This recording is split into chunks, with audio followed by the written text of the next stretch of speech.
weekdays at 7 p.m. Eastern, 4 p.m. Pacific on Fox Sports Radio. The Herd. Colin Cowherd never says the obvious. Slap me if I ever say that. He never beats around the bush. I think it's insane. Because Colin likes a challenge. I'm a surfer. I'm going to go for it. He also likes sports. Yes. And having a radio show. They're not going to do this on most talk shows. It's The Herd with Colin Cowherd. He is the guy. Listen every weekday, 12 p.m. Eastern, 9 a.m. Pacific. Hawkeye Right Sports and Fox Sports. AM Radio. 800, KXIC Iowa City. Available everywhere on the iHeartRadio app. Now number one for podcasting. Welcome into this Learfield broadcast of the University of Iowa Hawkeye softball team on 800 KXIC. Hawkeye softball is presented by Bounce Back at Windmill Manor, the City of Coralville, Graduate Hotel, Hawkeye Title and Settlement, Iowa City Tire and Service, Iowa Corn, and Premier Automotive. We now take you to the play-by-play voice of the Iowa Hawkeye softball team, Jerry Kawala. The ladies of the Diamond are back in action as the Iowa Hawkeye softball team are set to play 2 against the Penn State and Indy Lions. Iowa, this is their second and third game of the 3-game series. It was originally supposed to be a Friday, Saturday, Sunday type of matchup, but as there was inclement weather down in Pennsylvania, or up I should say in Pennsylvania, Saturday's game got moved to today and we get to do a classic doubleheader. First game getting underway here pretty soon as the ladies take the field. And Iowa's got their ace on the mound in Brianna Vasquez. Vasquez having a career season, you might have to say. The transfer in, she played here last year, but Brianna Vasquez having a career year for the Hawkeyes this year. Last year in 38 games, she had a 4.58 ERA, but if you look at it this year, she is the best ERA on the team at 1.42. But if we look on the other side of things for Penn State, they're throwing Bailey Partial, who is their ace, as we get things underway. Nia Carter will lead things off, and she swings first pitch. Ground ball along the left side, and she's thrown out at first. So Nia Carter retired for the first time this series. Remember yesterday she went, or Friday I should say, she went 3 for 3 with a walk. And she scored both of Iowa's 2 runs. First game of this series was a 3-2 Penn State victory in 9 innings. Jones hit a walk-off home run in the bottom of the 9th to win things for Penn State. Brings up Tatiana Roman, who takes ball 1. Ball upstairs. Iowa's wearing their all-black uniforms today. It's the same uniforms they wore on Friday. Iowa's 3-3 when they're wearing black this season. The 1-0 to Roman is a strike that catches the outside corner, 1-1.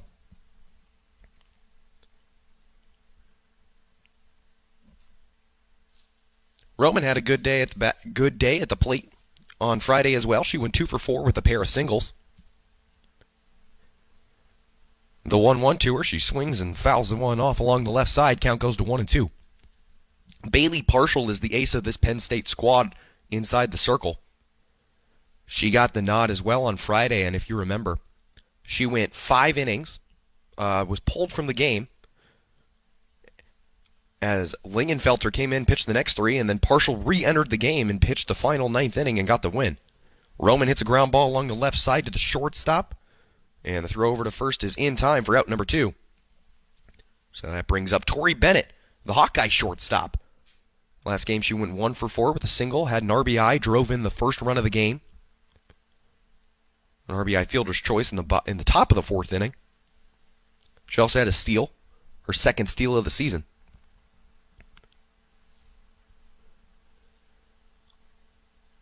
Her first pitch, she's taken all the way, nearly stepping out of the box before it even gets there. She takes strike 1. This is a Penn State pitching squad that there's about 5 of them, 5 I would say, who actually pitch a decent amount, and 3 of those 5 are left-handers, and Bailey Partial is one of those lefties, and she's the best of the crew. Bennett fouls one off the netting, and the count goes to 0-2, excuse me.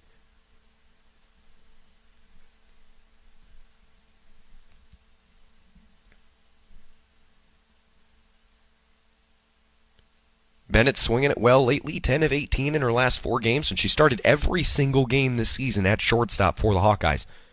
The 0-2, she swings and fouls another one off, so we'll do it all over again.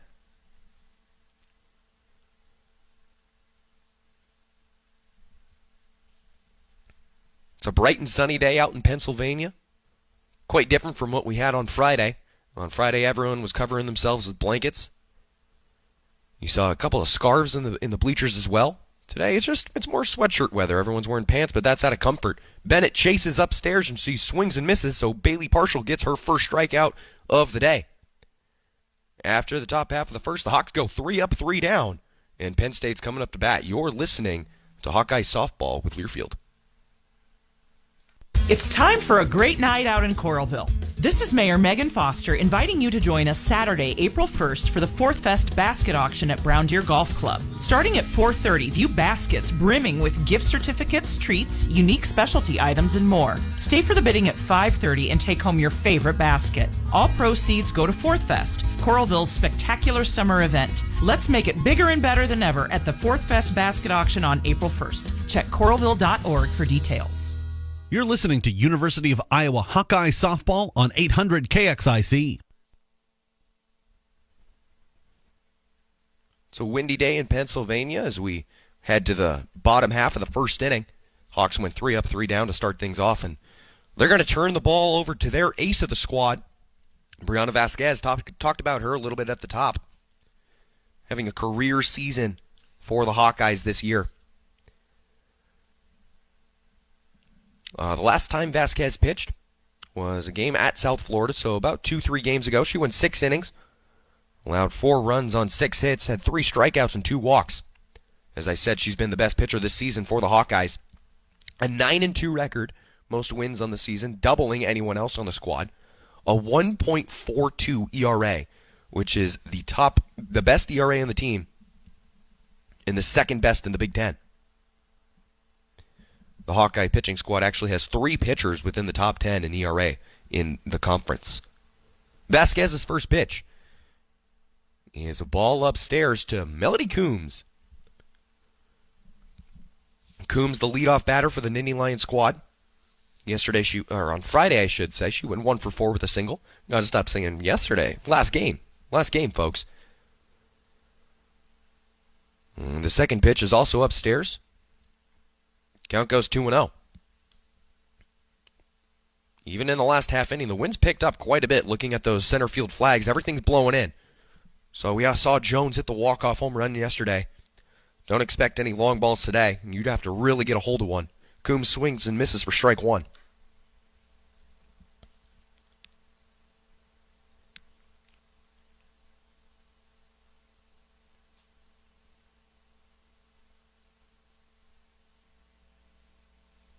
The 2-1 is a ball taken up high.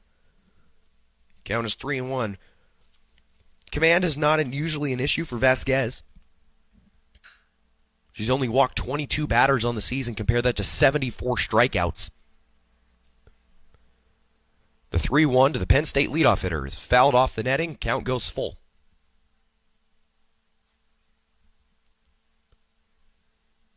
The game on Friday was a game that the Hawkeyes definitely could have and maybe even should have won.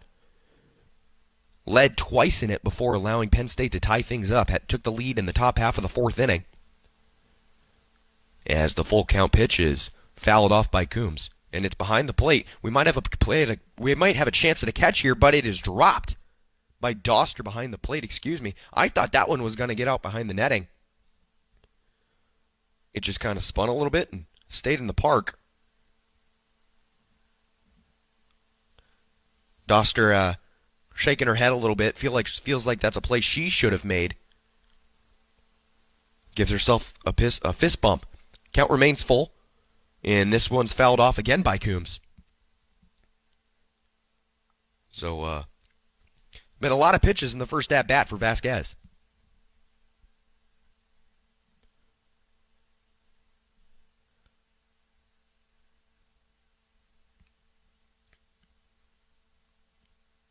The full count pitch is taken. Ball 4 just missed on the inside corner. Doster held that behind the plate looking for the call from our home plate umpire, but he says no. And it's a leadoff walk for Coombs. Brings up the 2-hole hitter, Emily Maddock. Maddock's a .389 hitter coming into the weekend. Last game, she went 2 for 3 with a pair of singles and was hit by a pitch.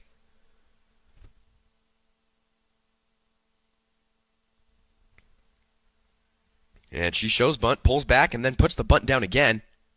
She chops at it like a sword and misses. So that's strike one.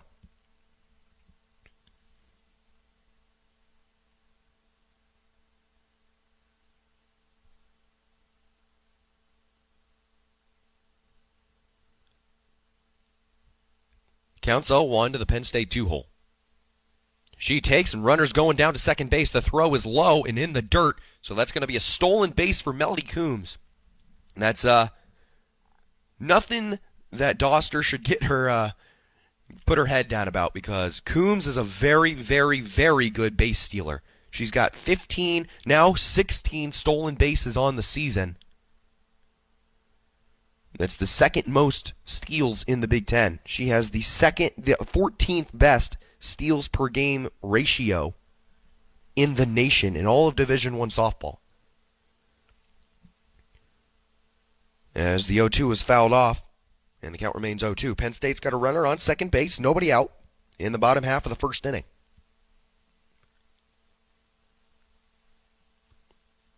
Runner in scoring position, Vasquez looking to avoid giving up the early inning run.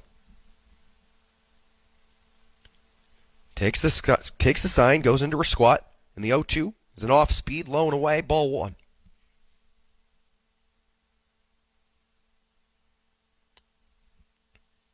A look around the diamond today for the Hawkeyes from left field to right. Klosterman, Roman, and Carter. Around the infield, Baines, Bennett, Streff, and Diaz. There's a ground ball along the right side, so it'll move the runner over. Streff makes the play, throws over to Diaz for out number one. So Coombs will advance to third base on the ground out, and Penn State's in a position to get a run in early.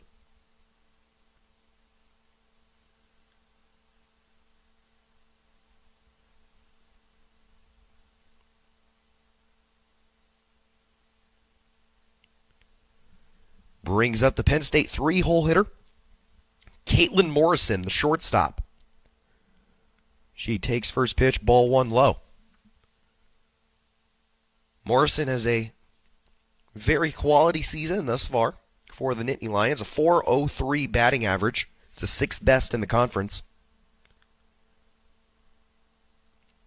But she went 0 for 3 on Friday, and she's actually 0 for 6 in her last two games. The 1-0 is pulled along the left side, but just foul. Just over the outstretched glove of Baines over at third base. Baines is playing about even with the bag. One of those where you're only going to get as far off as the runner wants to get on third base. Does not want to let Coombs doesn't want to let her dance a little over there at third.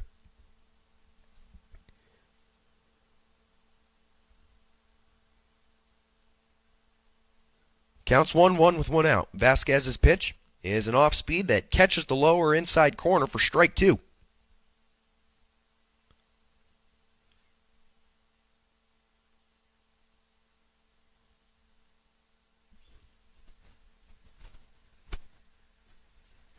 So we'll see how Vasquez works it with her first two-strike count. It's an off-speed, and it's a ground ball along the left side. Hits off Bennett's glove. A run will score. There's no play at first base, and we'll see how they mark that one. It was a tough backhanded play for Bennett at shortstop. Kind of just popped out of her glove. I don't know if she would have even had time if she fielded it cleanly to get Morrison at first. So Penn State gets their first run of the day. It'll be an RBI for Morrison, and we're still waiting to see how they mark that. And they called it an error by Bennett. So Penn State leads it 1-0. And the first pitch to Lexi Black is called strike one.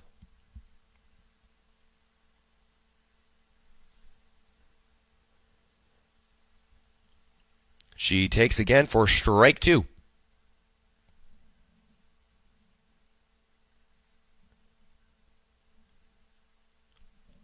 Black has a very good slugging percentage this season.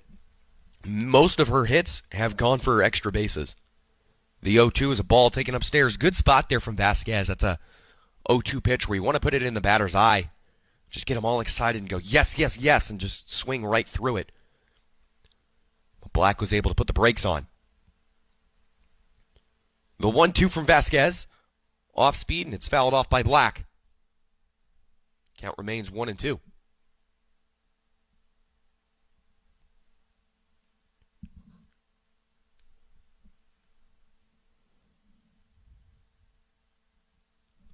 Scoring first is a very big thing for Penn State this season.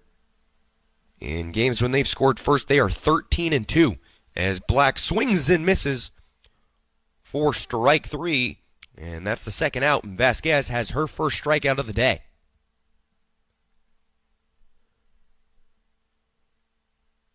So 2 down now for Michelle Leone. Leone, one of the heroes of yesterday's game for Penn State. Jones will get all the credit because she hit the walk-off home run, but Leone was responsible for tying the game twice for the Nittany Lions. She had a RBI sacrifice fly in the bottom half of the 6th inning to tie the game at 1 apiece. And then in the 8th, with 2 outs and a runner on second base, Leone was able to bloop in a double to tie the game once more. She has also had 2 strikes, so she was down to her last strike. Counts 1-1 to her now, and this is a off speed that just gets away from Vasquez. Goes way upstairs. Count goes 2-1.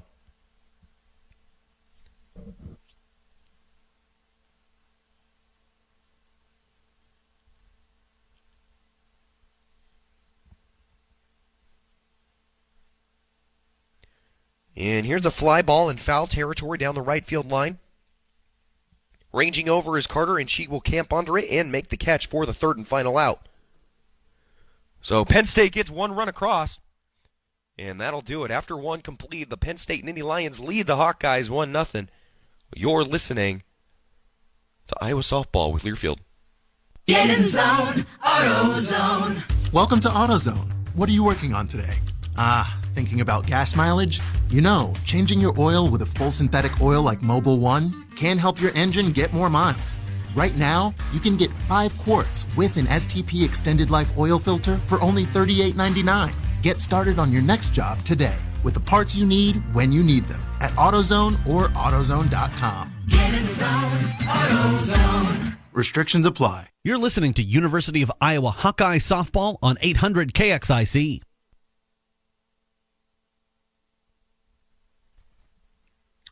Bottom half of the first is complete. Penn State got the 1 run across. They didn't get a hit. It was a leadoff walk for Coombs, a stolen base to get to second. A ground ball moved her over to third. And another ground ball scored her. So a little bit of small ball there from the Nittany Lions. Doing whatever it takes to get that first run across. As I said, when Penn State scores first, they're 13-2.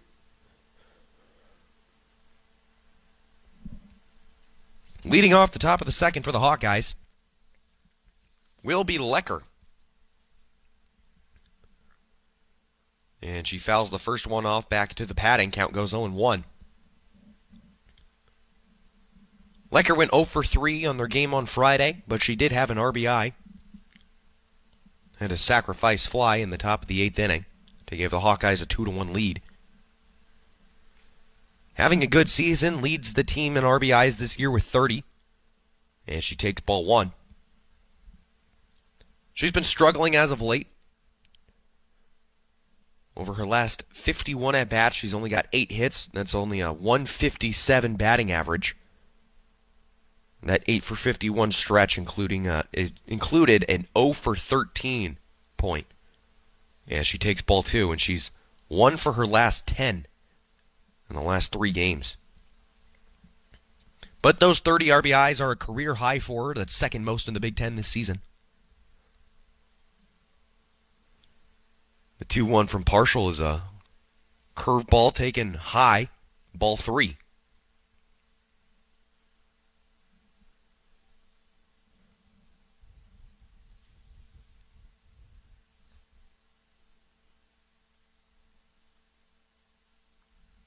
the 3-1 to Lecker. It is ball 4, so the Hawkeyes have a runner on to lead things off in the second inning. It's Lecker's 10th walk of the year.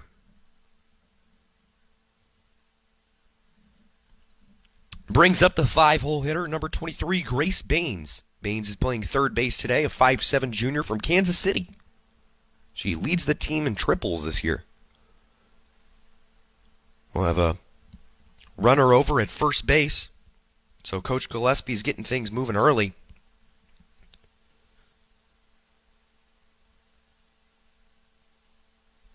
Grace down.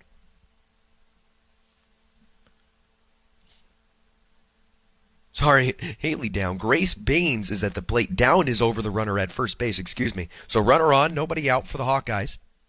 As Baines takes first pitch, strike 1.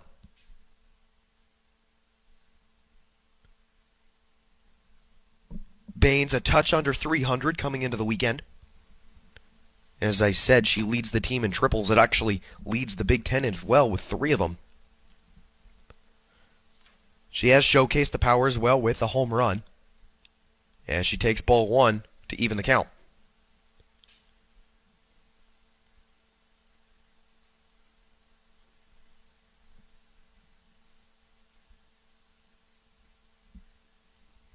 Baines was primarily a second baseman to start the season, but has been playing third base more as of late. Takes ball 2.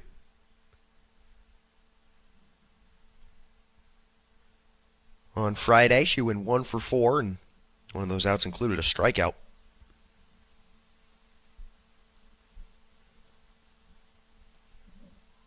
The 2-1 to Baines is a ball taken high, ball 3.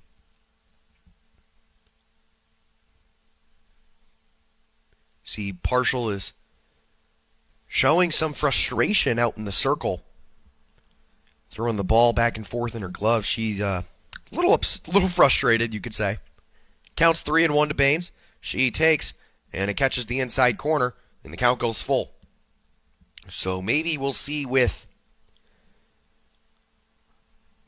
some action over with down at first base, a full count, maybe see some movement, a classic run and hit. The full count pitch is a fly ball into left field. And the fielder goes over, makes the catch near the line, and that's the first out.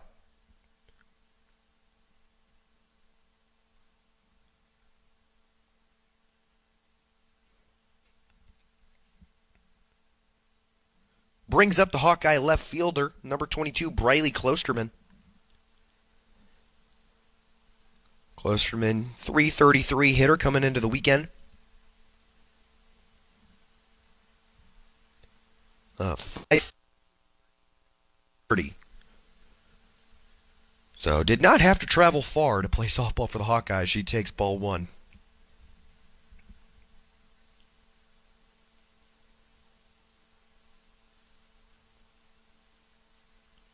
Decent crowd here today in Penn State. A lot more people than there were for the first game on Friday. Strike 1. Perhaps it's due to the doubleheader. You'd have to imagine that you'd attract more of a crowd on a Friday night type of game than a Sunday morning, especially a game that starts 11 a.m. local time, 10 o'clock Central. 1-1 is fouled off by Klosterman.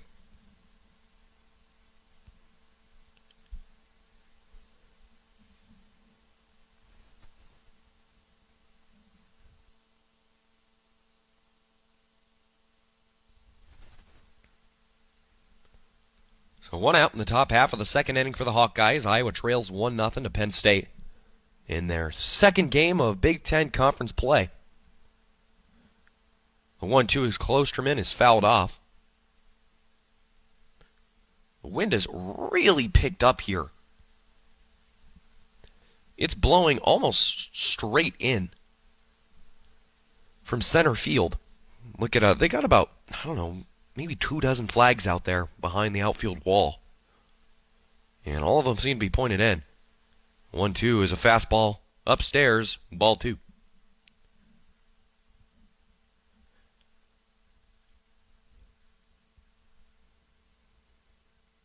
Klosterman 0 for 4 yesterday. Started the season as a pinch hitter for the Hawkeyes, but has solidified herself as a starting outfielder. She takes ball 3 and the count goes full.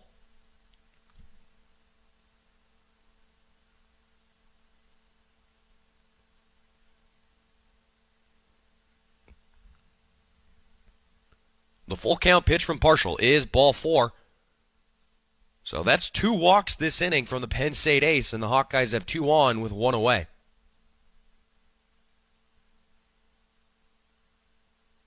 As Penn State will go to a visit on the mound.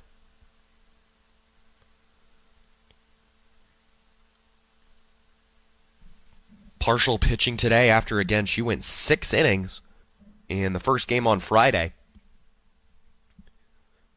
Started the first 5, giving up 1 run on 3 hits.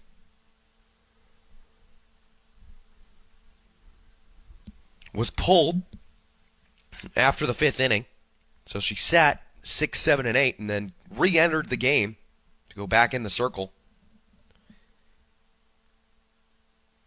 In the 9th, she got the Hawks to go 3 up, 3 down. And as Penn State later won the game in the bottom half, Partial got herself the victory. So it brings up the Hawkeye catcher number 2, Tristan Doster. Doster takes ball 1 up and in.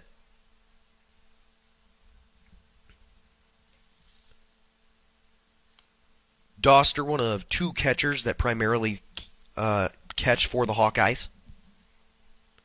She swings and misses for strike 1. Doster's 13th game as the starting catcher this season. Doster, the sophomore, she primarily splits time with freshman catcher Skyland Pogue. As Doster swings and misses once more, counts 1 and 2.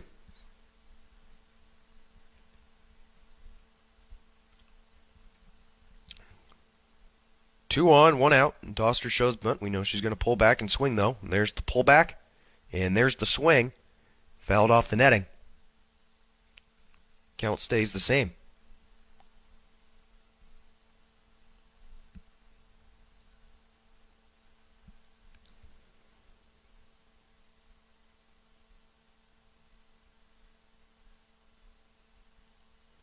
The 1-2 from Partial is a changeup. That is way outside, nearly halfway through the left-hander's batter's box. And the count's 2 and 2.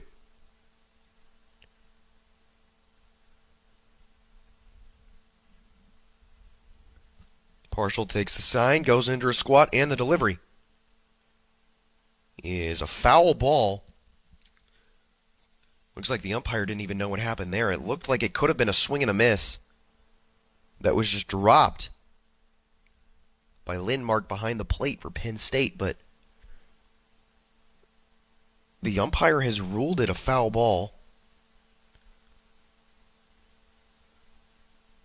And it looks like the umpire is going to talk things over. Looks like Doster might have gotten hit, actually. Coach Gillespie's checking her hand. Or maybe her leg. You can't really see from this angle. Kind of hiding things. As the athletic trainer will come out.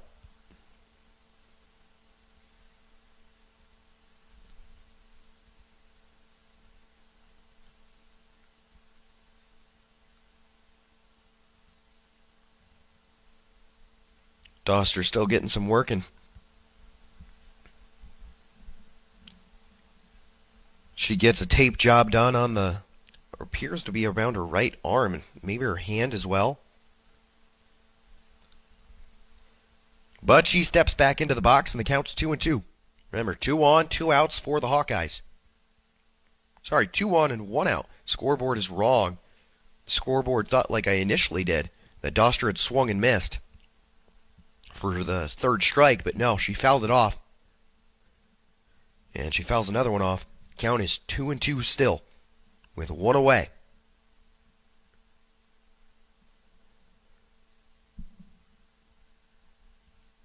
And she gets jammed again, but she's able to foul it off into the netting. So Doster's hanging tough with 2 strikes.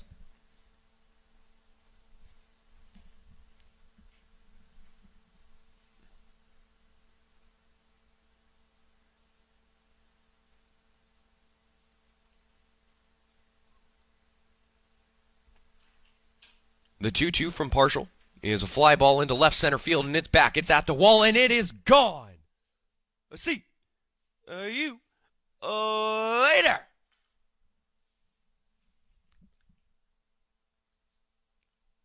Tristan Doster with her second home run of the year, and the Hawkeyes take the 3-1 lead.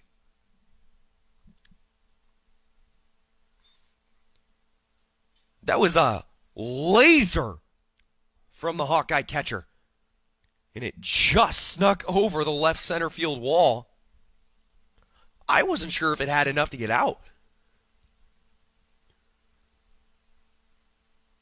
but she got just enough of it, and the Hawkeyes take the 3-1 lead off of the 3-run shot from Tristan Doster.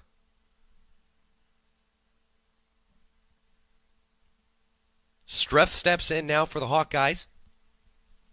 First pitch, a strike, catches the outside corner.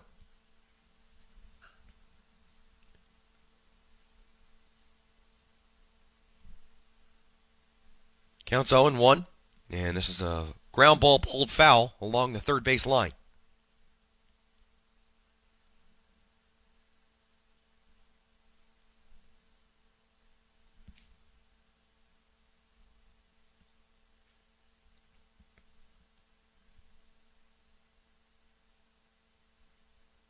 Anna Streff, freshman from Marion, Iowa.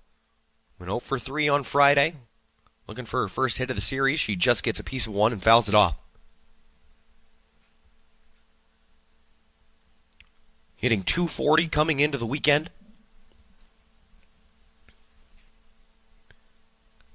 Since I'd say about mid-February, maybe a little early February, she became the everyday second baseman. There's a line drive into center field past the diving glove of Morrison. And that's a base hit for Anna Streff.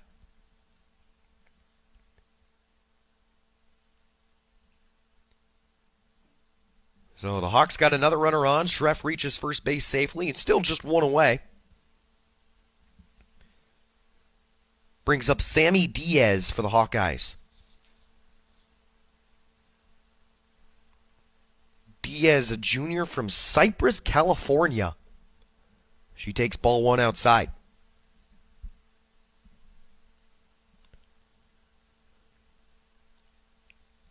Went 0 for 3 on Friday with a pair of strikeouts. But the bat does not seem to be a problem for Coach Gillespie, as Diaz has started all 30 games the Hawkeyes have played this season. Only 5 players on the roster. Check that. 4 players on the roster can actually say that they've done that, and Diaz is one of them. She takes ball 2.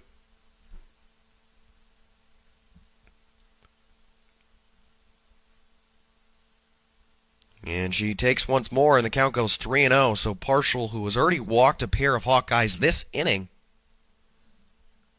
has fallen behind 3-0.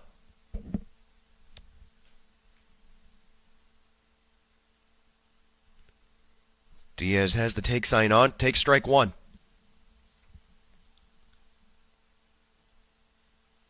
Diaz has not been swinging it well lately, you could say. 0 for 12 in the last 4 games. The 3-1 is a line drive into left center field, and that one might reach the wall.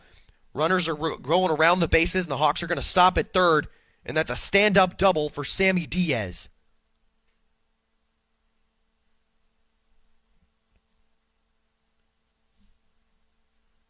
Hawkeyes have runners on second and third after the Diaz double. And it's back to the top of the order for the Hawkeyes.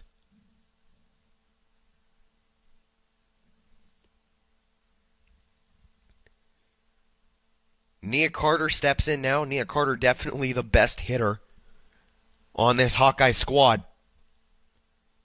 Hitting almost 500 on the season. 0 for 1 today with a ground out in the first inning.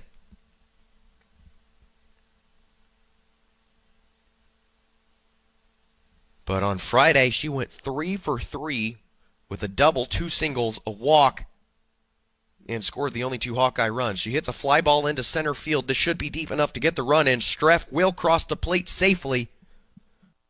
Hawkeyes take a 4-1 lead. Nia Carter just doing her job, getting the ball in the outfield. Anything in the outfield was going to score Streff from third. Carter just sticks her bat out there and gets just enough of it to poke it halfway into the outfield.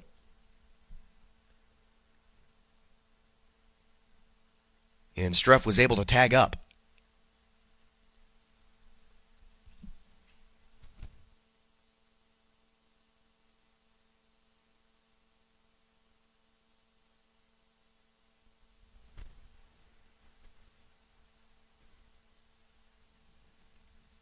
Roman swings and fouls off the first pitch of the at-bat. And she hits a bloop into shallow right center field, and outfielder ranges over and just makes the catch, about a shoelace catch. But the Hawkeyes score 4 in the top half of the first, take a 4-1 lead over Penn State. You're listening to Iowa Softball with Learfield. Ready for a home run? Visit City Tractor Company in North Liberty and get the right gear right now, plus amazing service. No curveballs here, just great deals on John Deere equipment in stock. City Tractor has your winning lineup with John Deere Gator utility vehicles and 1 through 5 series John Deere compact tractors. Visit City Tractor Company, 645 Penn Court in North Liberty, or call 319-665-6500. You're listening to University of Iowa Hawkeye Softball on 800 KXIC.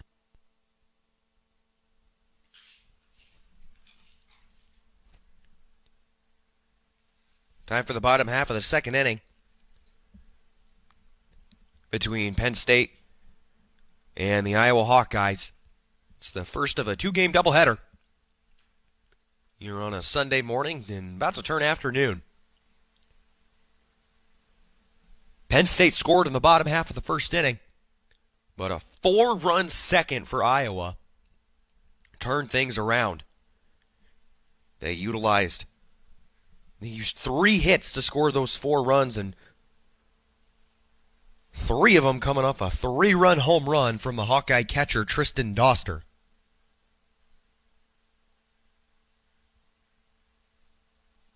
Maggie Finnegan will lead things off for Penn State. Vasquez remains in the circle for the Hawkeyes. First pitch is an off-speed that catches the outside corner, 0-1.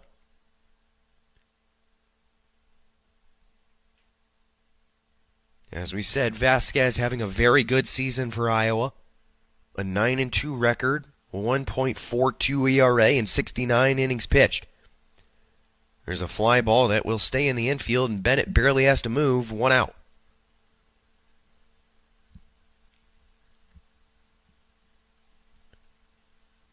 Brings up the hero from yesterday's game for Penn State, Liana Jones. Jones hit the walk-off home run that hit off the Penn State scoreboard out in left field in the bottom of the 9th inning. She takes strike 1.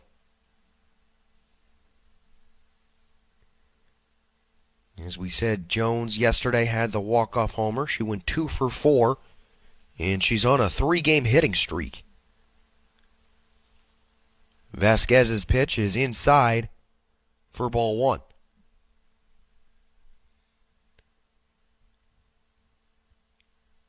Jones home runs this season with 5. And it's kind of surprising that someone this low in the order would be leading your team in home runs. She fouls one off 1 and 2. She's got 5 of them this year, and this is a Penn State team that doesn't have a lot of players who can hit the long ball. Only 4 of them have hit a home run this season. But the key is that all 4 players who have hit the home runs have multiple. And there's a pop fly in the infield, and Bennett will call off Streff. So Bennett's caught a pair of pop flies in the infield, and there's 2 outs. Now in the bottom half of the second inning. Lilia Crothhamel steps in now for Penn State. Crothhamel, the starting center fielder. And she is in the lineup purely for her glove. Yeah, she takes strike one. Her bat is almost non-existent, you could say. 0 for 3 on Friday and 0 for her last 17. She takes the 0-1 as a ball inside. As I said, she's 0 for her last 17. She only has 7 hits on the season, and all of them are singles. But she has still started every single game for the Nittany Lions. And she takes strike two.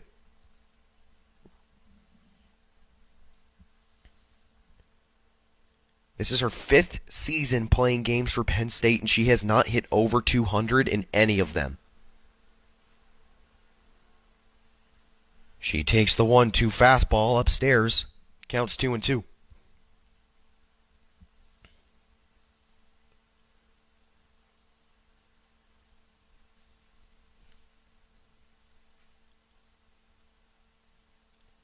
Two outs in the bottom half of the second inning. Is a ball inside. So the count goes full.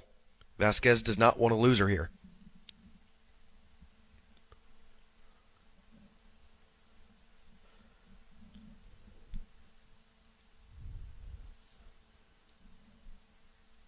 The full count pitch is a check swing, and they'll check the swing over at first, and Doster is very upset because it's a no swing. Doster behind the plate was already dancing and running back to the dugout. And when our first base umpire signaled no swing, she jumped, and I swear to God, she might have been able to dunk. She jumped so high.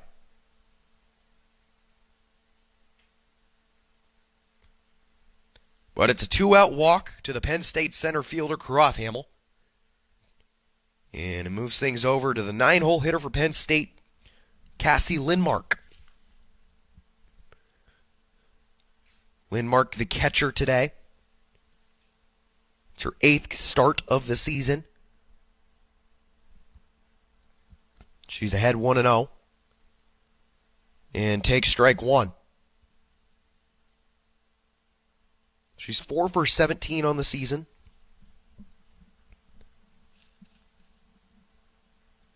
One of those 4 hits was a double. 0 for 1 on Friday with a strikeout. The 1-1 is a changeup that catches the outside corner, and that was a beautiful pitch there from Vasquez.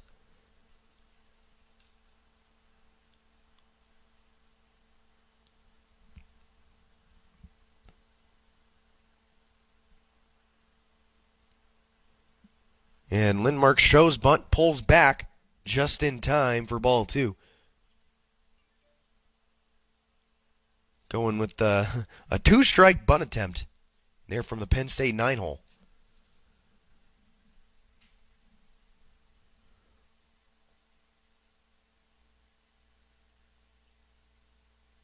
As our home plate umpire steps out and says something to somebody in the direction of first base. I don't know if that was his crewmate, the umpire, or Crothamel, the runner, or Diaz over at first. And there's a bunt down the third base line. Baines comes in and makes the play for the third and final out. So Penn State goes scoreless after getting a runner on after the 2-out walk. After 2 complete, the Iowa Hawkeyes lead the Penn State Nittany Lions 4-1. You're listening to Hawkeye Softball with Learfield. Making a move from the outhouse to the penthouse? Do you have property your brothers need help with transferring ownership? Do you love everything Hawkeye from Kinnick to Carver? Then you'll want to talk with us. Hi, this is Steve Anderson with Hawkeye Title and Settlement, ready to serve you high-quality real estate title and closing services. Oh, and we also love our Iowa basketball, but we're also happy to assist Cyclone fans too. Hawkeye Title and Settlement of Iowa City and HawkeyeTitle.com. The team you love, the people you trust. You're listening to University of Iowa Hawkeye Softball on 800 KXIC.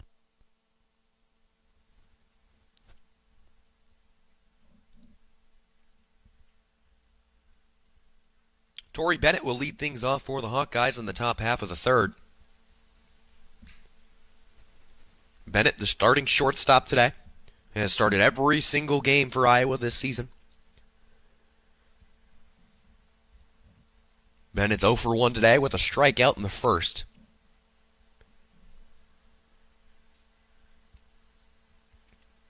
.350 hitter coming into the season, and it looks like we're going to have a pitching change for Penn State as well. So Bailey Partial's day is done in the circle. Well, it's done for now. Maybe we'll see like she did on Friday where she will re-enter the game. But as of now, Vanessa Oatley will take the ball for the girls in navy blue. Looks like there's a little discussion going on between the Penn State coaches and our home plate umpire. Maybe our substitution was not done correctly, or maybe we're having a catching change as well. Can't really tell from where I am at. But Vanessa Oatley takes the ball for Penn State. She is a 5'6" senior from South Kingston, Rhode Island. A 5.11 ERA in 12 1/3 innings this season. She is another one of those lefties that Penn State, Coach Kroll, loves to use. She pumps in the first one, strike one. Oatley is a very rare pitcher you see in today's softball that does not wear the face mask. Her 0-1 slider is taken inside, ball one.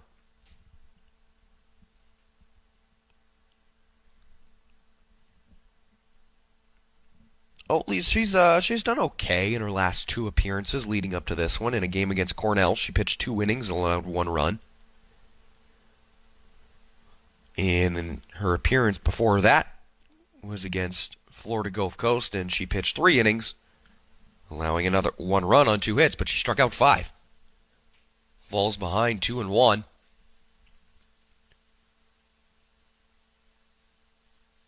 And it goes 3-1.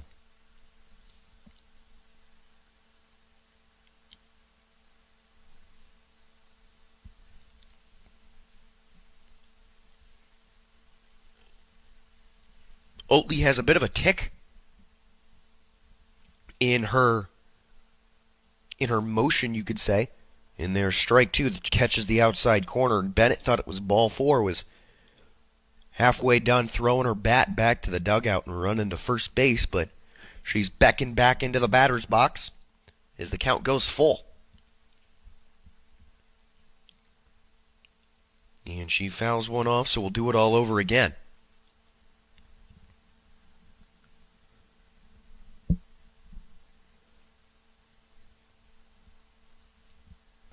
Bennett, the Hawkeye batter, 0 for 1 today. Went 1 for 4 on Friday with a single and an RBI, and she also had a steal. The full count pitch from Oatley is pulled foul. And she hit it pretty hard. It's going to roll all the way to the wall. Actually, it'll get cut off just short of the wall by Jones. But the count's full.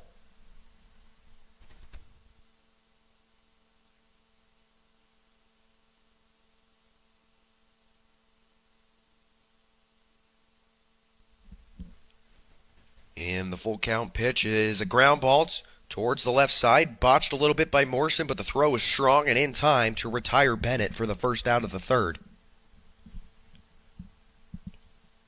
Morrison kind of lost it a little bit on the transition, the transfer.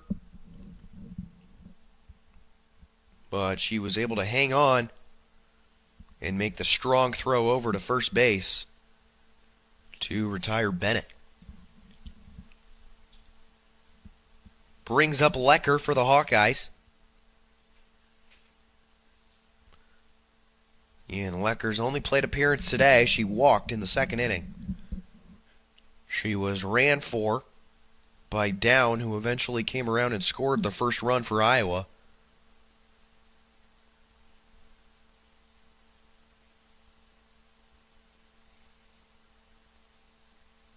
Counts 2-0 to the Hawkeye cleanup hitter.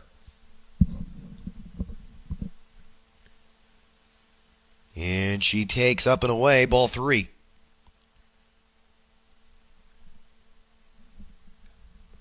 Decent spot there from Oatley, the Penn State pitcher, and she's getting a hand there from her shortstop Morrison, saying that was a good pitch. Just missed catching the zone. And there's strike 1 pumped in. And just caught the bottom half of the strike zone. So the count's 3-1. Hawkeyes lead at 4-1 in the top of the 3rd inning. Oatley's pitch is a fastball taken outside, so Lecker has her 2nd walk of the day.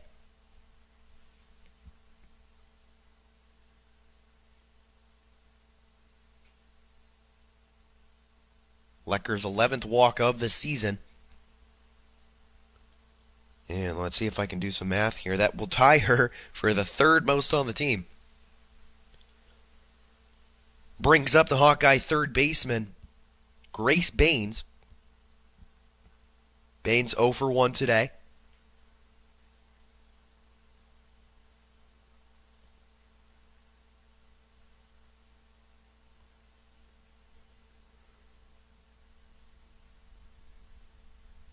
The 1-0 is a strike pumped in by Oatley.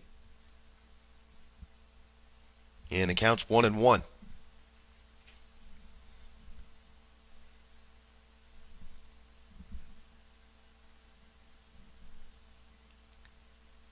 The 1-1 is a foul ball along the right field line. So the count goes 1-2.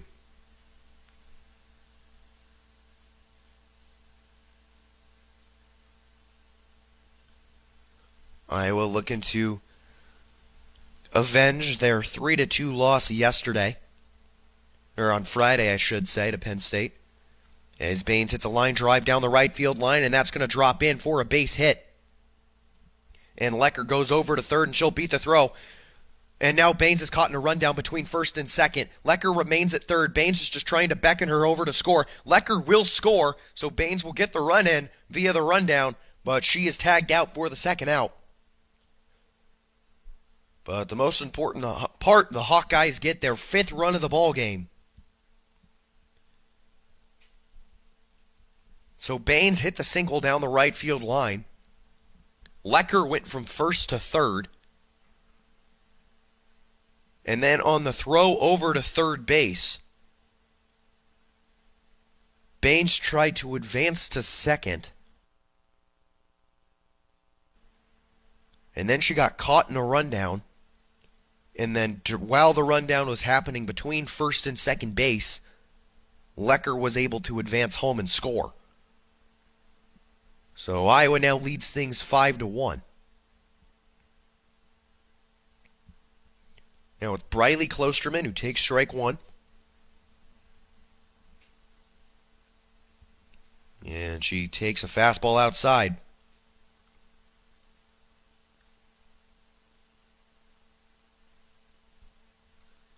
Still waiting to see how they're going to officially score that one, because it's definitely not going down as an RBI. I mean, we know that for sure. But it'll probably go down as a fielder's choice as to how the run was scored.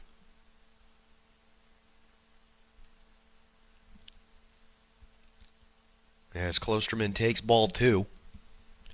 2-1 count to the Hawkeye left fielder.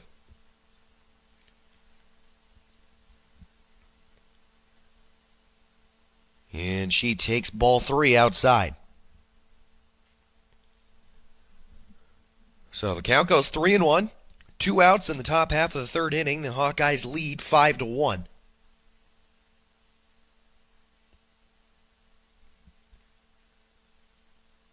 Klosterman walked her only other plate appearance today, and she draws her 2nd one now. So both Klosterman and Lecker have each received a pair of walks today, and we're not even through the 3rd inning yet. It's Klosterman's 7th walk of the season. And now we'll have a meeting in the circle between Oatley and her battery mate Lindmark. Now Tristan Doster will step in for the Hawkeyes Doster responsible for the first 3 runs the Hawkeyes scored today. A 3-run laser shot over the left center field wall to give the Hawkeyes a 3-1 lead. She takes ball 1. It was Doster's second home run of the season. She holds the most career home runs at her high school. So the long ball is not anything new to her. She bloops one over the right field line. It just gets over Black, the first baseman's glove. And Klosterman advances to third. So good base running from the Hawkeyes. They got runners on the corners with 2 away.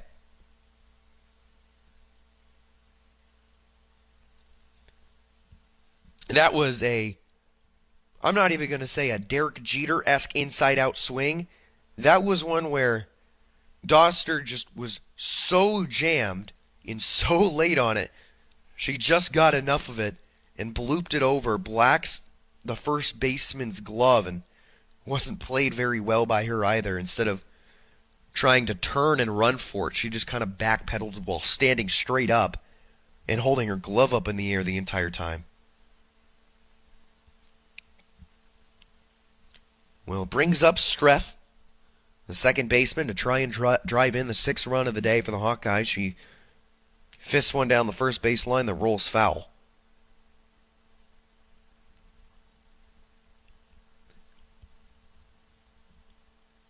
Streff 1 for 1 today, and she scored one of the 5 Hawkeye runs.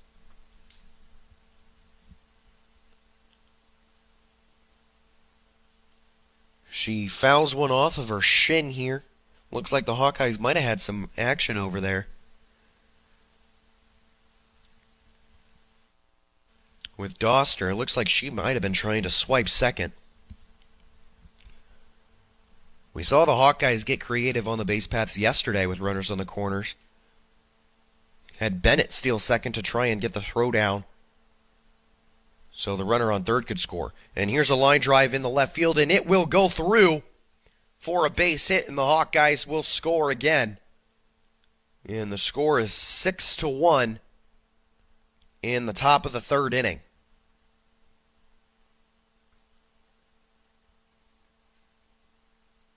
It's an RBI single for Streff,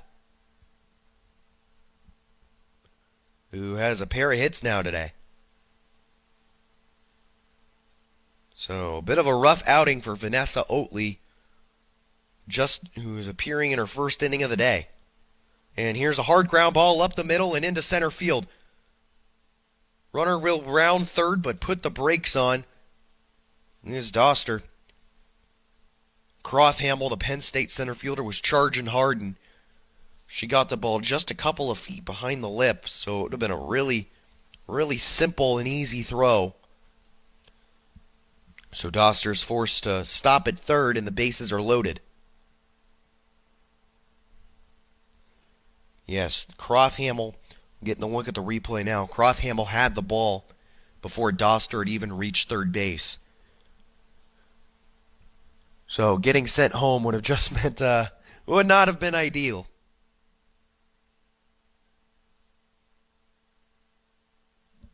As we'll have a meeting on the mound.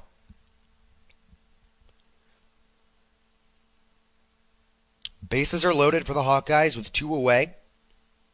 And it's back to the top of the order. Excuse me. Yes, it's back to the top of the order. I was thinking I skipped Diaz, but Diaz had that single into center field that loaded the bases. So it's back to the top of the order for the Hawkeyes with Nia Carter. Carter is 0 for 1 today, but she had a sacrifice fly just last inning. Went 3 for 3 on Friday and scored the only 2 Hawkeye runs, but Iowa's got 6 of them on the board today.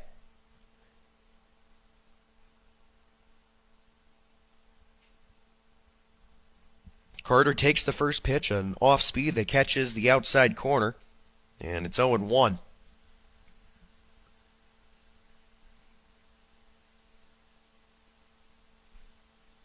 The 0-1 from the left-handed pitcher is a ball outside.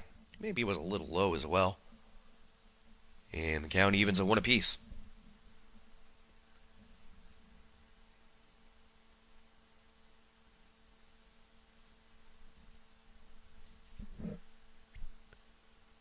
Bases juiced for the Hawkeyes' best hitter. Carter swings, and it's a fly ball that will stay on the infield. Coombs, the second baseman, will make the catch and get out of the jam for the Nittany Lions. But the Hawkeyes score 2 more and add on to their lead. They're leading 6-1 through 2.5. You're listening to Hawkeye Softball with Learfield. Now at Menards, save big money on your next project with 11% off everything. Get peace of mind with our selection of motion sensing lights from Patriot Lighting with customizable settings. These outdoor lights will meet your needs. Right now, the Brock Outdoor Motion Sensing Light is just $29.99 after 11% off at Menards. Good through April 2nd. Savings are a mail-in rebate. Some exclusions apply. See store for details. Save big money at Menards. You're listening to University of Iowa Hawkeye Softball on 800 KXIC. Heading to the bottom half of the third inning. Hawkeyes lead the Penn State Nittany Lions 6-1 in the first game of our Sunday morning / afternoon doubleheader. It'll be the second and third games of the series between Iowa and the Nittany Lions. It was originally supposed to be a Friday, Saturday, Sunday 3-3 type of series. 3 games in 3 days, that is. But early on Friday morning, the decision was made that due to inclement weather forecasted on Saturday, to push Saturday's game back into Sunday morning, which is what ended up happening.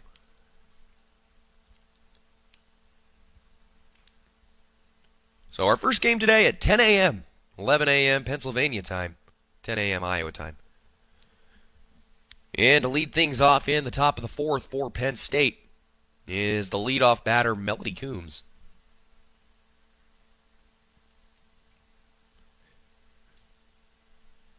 Coombs takes ball 1 and swings and misses. And the count is 1-1. So Iowa looking to avenge their loss from Friday.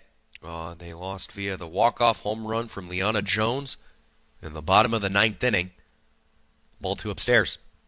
Hawkeyes had held a lead twice in the game before blowing it both times. Had a 1-0 lead that they took in the 4th inning. Penn State tied things in the bottom of the 6th. And then in the 8th inning, Iowa took the lead again. Ball 3 up high. Counts 3-1.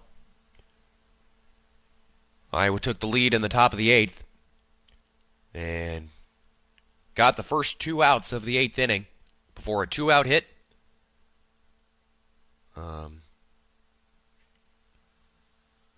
And a double down the left field line to tie the game. Strike 2, counts full.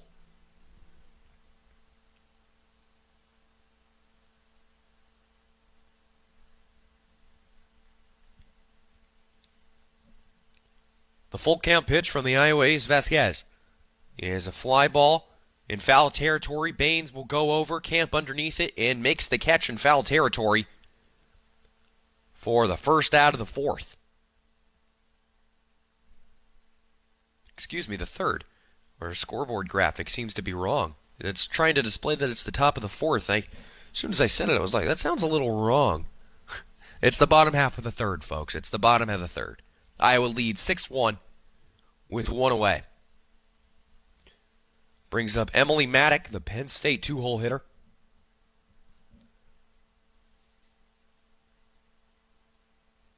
Maddock 0 for 1 today.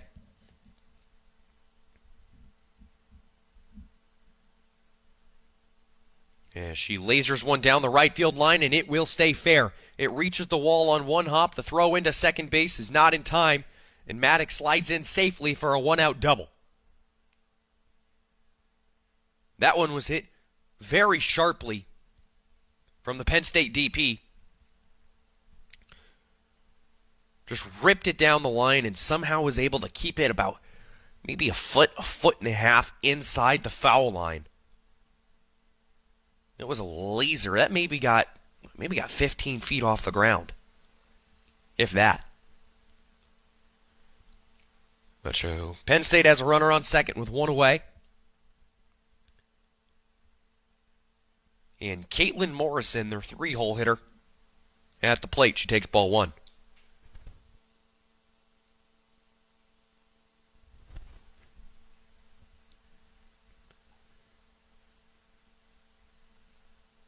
And there's an off-speed from Vasquez that's upstairs, 2-0. Morrison is 0 for 1 today, but she had an RBI in the first inning. She hit a ground ball along the left side to Bennett, the shortstop. As the 2-0 is swung on and missed. It's a nice pitch there from Vasquez up in the eyes. He was definitely a ball and was able to get the Penn State shortstop to chase. As now we're going to have a timeout called by the Iowa pitching staff, and we'll have a meeting inside the circle.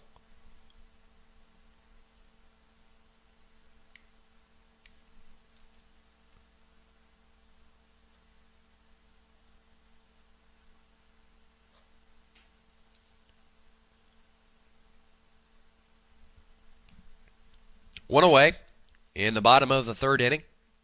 Iowa leads the Penn State Nittany Lions 6-1 in the second of a 3-game series between the two as we kick off Big Ten regular season play. Morrison steps back into the box, and Vasquez's pitch is fouled off the netting, strike 2. And deuces are wild.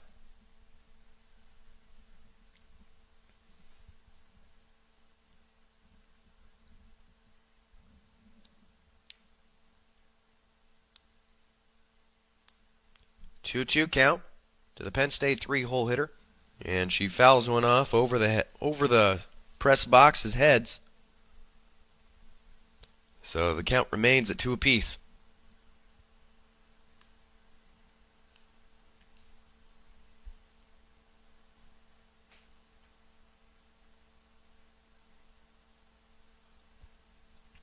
Two-two count, and the pitch is another foul ball. That goes into the first base dugout.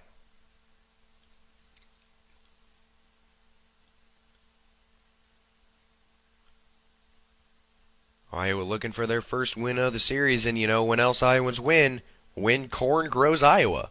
Take a closer look, and you'll discover the many connections you have to corn, and those connections translate into wins for farmers and wins for all Iowans. Share your winning moments using hashtag #IowansWin. The 2-2 pitch to Morrison. It's a fly ball into deep center field. Back at the wall, and it bounces off the wall. Maddock at second base had to tag up and wait to see if it was caught, so she'll remain at third. But Morrison reaches second for the double. And Penn State has runners on second and third with one away.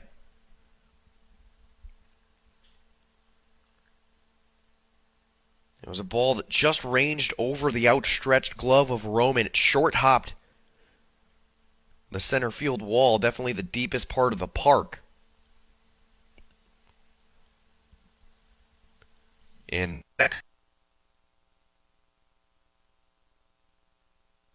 Roman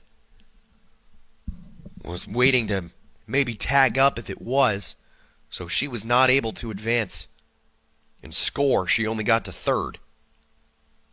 So Lexi Black is at the plate now. And the count's 1-1.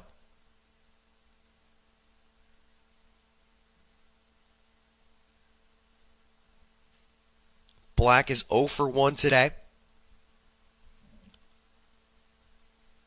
As she takes ball 2. Just missed inside.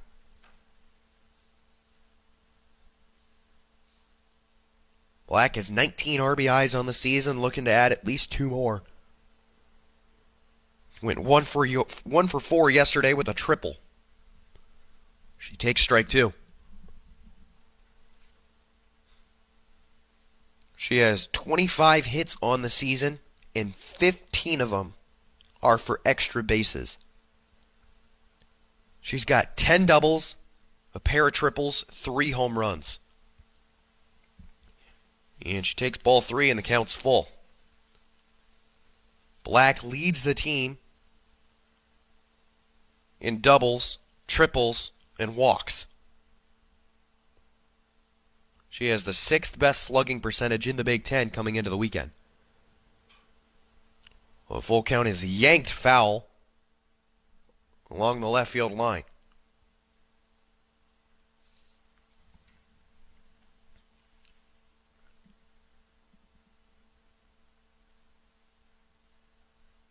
So the count remains full with 1 out, runners on second and third for Penn State.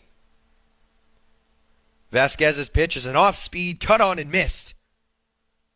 4 out, number 2.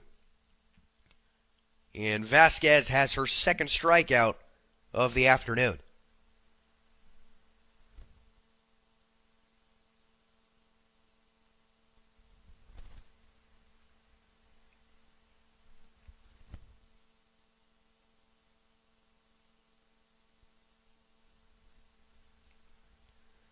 So now, digging in for Penn State is Michelle Leone.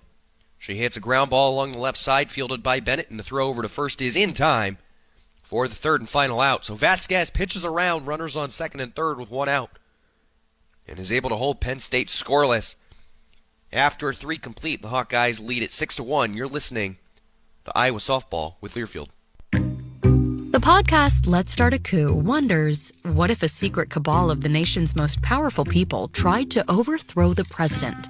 Explore how it almost happened to FDR in the 1930s in this darkly comedic retelling of one of American history's weirdest schemes. And for you, Major General Smedley Butler, nothing will ever be the same.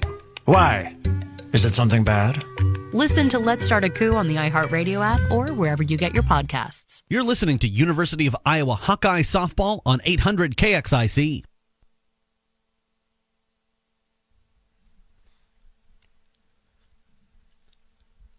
Yeah, we've played 3 at Beard Field between the Iowa Hawkeyes and Penn State Nittany Lions. First game of our doubleheader on this Sunday morning turning afternoon.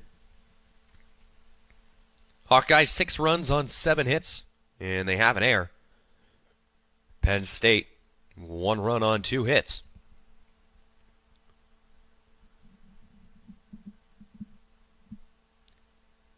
Tatiana Roman will lead things off for Penn State. Roman, the center fielder for Iowa, 0 for 2 today, but a .340 batting average on the season. She takes ball 1 low and away.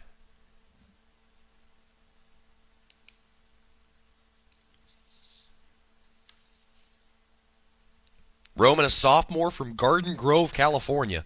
You have to imagine that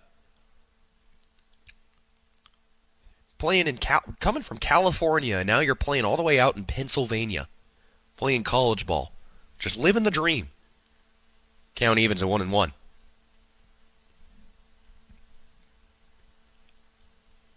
The 1-1 pitch from Oatley, ground ball up the middle, and it will get through for a base hit. And Roman reaches with a leadoff single. The Penn State defense was playing pretty shallow. The infielders were, to say the least. And Morrison, the shortstop, was kind of playing over towards her right, our left, just a little bit, so closer to third base. And you have to imagine that at normal depth and a normal alignment, that's a play that she would make. But nonetheless, Bennett steps in now and takes first pitch, and Roman's running down towards second. The throw is not in time. That's a stolen base for Roman. So Tatiana Roman with her 3rd steal of the season.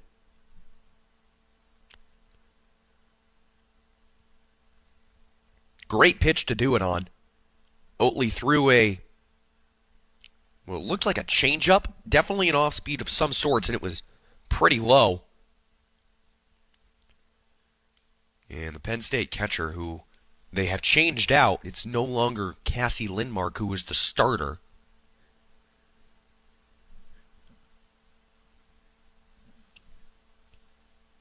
But the Penn State catcher didn't really have a chance of throwing out Roman. Bennett takes ball 3. So the count's 3-0. First base is open, so a walk's not a worst thing in the world for Oatley.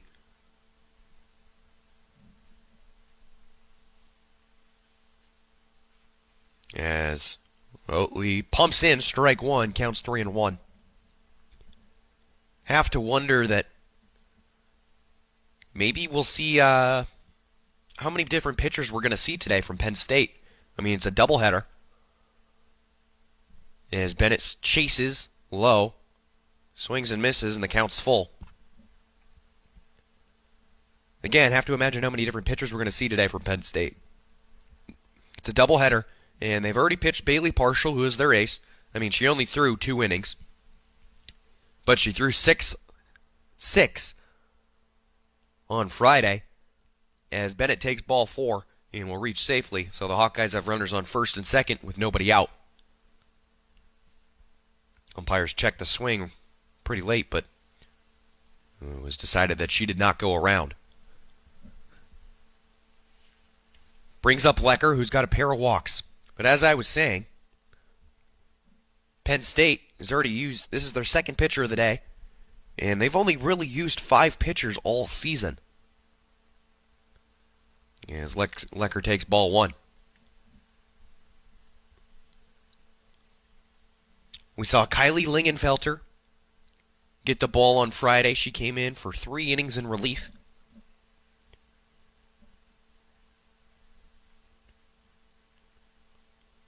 But Penn State typically just uses 2 pitchers, really, and it's Lingenfelter and Partial. This is only Oatley's 7th appearance of the season. And she came into today with just 12 innings pitched. And as Lecker takes ball 2, and it's 2-1.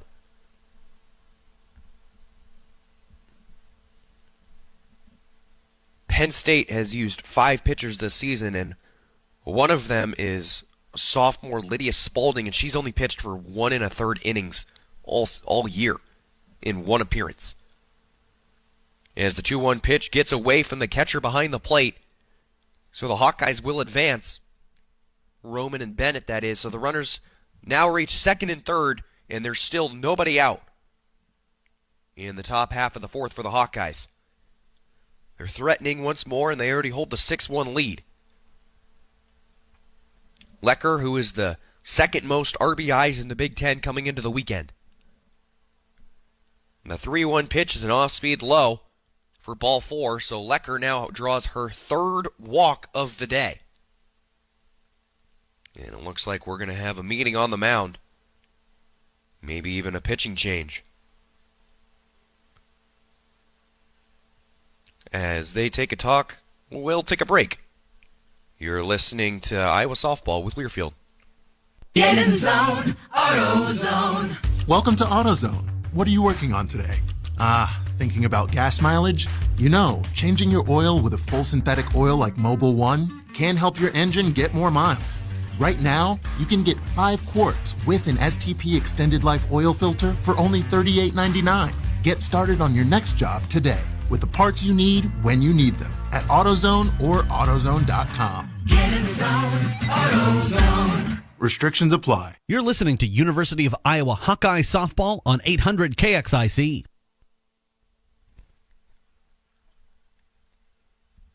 Meeting's just about done. Inside the circle, Oatley's given some smiles and some high fives to her teammates, and it's always nice to know that the players still remember that this is in fact just a game, and oftentimes feels like more than that. But at the end of the day, it is just a game. So the bases are loaded for junior Grace Baines. She takes ball 1 low and in the dirt. It's a nice stop from Morgan Farah. Farah is the senior utility player, 5th-year senior, and who is the new catcher for Penn State, as Baines fouls one along the right field line.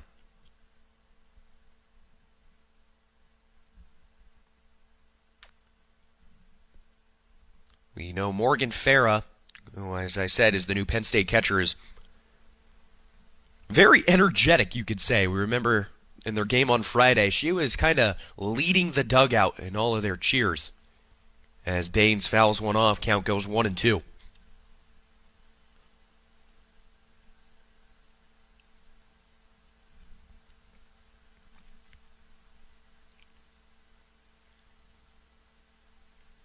So the bases are loaded, 1-2 count.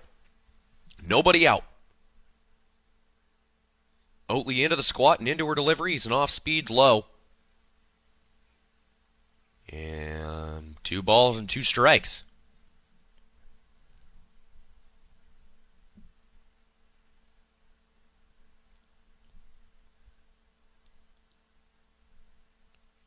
The 2-2 from the lefty is a ball upstairs. So the count goes full, and Oatley's in danger of walking in a run for the Hawkeyes. I mean, Oatley has gone 1+ innings now, and she's already given up 2. This is a ground ball to third base. The throw home is in time for the force out, but that's all that Penn State will get. So the Nittany Lions get the lead runner, avoid the run scoring, but the bases remain juiced. And there's one away for Briley Klosterman. Klosterman's drawn a pair of walks today, and she's also come around and scored both times. She takes ball 1.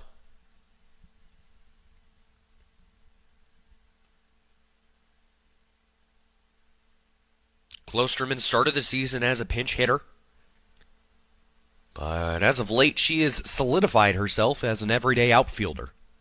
She takes ball 2 up and in.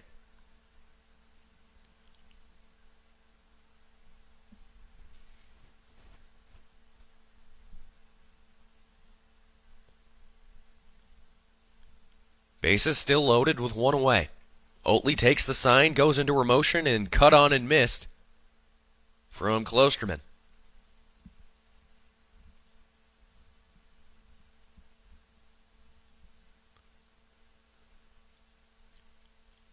Kind of seen a pretty good parody today from the Penn State pitcher. She's sometimes a little inaccurate as there's a foul ball along the left side, counts 2-2. You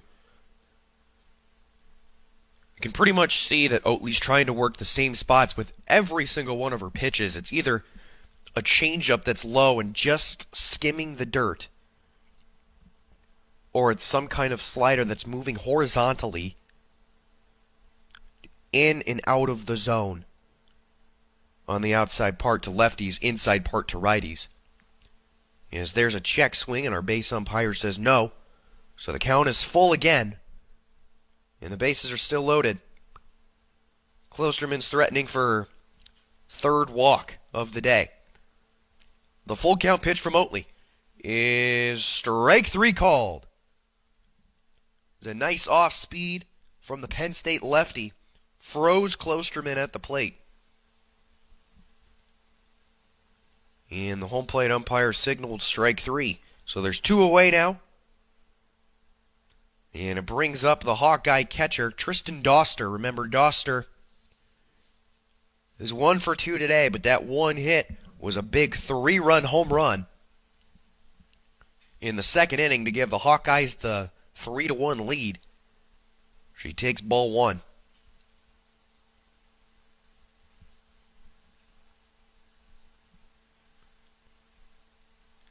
So there's that parity that I was just talking about.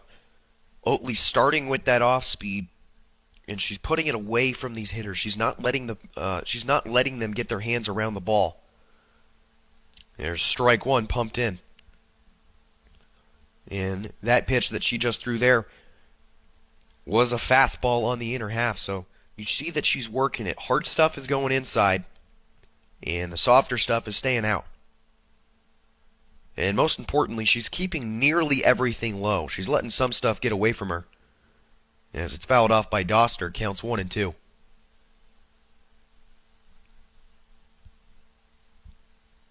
pretty much just working the exact same spot.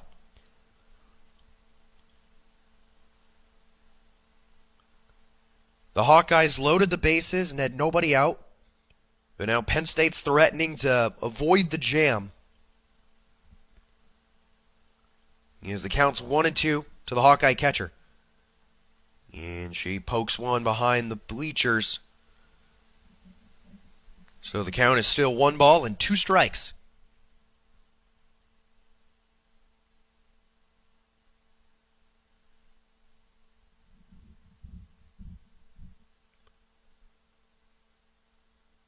Doster shows bunt, as she often does when she gets to 2 strikes, but we know she's going to pull back and she's going to swing. The 1-2 pitch from Oatley is cut on and missed, strike 3. And Penn State is amped up. Oatley loads the bases, but gets out of it on her own. As the Hawkeyes go scoreless in the top of the 4th inning. They still lead it 6-1 after 3.5 complete. You're listening to Iowa Softball with Learfield. Ready for a home run? Visit City Tractor Company in North Liberty and get the right gear right now, plus amazing service. No curveballs here, just great deals on John Deere equipment in stock. City Tractor has your winning lineup with John Deere Gator utility vehicles and 1-5 series John Deere compact tractors.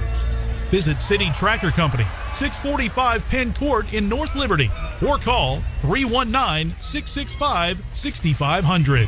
You're listening to University of Iowa Hawkeye Softball on 800 KXIC.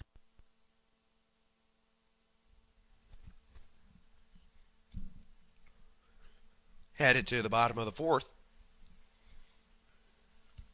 Between the Iowa Hawkeyes and Penn State Nittany Lions.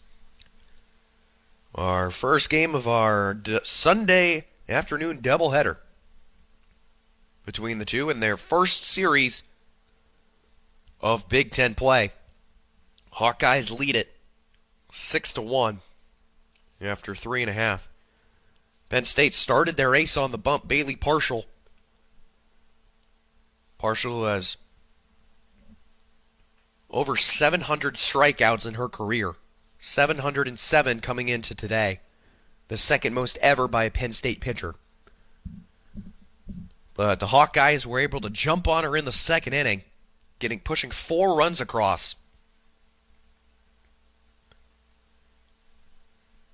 Vasquez remains on the bump for Iowa, and this is a fly ball down the right field line. Will it stay fair? It will. So that is a home run from our pinch hitter, Lydia Coleman. So the score is now 6-2.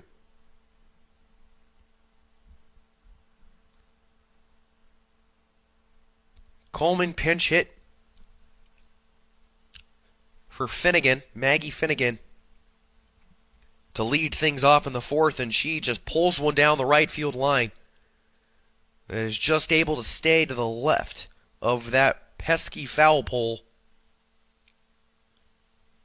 And Coleman has her first home run of the season. Hawkeye still lead 6-2. Brings up Liana Jones, who fouls one off the netting. Jones is another player who has that home run capability. Had the walk-off home run on Friday. And leads the team this year with 5. And she skies one into center field. Roman goes over and camps under it and makes the catch for the first out.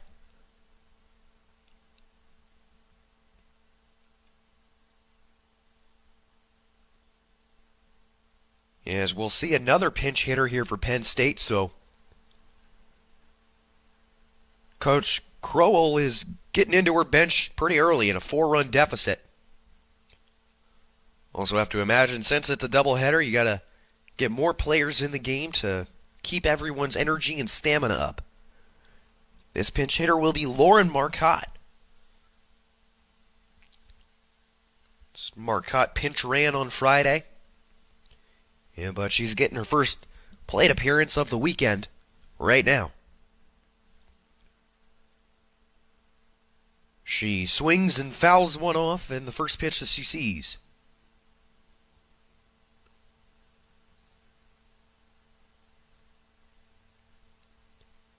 Marcotte was she was a former starter. She started most of the early season, but has been coming off the bench as of late. And she takes strike two. In fact, her last start was over 2 weeks ago.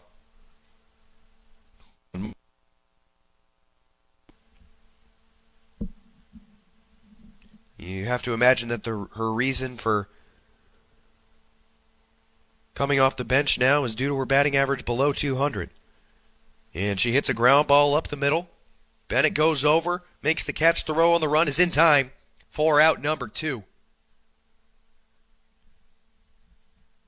So, 2 away now in the bottom of the 4th inning. There's a decent swing there from Marcotte. She got just enough of it to get it over the outstretched glove of Vasquez, the Hawkeye pitcher. It was just a really nice play from Bennett. Fielded it on the run, threw it on the run, all in one motion. And it was in time for the out. Brings up Morgan Farah, the 5th-year catcher.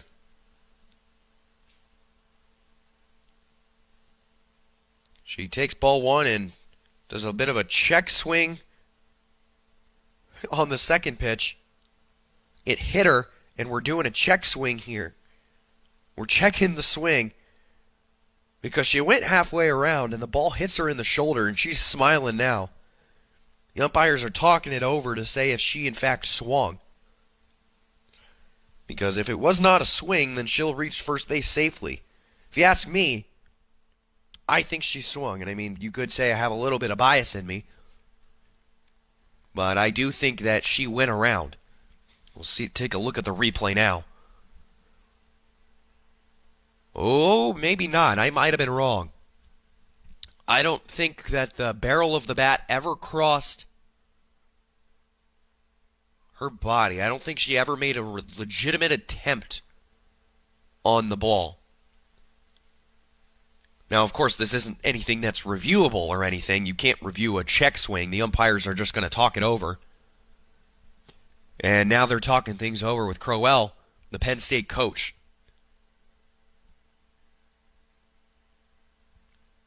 It was initially called that she swung. And she will remain in the box. So our home plate umpire and our base umpires have agreed that she went around. And she's still smiling and laughing about it. But nonetheless, the count's 1-1. 2 away in the bottom of the 4th inning. Hawkeyes lead 6-2. The 1-1 pitch is an off-speed taken inside. Count goes 2-1.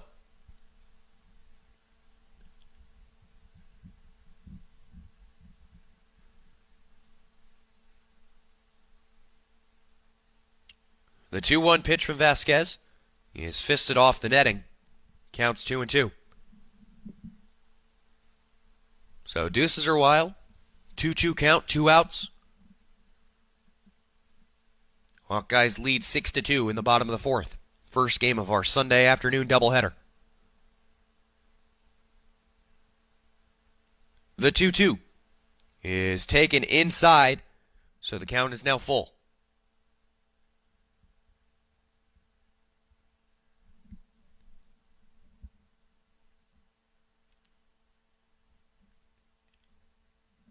Farah's a 200 hitter on the season. And she takes ball 4 for the 2-out walk. It's her second walk of the season. So, well, it was ruled that she didn't swing, that she swung, so she didn't get the hit by pitch. She reaches first base regardless on the 2-out walk.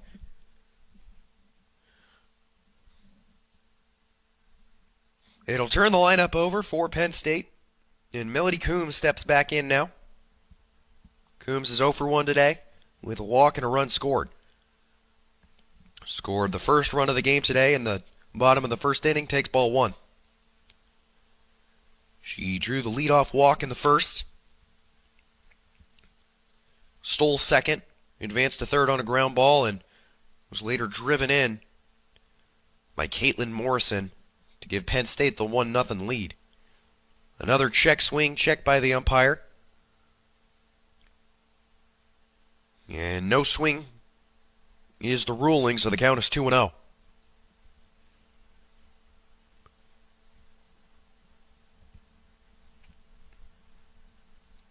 The 2-0 pitch to the Penn State leadoff hitter is a fly ball along the left side in foul territory.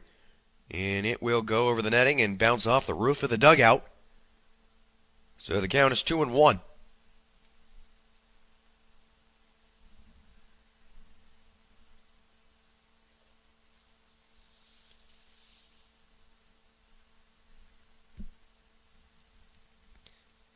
The 2-1 pitch from Vasquez is another fly ball in a very similar spot.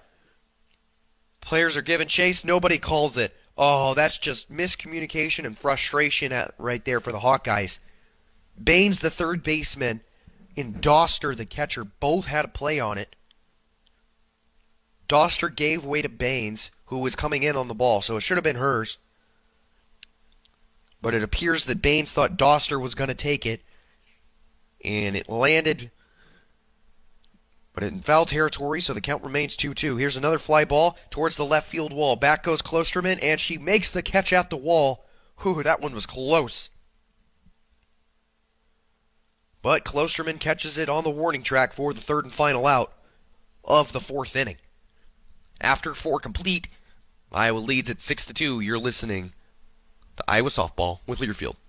Now at Menards, save big money on your next project with the 11% off everything. Update your home with high quality and unique sliding barn doors from Colonial Elegance. Give your home an updated look with doors for any room in the house. Get a ready-to-finish interior pine barn door for only $99.99 after 11% rebate. Good through April 2nd. Savings are a mail-in rebate. Some exclusions apply. See store for details. Save big money at Menards. You're listening to University of Iowa Hawkeye Softball on 800 KXIC.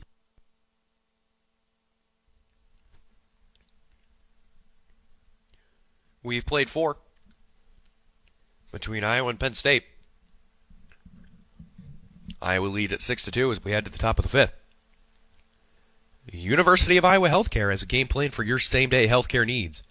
If you need treatment for a common illness or minor injury, visit one of several UI Quick Care or urgent care locations throughout the Iowa City-Cedar Rapids corridor. Their care and expertise will get you back in the game. UI Healthcare is proud to sponsor your Iowa Hawkeyes. And your Iowa Hawkeyes are coming up to the plate now. Remember last inning they loaded the bases with nobody out, but failed to push across a single run. Fielder's choice in which Penn State infield threw home to get the force out and a pair of strikeouts. Stop the Hawkeyes from scoring. But leading off the top of the 5th inning for Iowa will be Streff, the second baseman, the freshman from Marion, Iowa. Streff is 2 for 2 today. And she takes the first pitch upstairs, ball 1.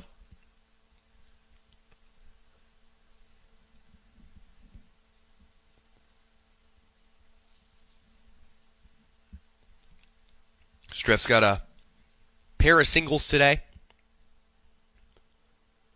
And she takes ball 2 low. Her single in the 3rd inning was for an RBI.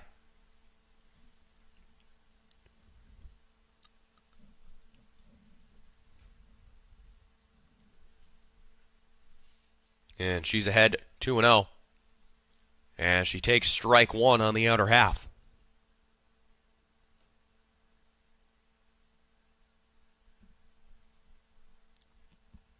We see the very similar workload here for Oatley, who remains in the circle for Penn State. Soft stuff away, hard stuff inside. There's the hard stuff inside, and Streff pops it up on the infield. And it will be caught by Coombs. So 1 away in the top of the 5th inning.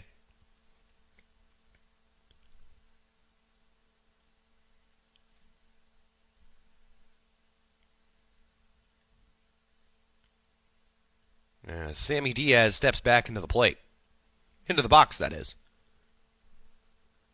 And she flies one into right field. And it's going to be an easy catch for Coleman, who remains in the game for Penn State, and there's 2 away. Coleman had the pinch hit home run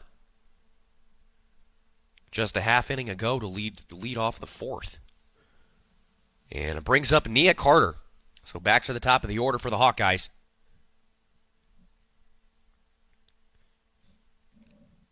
And Carter is a very rare 0 for 2 today. Went 3 for 3 yesterday in a walk and scored the only 2 runs for the Hawkeyes. But she's 0 for 2 today. She had a sacrifice fly in the 2nd inning. But still looking for that first hit. She's ahead 1-0. And now she swings and hits a hard ground ball towards the second baseman.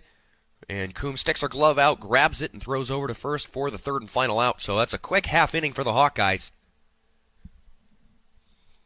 No runs, no hits, no errors, and nobody left on. Nobody even reached base. As we head to the bottom of the 5th inning, you're listening to Iowa Softball with Learfield. Ready for a home run?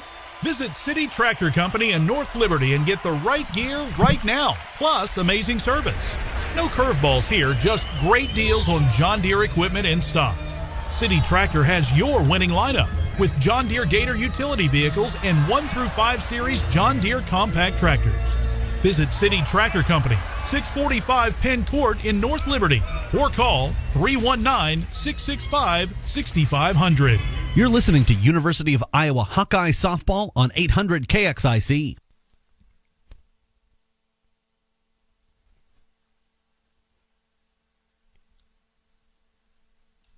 We've played 4.5 at Beard Field between the Hawkeyes and Nittany Lions. Iowa leads at 6-2. 6-8-1 leads 2-3-0. And leading it off in the bottom of the 5th for Penn State is Emily Maddock.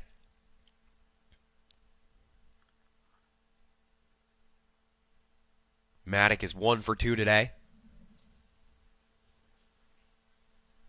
She ripped a double down the right field line in the 3rd inning.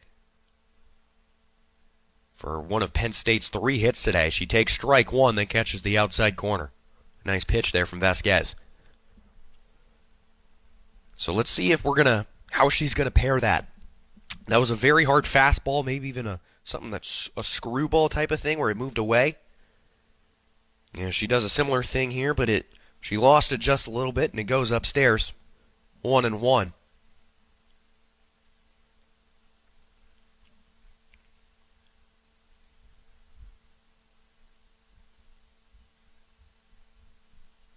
The 1-1 from Vasquez. And here's a bloop into right center field, and it's going to drop between the fielders. The throw to second will hold Maddock at first base. But that's a leadoff single for the Penn State DP. That's twice now where Maddock has served as the leadoff hitter in an inning and reached safely with a base hit. Her second hit of the day, and she had a pair of hits on Friday as well, and in their game before the Hawkeye series against Pitt, she had a pair of hits. So in her last 3 games, she is 6 for 9. And here is Morrison, and she hits a line drive down the left field line. This is a laser, and it gets over the wall, and it's a 2-run home run for Caitlin Morrison.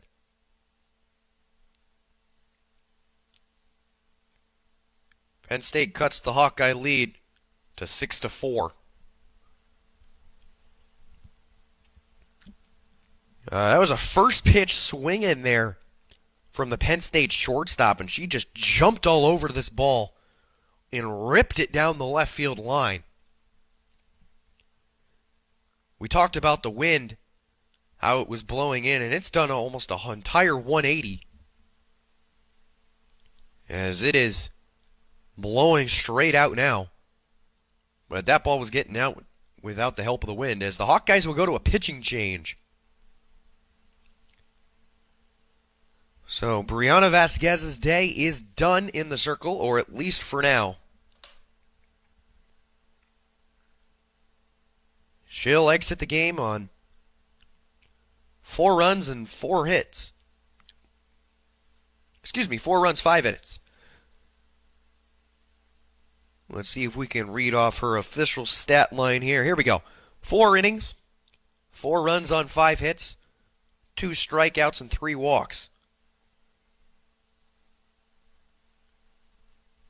She is still in line for the win today, though.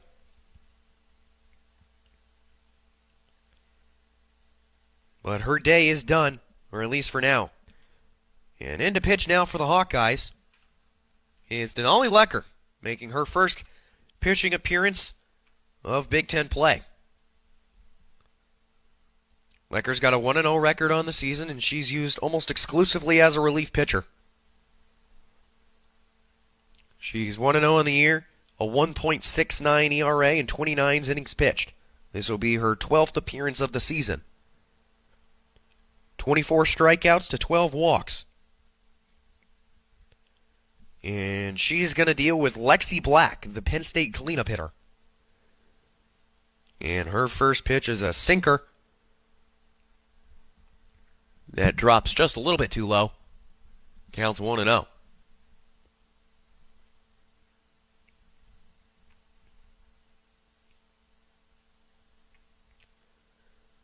The 1-0 from Lecker is inside, ball 2.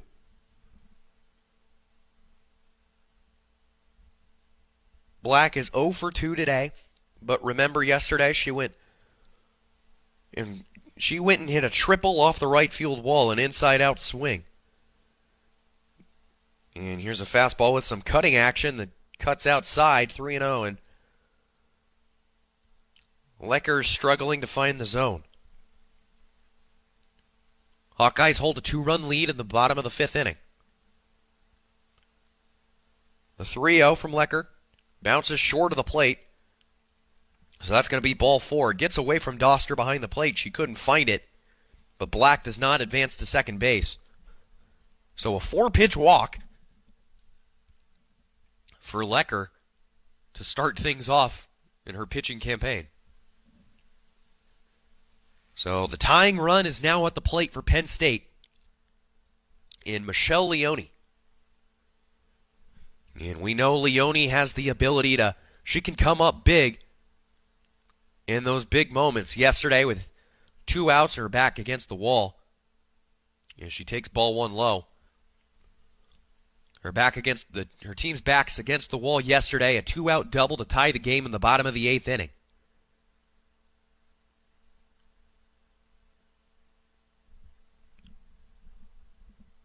Counts 1-0 from Lecker. And she pumps in a fastball for strike 1. So there's her first strike of the day. Count is 1-1.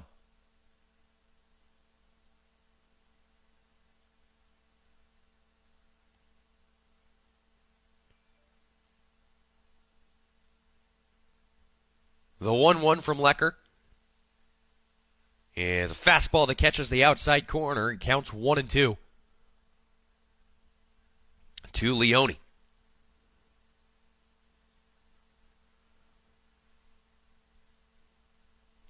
The 1-2 is swung on and missed, strike 3. And Lecker's got her first strikeout of the afternoon.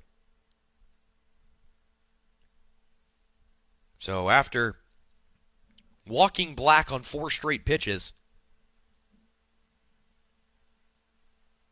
Lecker is able to strike out Leone for out number 1.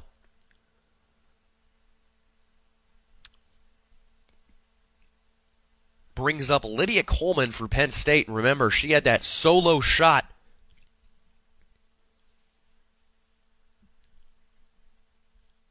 in the 4th inning to make it a 6-2 game at that point. She takes ball one, so the count is 1-1. Iowa jumped out to a 6-1 lead, but Penn State has scored 3 straight. They can make the lead more manageable. Here's strike 3 swinging, and the snap throw down to first is not in time. But Lecker gets back-to-back strikeouts. And the Hawkeyes have 2 away.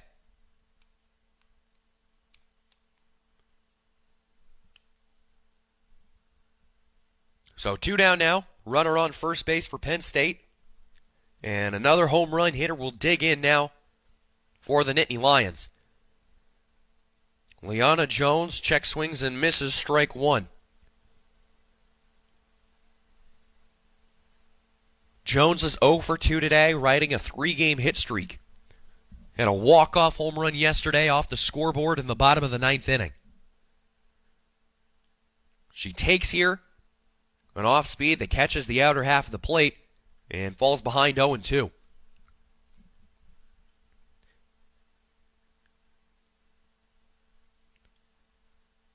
The 0-2 from Lecker is in the dirt, and it gets past Doster. Black will advance to second base, no throw.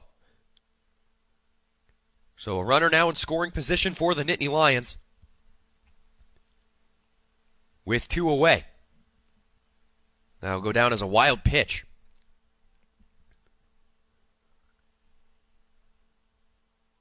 Jones digs back in, and Lecker takes the sign. Into her delivery and the pitch. There's a fly ball into right center field. Nia Carter goes over and makes the diving catch. What a play from Nia Carter, the Hawkeye right fielder. That ball had 2 written all over it. Black was going to be able to score easily from second base. But Nia Carter says, no, no, no, and makes the diving catch out in right center field and save the run. We've played 5, and the Iowa Hawkeyes lead Penn State 6-4. You're listening to Iowa Softball with Learfield. Prescription products require an online consultation with a healthcare provider who will determine if a prescription is appropriate. Restrictions apply. See website for full details and important safety information. Subscription required. Hey guys, did you know there's a generic form of Viagra that works just the same but is 90% cheaper? And you can get it online? Go to 4hims.com/joy. At Hims, you'll get a free medical consultation and discreet shipping if prescribed. You'll love your results. To start your free online visit, go to 4hims.com/joy. That's FORHIMS.com/JOY. You're listening to University of Iowa Hawkeye Softball on 800 KXIC.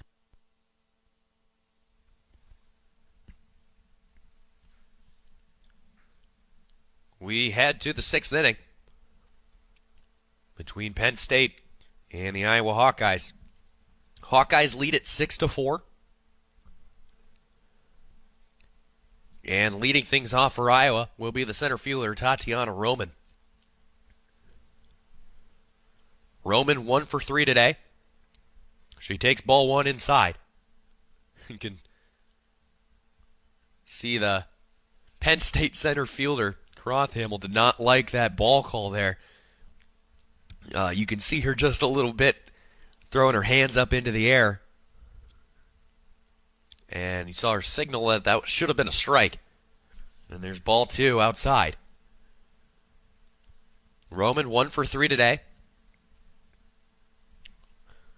With a single up the middle in the 4th inning. Roman takes that slap-style approach from left-handed hitters.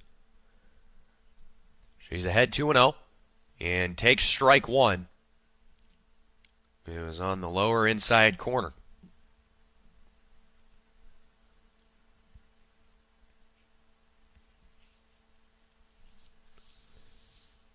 Oatley is still in the circle for Penn State. After a rough first inning, she's settled down. She pumps in strike 2 and deuces her wild.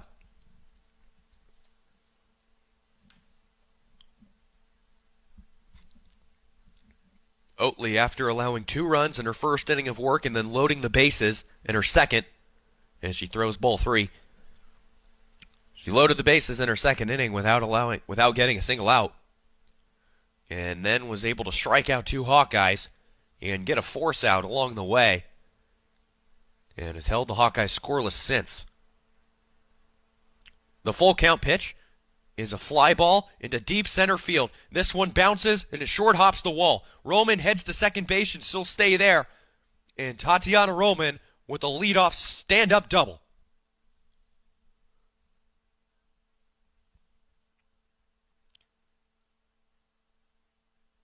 The Penn State outfield was playing pretty shallow on that play.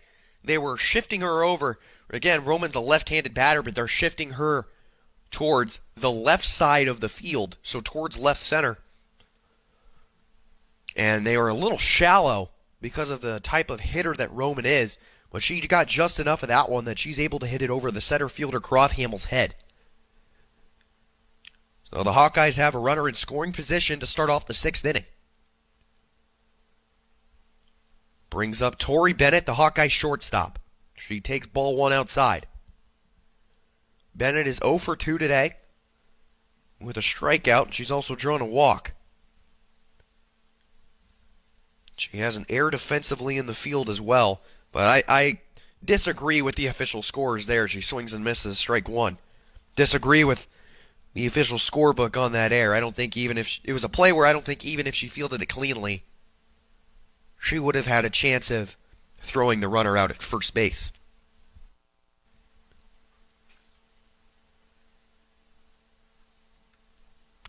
The 1-1 to Bennett is an off-speed taken low, ball 2. Bennett went 1 for 4 on Friday with a single, an RBI, and a stolen base. She's 10 for 18 in her last 4 games, and she's riding a 6-game hit streak. Still looking for the 1 today. And there's a ground ball up the middle. There's the base hit. It's into center field. Roman will round third and head home. The throw is not in time, and Roman will score safely.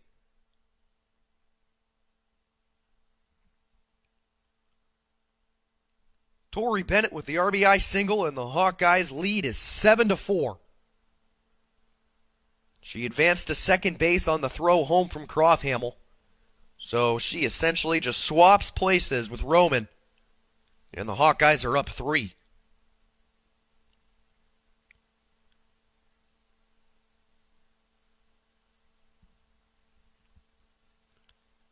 Brings in Lecker now, who is, again, the new pitcher for the Hawkeyes. Check swing, fouls it off towards the first base dugout.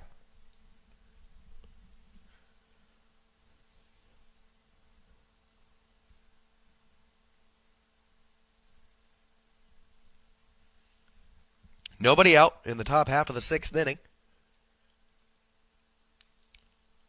Bennett's on second with Lecker at the plate. And she takes strike 2. Holding the lead late in games is, of course, very important for every team. But the Hawkeyes do well when they're leading late. When they're leading after 5 innings complete, they're 13-2. But one of those 2 losses came on Friday to this Penn State squad. Ball 2 outside. The Hawkeyes held a 1-0 lead going into the bottom of the 6th inning before Penn State tied the game and eventually won in extra innings. There's an off-speed, and it's skied out into deep right field. Coleman goes back, makes the catch. Roman will tag from second base. So Lecker will advance Roman, and the Hawkeyes have a runner on third with 1 away.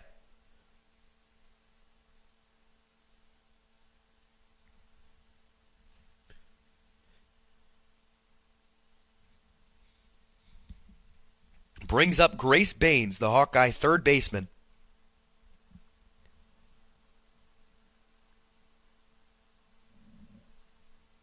One out and a runner on third. The pitch from Oatley. And here's a line drive deep into left field. This one short hops the wall and it's fair. Bennett will score. Baines remains at first.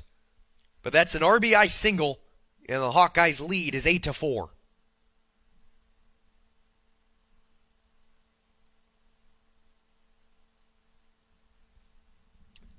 Baines ripped that ball down the left field line. Thought it might have had a chance of leaving the park.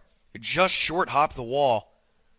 Left field is one of the shallower parts here at Beard Field. Thought it might have had a chance, but Baines hit it so hard that she couldn't even advance to second. So runner on first with one away, Klosterman at the plate. And she takes strike one on the outer half.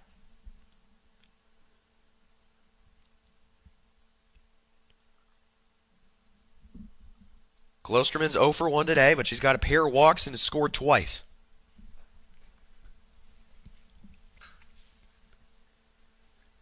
And she takes a ball inside, 1-1.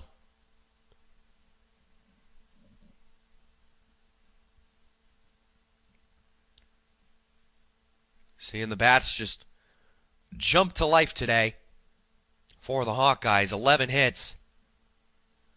Had 8 yesterday, but Iowa just couldn't do anything once they got runners on board. Strike 2 on the outside corner. 1 ball, 2 strikes.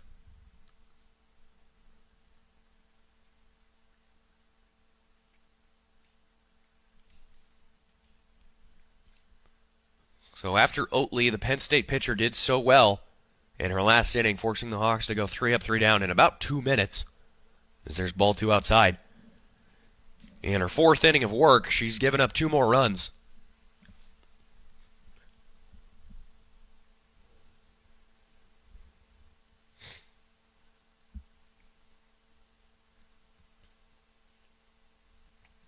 The 2-2 from Oatley is an off-speed, low, and inside, ball 3.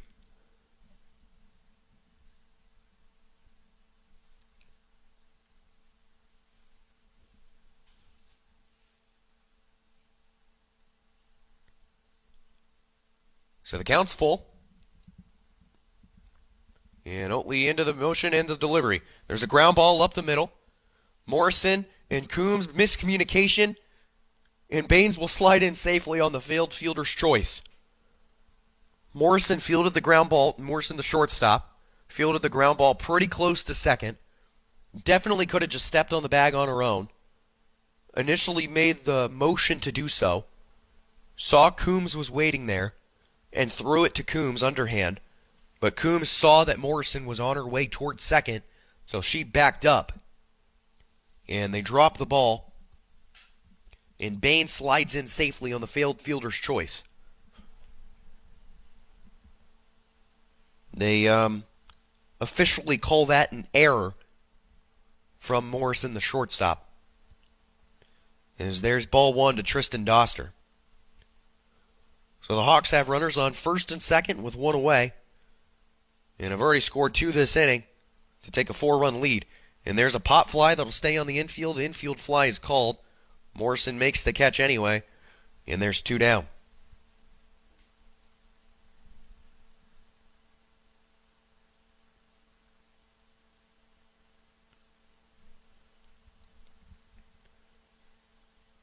So 2 down for Anna Streff.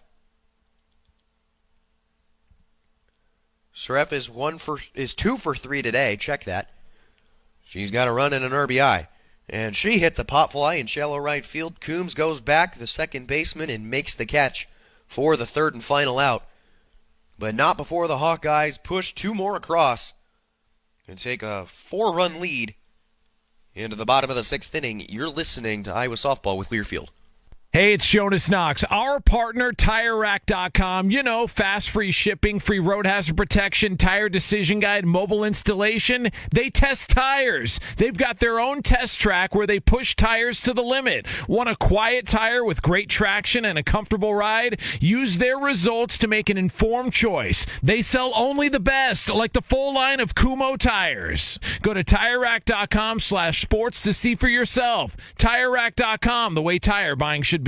You're listening to University of Iowa Hawkeye Softball on 800 KXIC.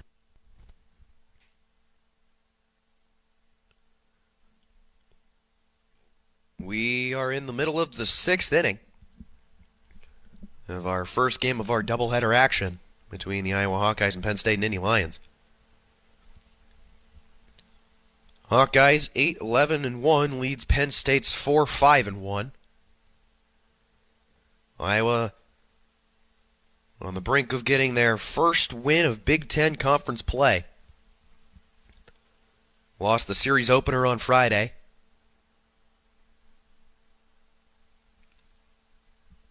Was originally scheduled to play yesterday as well, but the forecasted weather in Pennsylvania pushed yesterday's game to this morning, and we get to do a classic doubleheader. So you get to hear my beautiful voice for about a 5-hour span. Strike one pumped in by Lecker. Crothhamel is at the plate for Penn State. She was pinch hit for earlier in the game, but she is re-entered and takes strike two. But the problem is she's not a very good offensive bat, but she's a premier center fielder. But she can't get pinch hit for again and re-enter as well.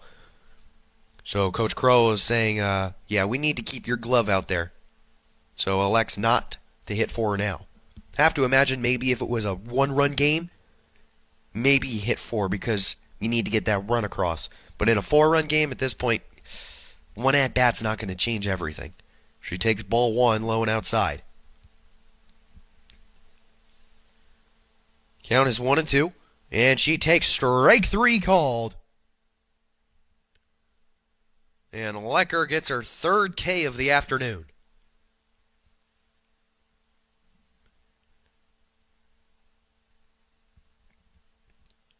Brings up Morgan Farah, the catcher, this afternoon for Penn State.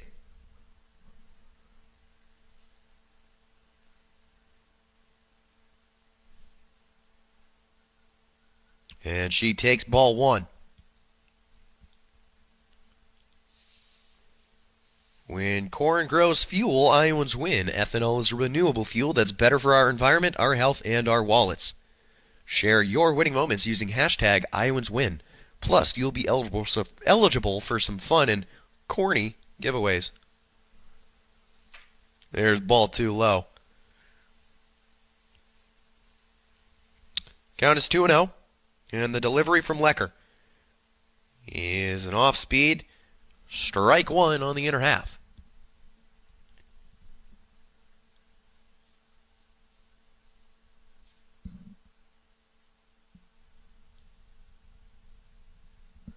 The 2-1 to Farah is fouled off her shin guard. Might have gotten a piece of Doster behind the plate as well. But the count evens at 2 apiece.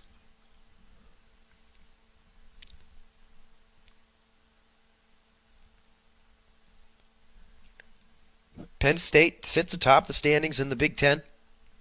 I mean, of course, they've only played the one conference game. As Vera takes ball three outside, counts full.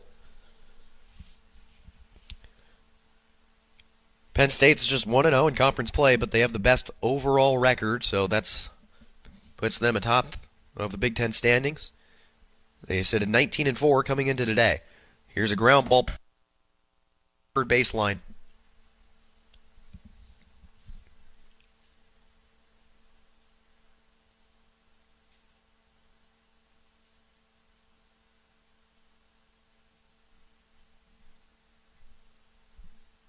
So the count's full with one away. Hawkeyes lead 8-4.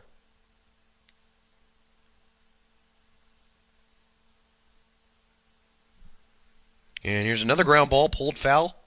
And it just goes to the left of the third base bag.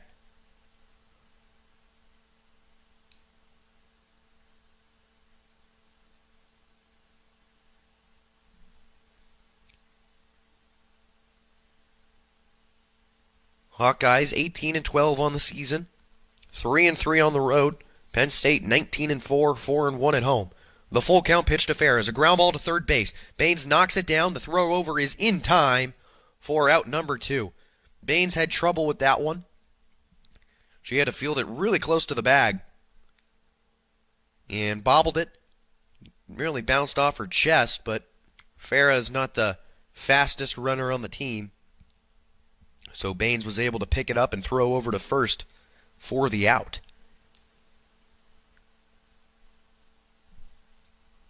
So it's back to the top of the order for Penn State, and Melody Coombs, she shows bunt and chops at it like a sword. Strike one.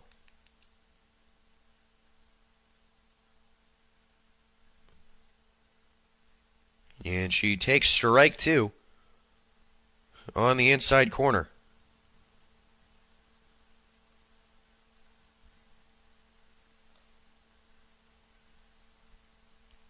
Denali Lecker, the pitcher right now for the Hawkeyes. And she gets Coombs to check swing on a ball in the dirt. Is it a swing? No, it was not. That one was very borderline.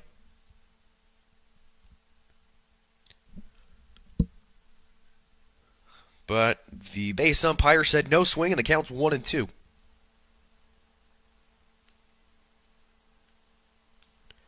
And here's a ground ball.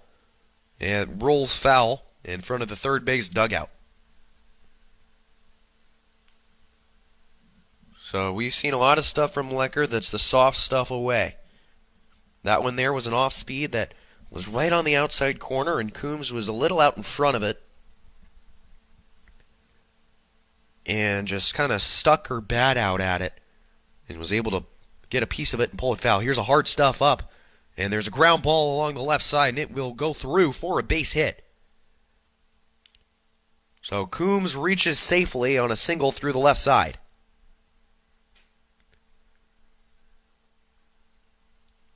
So 2 away, and Emily Maddock digging in now for the Nittany Lions.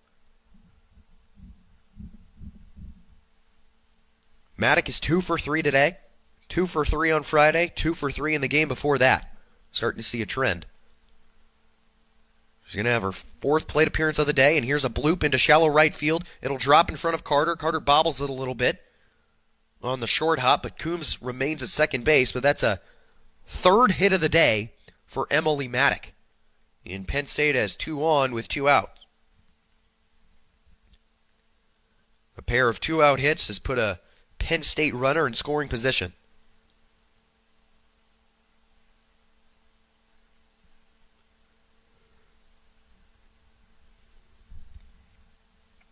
Caitlin Morrison now for Penn State, who is also 2 for 3 today. She swings and misses strike one. Morrison had a double in the 3rd, and then a big 2-run home run in the 5th inning. That was a home run that had cut it to a 6-4 game. She has a chance to pull Penn State within 1 now. And here's a pop fly that will stay on the infield. Diaz, the first baseman, makes the catch for the 3rd and final out. So Penn State gets a pair of 2-out singles, but nothing comes about. And the Hawkeyes hold them scoreless. They still lead 8-4 as we head to the 7th inning. You're listening to Iowa Softball with Learfield. Save big with 11% off everything at Menards. Get a beautiful view with new windows from Jeld-Wen. We have over 100 sizes and styles in stock. Or customize your dream window, any size, any shape, made just for you with our Design and Buy program. Get a 24 by 24 inch sliding window for $79.99 after 11% rebate. Good through April 2nd. Savings are mail-in rebate. Some exclusions apply. See store for details. Save big money at Menards. You're listening to University of Iowa Hawkeye Softball on 800 KXIC.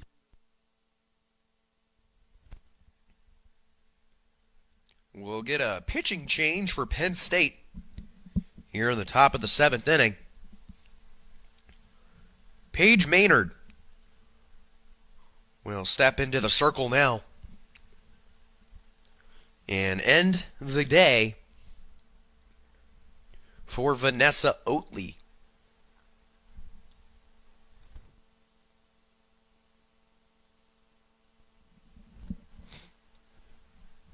See if we can read Oatley's final stat line in the circle. Here we go. Oatley went 4 innings, allowing 4 runs on 8 hits. Struck out 2 and walked 4. So a rough outing for the senior lefty. But the new pitcher now for the Nittany Lions is number 0, Paige Maynard. She'll face Sammy Diaz to lead things off. Diaz hits a line drive down the right field line, and it touches the line maybe, waiting for the official call. Nope, umpire throws the hands in the air. It'll be a foul ball. Must have just missed it. Diaz was thinking 2 right out of the box, but Paige Maynard making her 5th appearance of the season. She's got a 1-0 record, a 2.61 ERA, and 10 1/3 innings pitched. She is a true freshman. Gets Diaz to swing and miss for strike 2. In her last appearance against St. Francis, Maynard went 2 innings and allowed 3 runs, although none of them were earned, on 2 hits. She's ahead 0-2 now to Diaz. And Diaz will foul one off over the netting, over the first base dugout.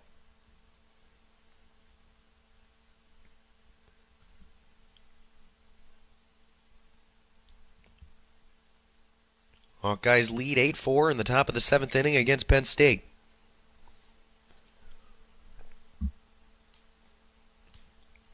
Here's a fastball that just seems to get away from Maynard. That one's way upstairs.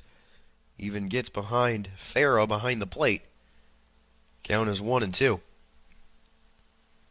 Iowa City Tire and Service is a proud supporter of Hawkeye softball. Find them at 410 Kirkwood Avenue or online at ictire.com. Iowa City Tire, where service actually comes first. The 1-2 from Maynard is swung on and missed by Diaz. So the first batter Maynard sees, she gets the strikeout.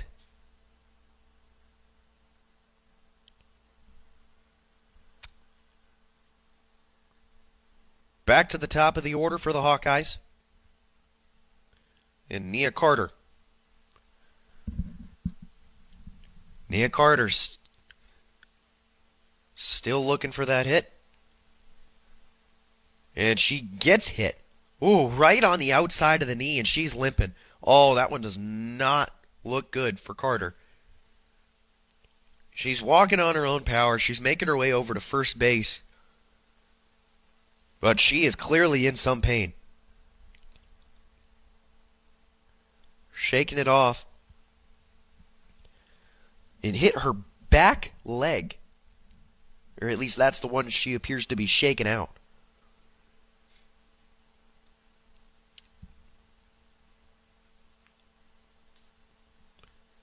And she's going to get ran for right now. So Nia Carter will head back to the dugout. You have to imagine it's a 4-run game. With just an inning to go, no need to really try and push your best player if you don't need to.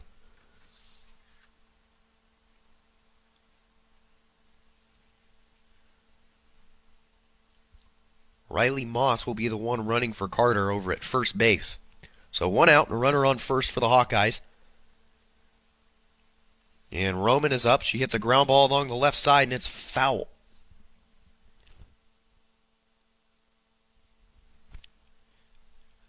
Just rolled foul from the slap-hitting lefty.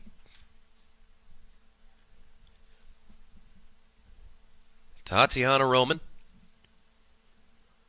2 for 4 today with a single and a double. The double was hit just over the center fielder's head. And here's a line drive that goes foul along the left field line.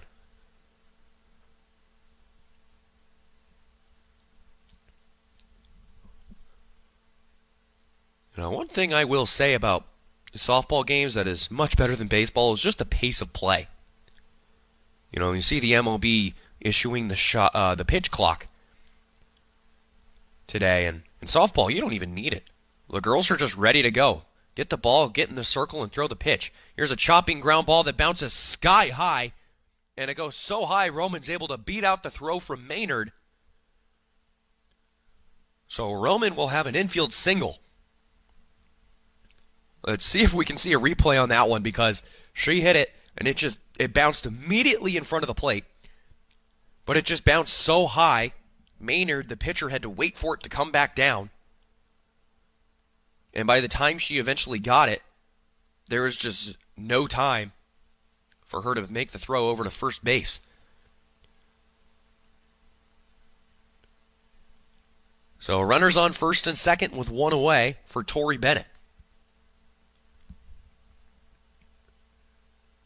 Bennett is 1 for 3 with a double in the 6th inning. The double was an RBI double, too. She takes ball 1 outside, and the count is 1-1. Bennett struck out in her first at-bat and has walked once as well.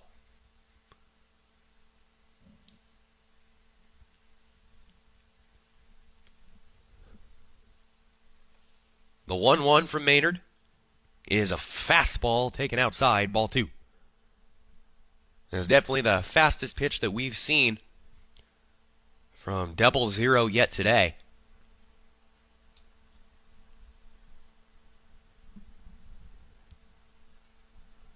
Counts 2-1 to the Hawkeye shortstop. And here's a pop fly into center field. Croth Hammelkamp's underneath it, makes the catch. No tag up from Moss at second. So there's 2 down. And the runners stay put.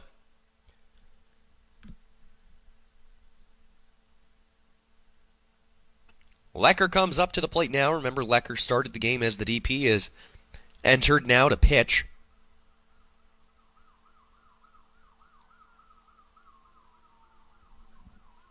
As we hear some sirens going on in the background. Don't know if you guys could pick that up.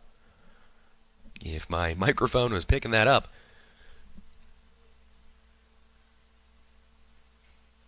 And the Hawkeyes lead is 8-4 in the top of the 7th inning. 2 away, 2 on. Maynard's pitch is another fastball pumped in there, but that one was outside as well. So we've really seen Maynard amp it up a little bit for a pair of fastballs, but she's yanked both of them, really. Hasn't been able to throw it for a strike. Into her motion for the 1-0. And this one gets away from her, too. And the count is 2-0. Lack of command is not typically something Maynard struggles with. She has yet to walk a single player this season in her 10 1/3 innings pitched. She's behind 2-0 now, though. And here's a ground ball along the left side, and it gets past the glove of the third baseman. Another Hawkeye run will score. Roman stays at third, but the Hawkeyes score on the Nittany Lion Air.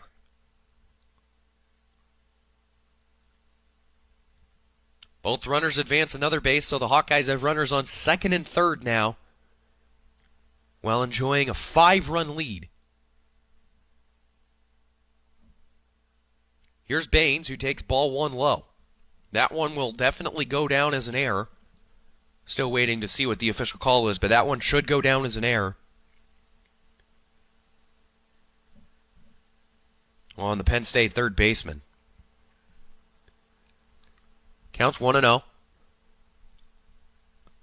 And strike 1. Catches the outside corner.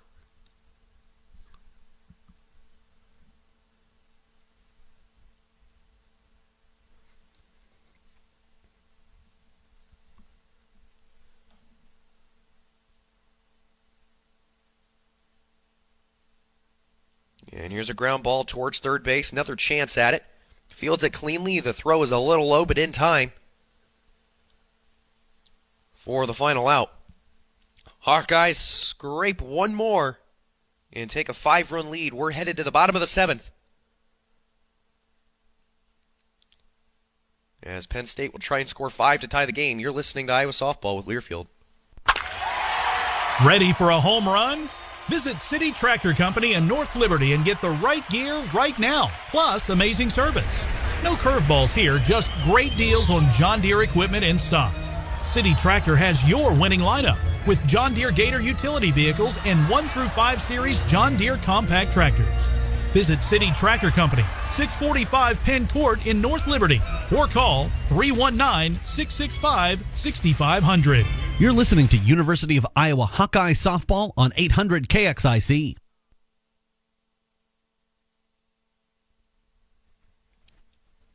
Well, the Hawkeyes are just 3 outs away from getting their first win of conference play.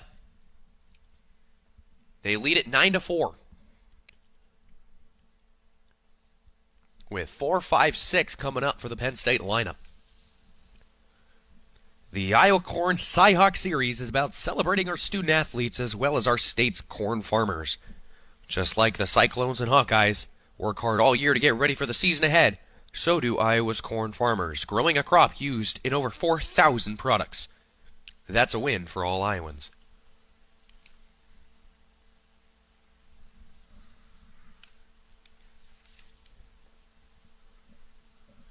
So it's a 5-run lead for the Hawkeyes. Lecker stays on the bump. Already through 2 innings of relief.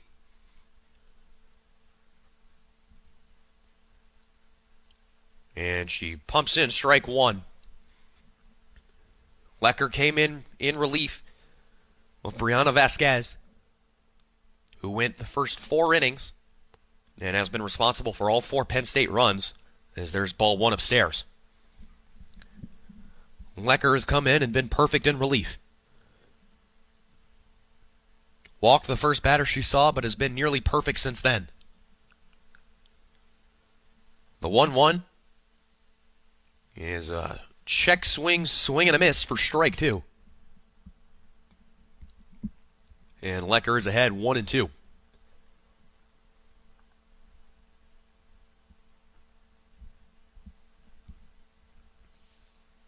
Lexi Black, the Penn State batter, bloops one into right center field. This one's going to find the gap. It bounces and rolls all the way to the wall, and Black slides in safely at second base for a leadoff double.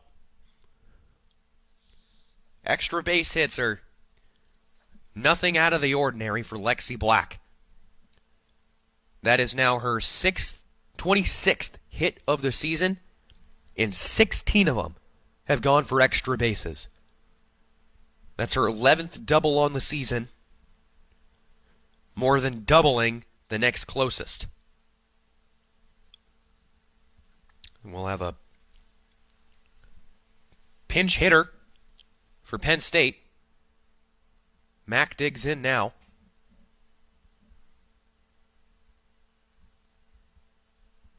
As Mack takes strike 1 outside.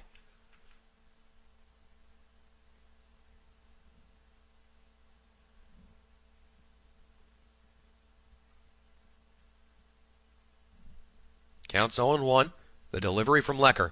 Ooh, that was a nice little drop pitch. But it just dropped a little too early. Skims across the dirt, 1-1.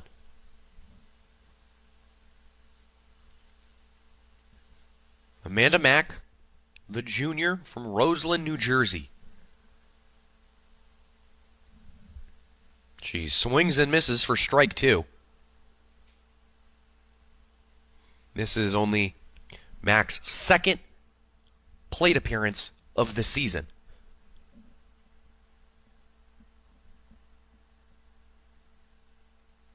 She is 1 for 1 in her college career. Things are going to change today. In either direction, she takes ball 2 up in her eyes.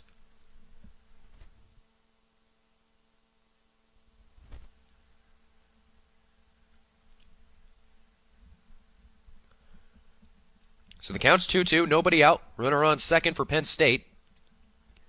And Max takes strike 3. Lecker catches the inside corner for her 4th strikeout of the day. I have to wonder if, as Lecker is pitching as well as she has thus far, and her pitch count's relatively low, 44 at this point, you have to imagine we'll probably see her in relief in the next game as well. She gets Lydia Coleman to swing and miss, strike 1.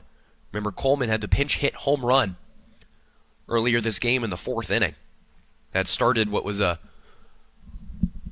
a 3-0 little run there from Penn State, charging a comeback, but Iowa scored 3 of their own to answer it and retake the 5-run lead. Ball 1 low and in the dirt.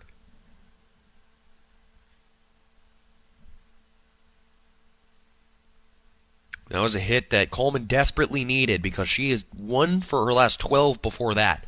She swings and misses here, strike 2.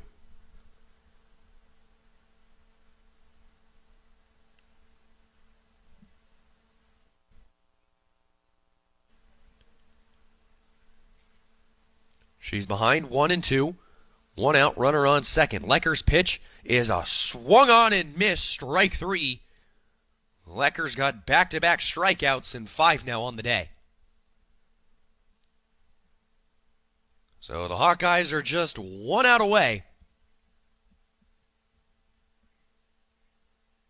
from winning their first game of Big Ten play. Leanna Jones digs in, the Penn State left fielder. She hit the walk-off home run in the bottom of the 9th inning on Friday. She takes ball 1 low. We've seen a lot of really good, might be change-ups, might be a drop ball, but just something from Lecker has looked really, really good that she's just pounding the lower part of the zone with and just getting swings and misses. There's one there, but this one's just a little bit too low and it bounces in the dirt.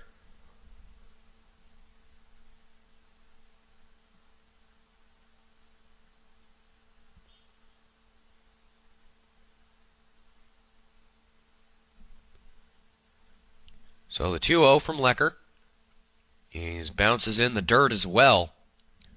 So the count moves 3-0. And of course, right after I comment Lecker on how well that she's commanding the ball in the lower part of the zone, she's skimmed 3 of them across the dirt.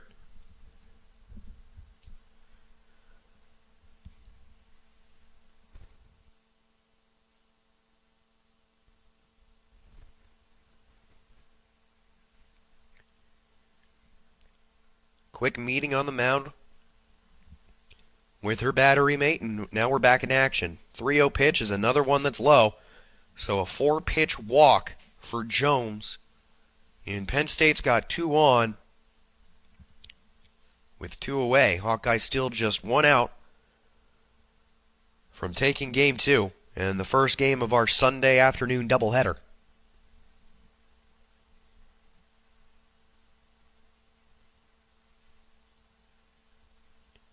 It's Lilia Crothamel at the plate now for Penn State. She takes ball 1 low. And now we're seeing Lecker as having a little bit of control issues, just can't seem to find the zone. That's 5 straight balls. And there she pumps one in for strike 1. Catches the outer half.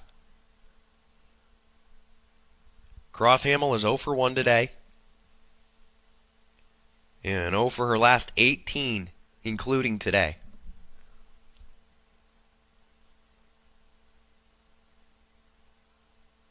There's strike 2, and Crothamel doesn't like it. It did appear to be a little bit outside, but it caught just enough of the plate for our home plate umpire to stick his fist up into the air. Counts 1-2. Hawks a strike away from winning this one. Lecker's pitch. Strike 3 called.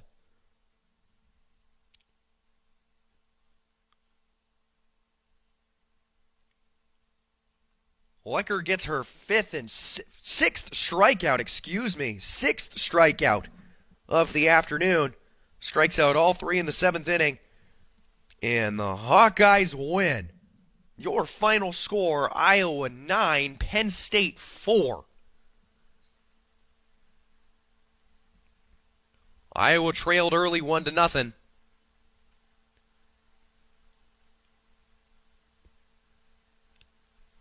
But a big 3-run home run in the 2nd inning sparked a 9-3 stretch. And the Hawkeyes win by a final score of 9-4 and take the first game of our Sunday doubleheader.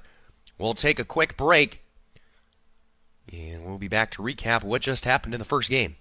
Save big with 11% off everything at Menards. Get a beautiful view with new windows from Jeld-Wen. We have over 100 sizes and styles in stock. Or customize your dream window, any size, any shape, made just for you with our Design and Buy program. Get a 24 by 24 inch sliding window for $79.99 after 11% rebate. Good through April 2nd. Savings or mail-in rebate. Some exclusions apply. See store for details. Save big money at Menards. Hey, it's Jonas Knox. Our partner, TireRack.com. You know, fast, free shipping, free road hazard protection, tire decision guide, mobile installation. They test tires. They've got their own test track where they push tires to the limit. Want a quiet tire with great traction and a comfortable ride? Use their results to make an informed choice. They sell only the best, like the full line of Kumho tires. Go to TireRack.com/sports to see for yourself. TireRack.com, the way tire buying should be. Ready for a home run? Visit City Tractor Company in North Liberty and get the right gear right now, plus amazing service. No curveballs here, just great deals on John Deere equipment in stock. City Tractor has your winning lineup with John Deere Gator utility vehicles and 1 through 5 series John Deere compact tractors.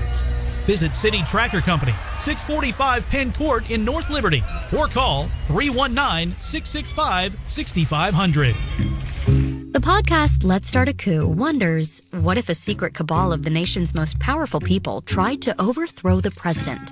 Explore how it almost happened to FDR in the 1930s in this darkly comedic retelling of one of American history's weirdest schemes. And for you, Major General Smedley Butler, nothing will ever be the same. Why? Is it something bad? Listen to Let's Start a Coup on the iHeartRadio app or wherever you get your podcasts. You're listening to University of Iowa Hawkeye Softball on 800 KXIC.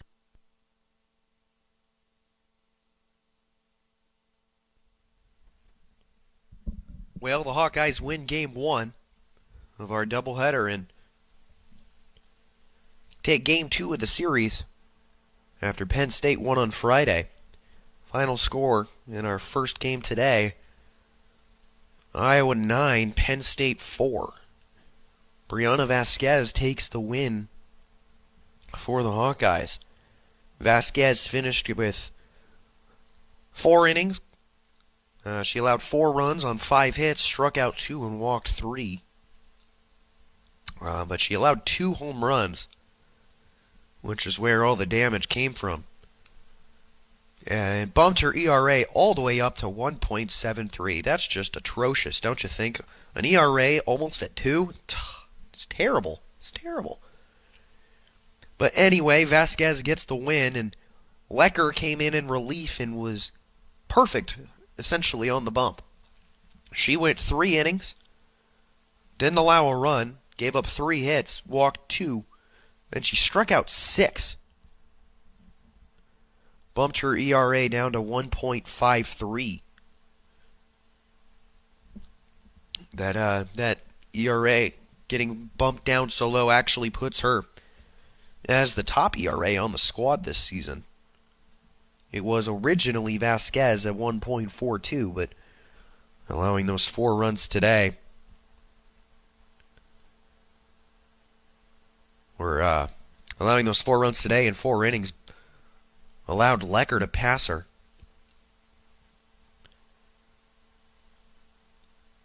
Lecker, a pitcher who has primarily come in as a relief pitcher this season. And it has definitely been her best season on the bump. I mean, an ERA sitting at 1.53. And you compare it to last year, it was just a touch under 5. And in 2021, it was over 8. So Lecker's definitely figured some stuff out in the circle. As I said, went 3 innings today. No runs allowed and struck out 6.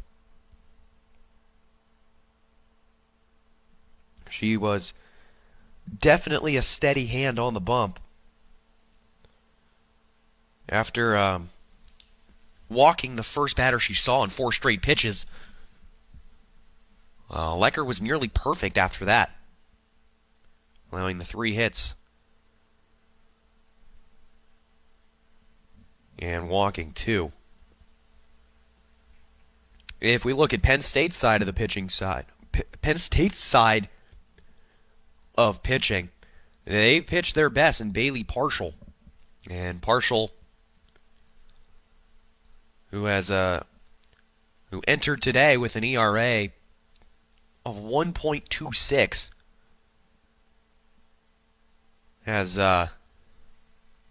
she kind of got roughed up just a little bit. Went 1-2-3 in the first, but gave up 4 runs in the second inning and was later pulled. And had to hand the ball over to Vanessa Oatley, who went 4 innings, allowing 4 runs on 8 hits. And then Paige Maynard came in and pitched the 7th for the Nittany Lions. She allowed a run. So everyone who pitched today for Penn State gave up a run. So there's our pitching stats. We're going to take a quick break, and we'll come back and we'll talk about the offense. You're listening to Iowa Softball with Learfield.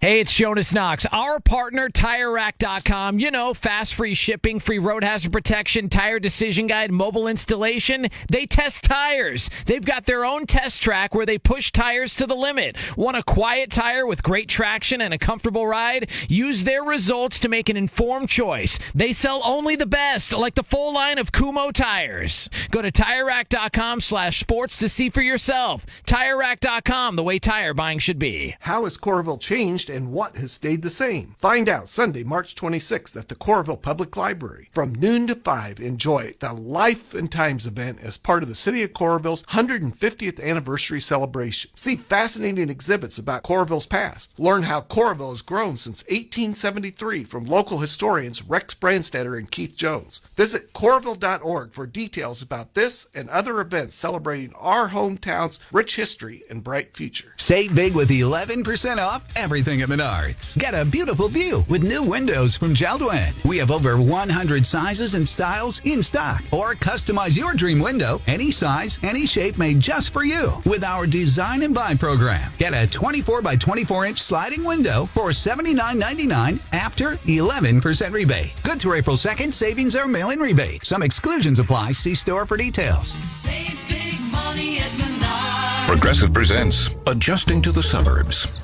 I never thought I'd care about gardening until I bought a house in the suburbs. But now I find myself in conversations about liquid fertilizer, and I wonder, am I the fertilizer guy now? No way. Everyone knows the ratio between phosphorus and nitrogen, right? Yeah, I'm still totally cool. Anyway, when you save with Progressive by bundling your home and auto, that's the easy part of adjusting to the suburbs. Progressive Casualty Insurance Company, coverage provided and serviced by affiliates and third-party insurers. Like any good agent, we're here for the open house, for the closing, for handing over keys. But because we're realtors, we're here for so much more. Agents who are realtors volunteer at nearly 3 times the national average. We're working to broaden access to credit, increase affordable housing supply, and ensure fair housing for all. And realtors are bound by a code of ethics. We're here for it all. Realtors are members of the National Association of Realtors. That's who we are. You're listening to University of Iowa Hawkeye Softball on 800 KXIC. Back to our post-game coverage between our doubleheader games today on a Sunday afternoon. Hope you're having a good day wherever you may be listening in from. And we know that our ladies are having a good day on the diamond thus far. Win game 1 of our doubleheader 9-4 over the Penn State Nittany Lions. I mean, it's a good win because, well, it had only been 1 game up until this point. Penn State was sitting at the tops of the Big Ten standings. Yeah, if we look at how things turned out offensively last game, the bats really came alive. And I mean, on Friday, the team had 8 hits, but 7 of them were singles, and they just couldn't seem to get anything going when runners were on base. But that was not the case today, as the Hawkeye offense exploded, tallying 13 hits, 5 of them for extra bases. If we talk about individual performances, I mean, you got to start off with Tatiana Roman. Roman, who went 3 for 5 in the game, including a big double that short hopped the wall. She also had a stolen base. So she finished 3 for 5 with a run scored. And let's see here. All but 2 Hawkeye starters tallied a hit in this one, and one of those who did not get one is Nia Carter, who is, of course, the Hawkeyes' best hitter, and we saw Carter get hit by a pitch in her last at-bat during the 7th inning. So we'll see what her status is for Game 2.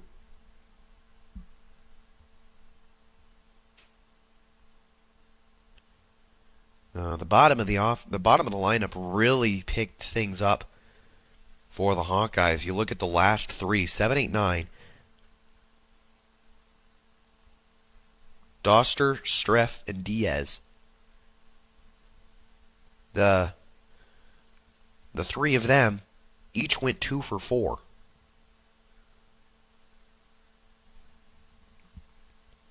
So the 7, 8, 9, the bottom part of the Hawkeye order, was really helping to carry the load. Doster, 3 RBIs, all of them on that big 3-run home run in the 2nd inning. They gave Iowa the 3-1 lead after they gave up a run in the bottom of the 1st.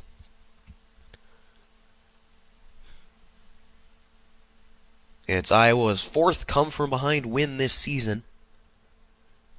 They moved to 4-9 whenever the opponent would score first. And they moved to 19-2 while out hitting their opponent. Grace Baines had a really good day at the plate as well. 2 for 5 and a pair of RBIs. But the big bat offensively was Tatiana Roman. As I said earlier, 3 for 5. One of those hits, a double to short hop of the wall.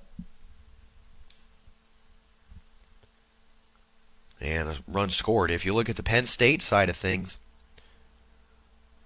this is a Penn State offense that can just flat out play. They can just score. They outscore their opponents by almost 130 to 41. That was coming into this game. And they've been out hitting their opponents 171 to 82. But if you look at their offense today, I mean, it was entirely the top half of their lineup that was providing everything.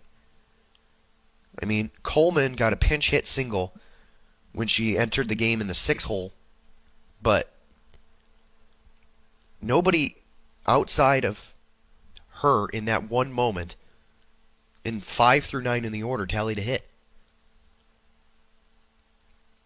The top 4 in the lineup got 8 hits combined between the 4 of them. Emily Maddock went 3 for 4, the 2-hole hitter. And Caitlin Morrison has, again, been the biggest bat that they have. She went 2 for 4, and one of those hits, a 2-run home run to pull Penn State within 2. But we'll take a little break.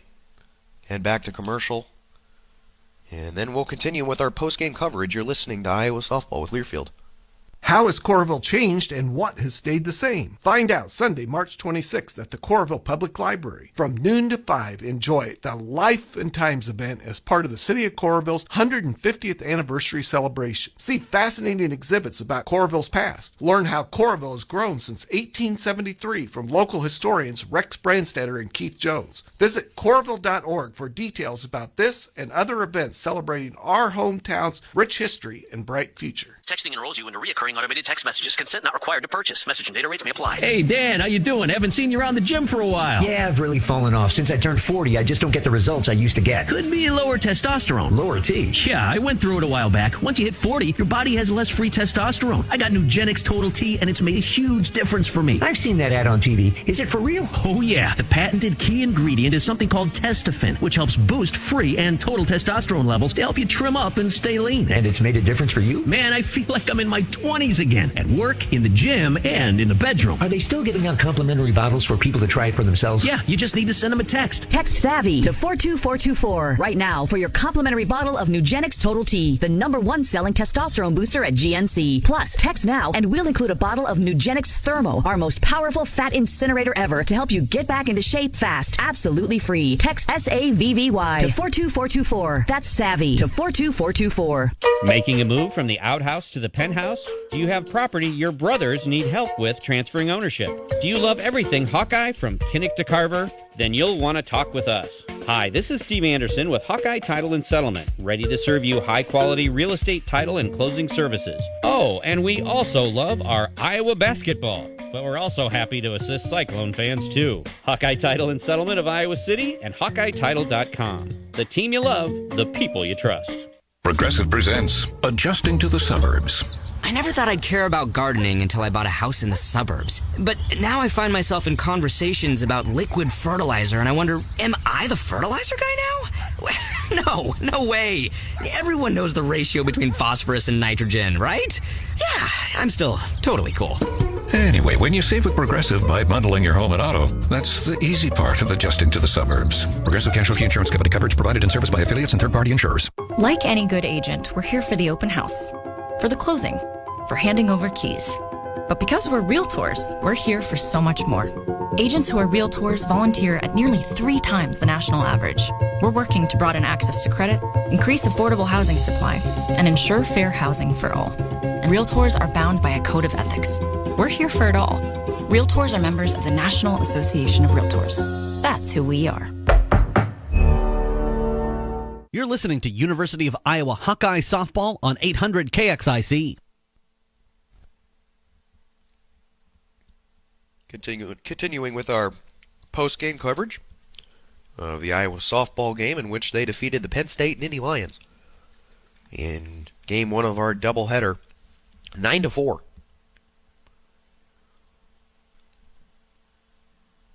Iowa's looking to win the series in game 3. They lost Friday night in the opener, a 3-2 loss in which Penn State went on a walk-off home run in the bottom of the 9th inning.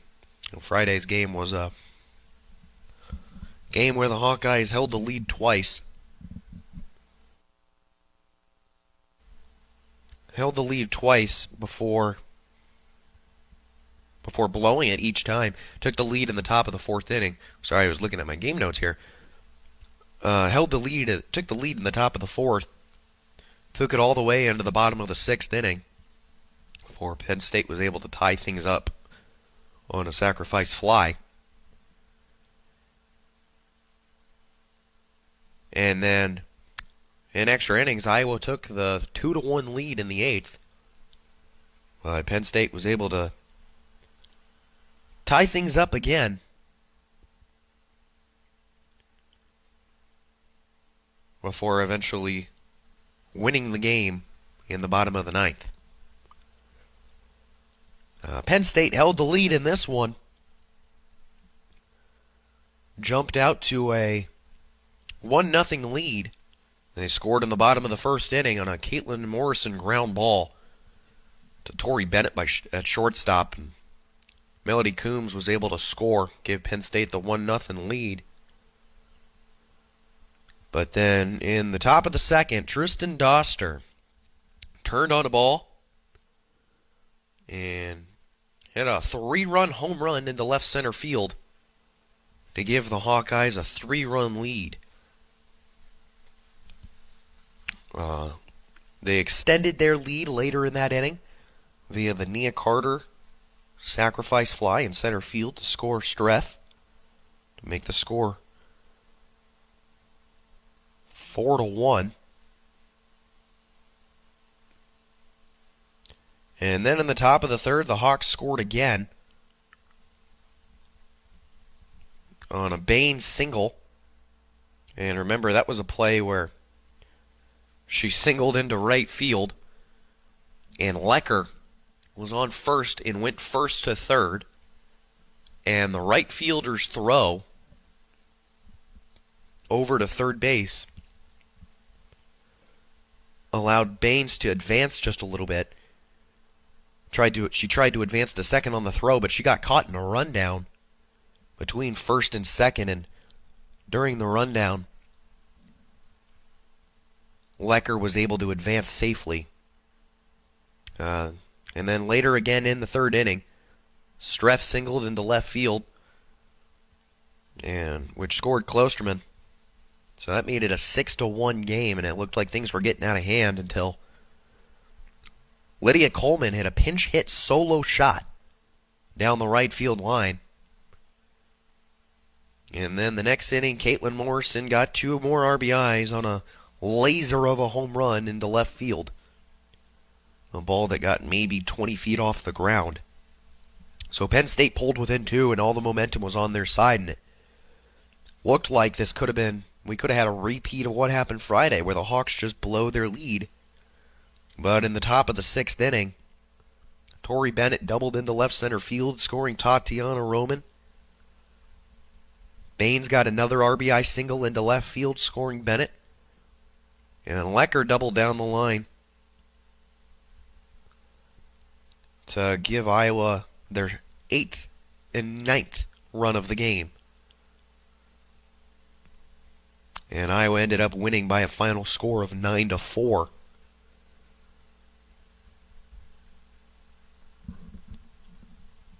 So the Hawkeyes get their 4th come-from-behind victory of the season. They out-hit the Penn State Nittany Lions 13-8.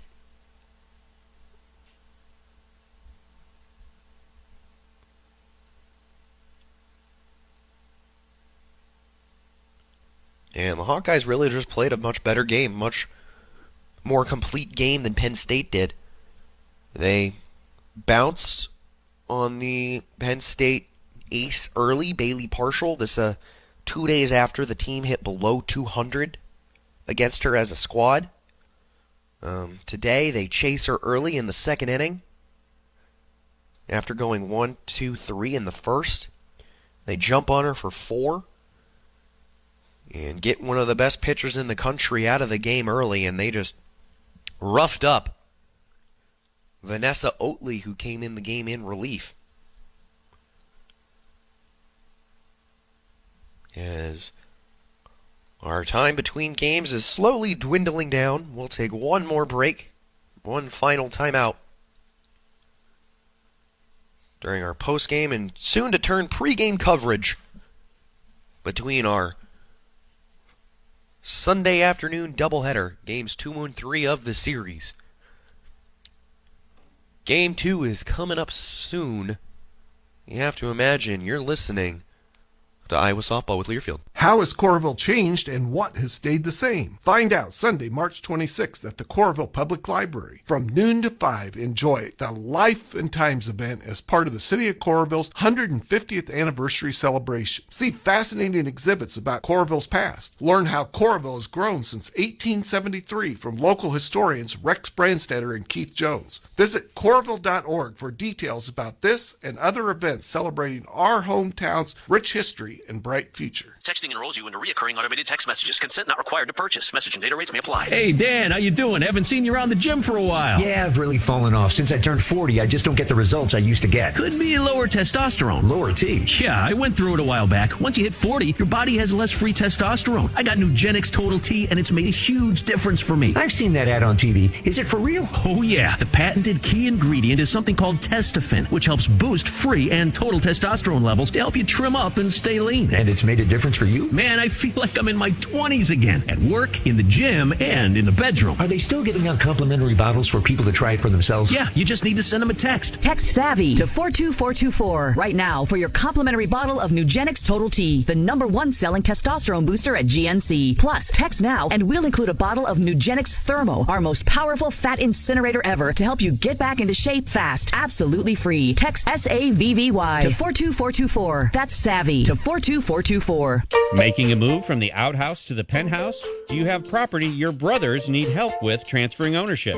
Do you love everything Hawkeye from Kinnick to Carver? Then you'll want to talk with us. Hi, this is Steve Anderson with Hawkeye Title and Settlement, ready to serve you high-quality real estate title and closing services. Oh, and we also love our Iowa basketball, but we're also happy to assist Cyclone fans too. Hawkeye Title and Settlement of Iowa City and HawkeyeTitle.com. The team you love, the people you trust. Progressive presents Adjusting to the Suburbs. I never thought I'd care about gardening until I bought a house in the suburbs. But now I find myself in conversations about liquid fertilizer, and I wonder, am I the fertilizer guy now? No way. Everyone knows the ratio between phosphorus and nitrogen, right? Yeah, I'm still totally cool. Anyway, when you save with Progressive by bundling your home and auto, that's the easy part of adjusting to the suburbs. Progressive Casualty Insurance Company coverage provided in service by affiliates and third-party insurers. Like any good agent, we're here for the open house, for the closing, for handing over keys. But because we're realtors, we're here for so much more.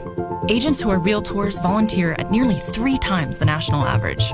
We're working to broaden access to credit, increase affordable housing supply, and ensure fair housing for all. And realtors are bound by a code of ethics. We're here for it all.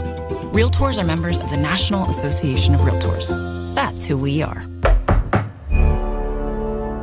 You're listening to University of Iowa Hawkeye Softball on 800 KXIC. Well, it is just about that time. We got word that Game 2 will start at 2:03, 1:03 Central Time, and Hawkeyes have put out their Game 2 lineup, and the question we were all asking, or at least I was asking, was if Nia Carter was going to be good enough to go for Game 2 after getting hit by a pitch in the top of the 7th inning, and she's got the nod. She's leading off in right field. We have the Hawkeyes lineup, official lineup for Game 2.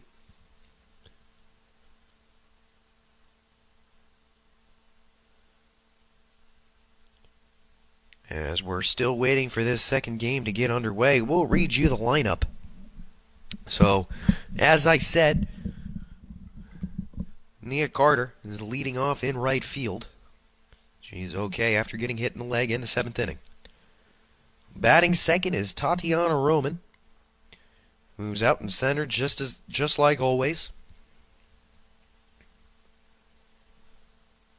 Batting third is Tori Bennett. Hitting cleanup is Denali Lecker, and she's the DP today. Batting for Echo Mattiello, who would be the flex. Batting fifth in the prime RBI spot is Grace Baines over at the hot corner. So the top 5 are exactly the same. And the 6 spots where we get our first change. Tristan Doster will be catching and batting 6th in Game 2. Game 3 of the series. Anna Streff has moved up as well. She will be batting 7th and playing second base. And batting 8th and pitching in the circle today is Jalen Adams. This is Adams' second start of the series. Remember, she started the game on Friday.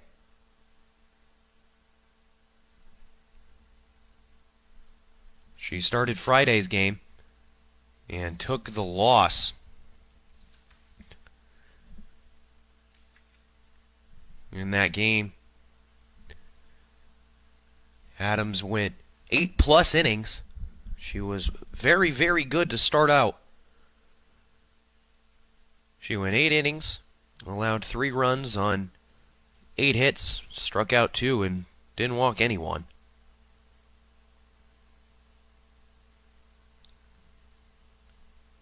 Still waiting for this game to get underway.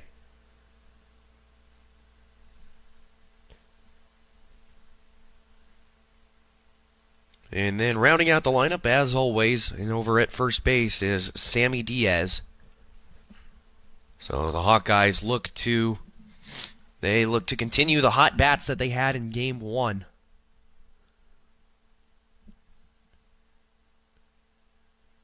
And control and try and take the series and launch themselves upward in the Big Ten standings. After that win, they moved to 19-12 on the year, the 101st win in Coach Gillespie's Iowa tenure. A record of 101-98. As Penn State is just about ready to take the field to get Game 2 underway.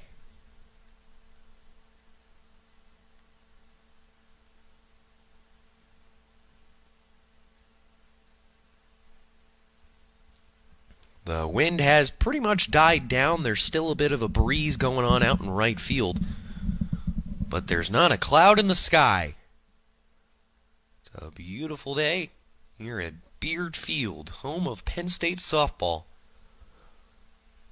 Both teams wearing the same uniforms they did last game. Penn State with their classic Penn State colors, the navy blue top in the perfectly white numbers on the back, white pants and blue stirrups with white horizontal stripes.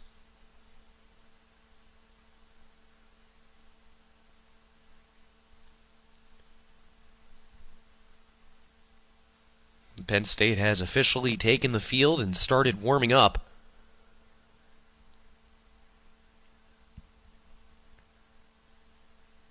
And it looks like the starting pitcher was going to be Kylie Lingenfelter, who we saw on Friday. Lingenfelter came in relief of Bailey Partial. She went 3 innings, allowing 1 run on 5 hits and struck out 2.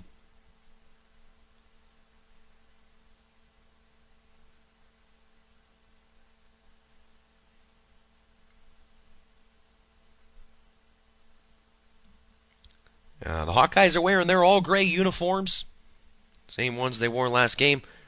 When the Hawkeyes wear gray this season, they are 4-3, and that's including the win earlier today. Best color seems to be gold, though, and you have to imagine that's always how it is in Iowa sporting events, right? We love our gold scripts. We love them. They look so good. They're 8-4 when they wear the gold. 4-3 in gray, and that's what they're wearing today. It's a dark gray with white batting helmets and gold numbers. The gray pants to match the jersey. As Lingenfelter gives out final high fives, and we're about to get our first pitch of Game 2 of this doubleheader. So winner take all. Whoever wins the game wins the series. The final game of the weekend before the Hawks return home for their home opener on Tuesday. First pitch from Lingenfelter is a ball upstairs.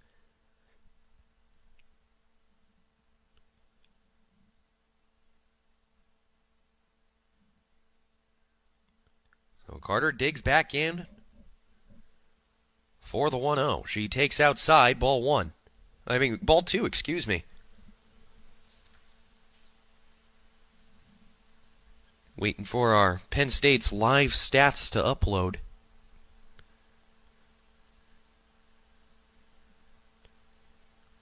The 2-0 from Lingenfelter is a strike. New home plate umpire behind the plate.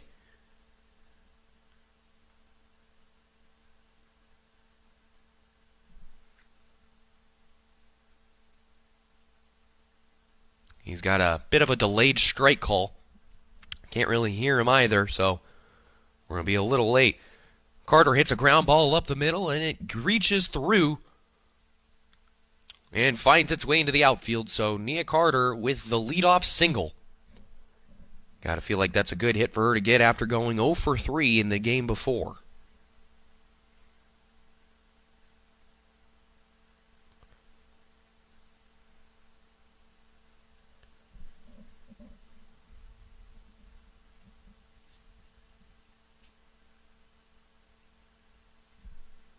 So now it brings up Tatiana Roman, who takes ball 1 in the dirt. And Morgan Farah is behind the plate for Penn State. We saw her enter the game late, and she jumped up there, expecting Nia Carter to take off for second base. But Carter stays put. Roman swings and misses at a ball at about her eye level. Looks like one she was just trying to poke out into left field.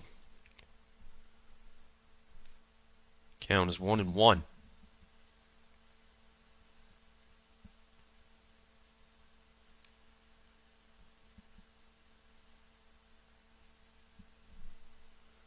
Roman hits a ground ball towards third. The throw to second is high, and it goes into the outfield. So that'll be an error on the third baseman, and the Hawkeyes have runners on the corners now as Carter advances on the errant throw.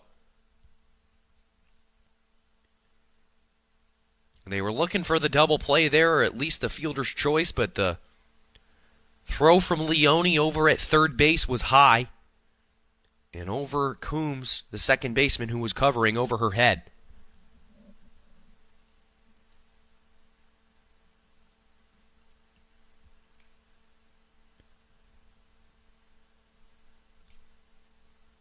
Ball was...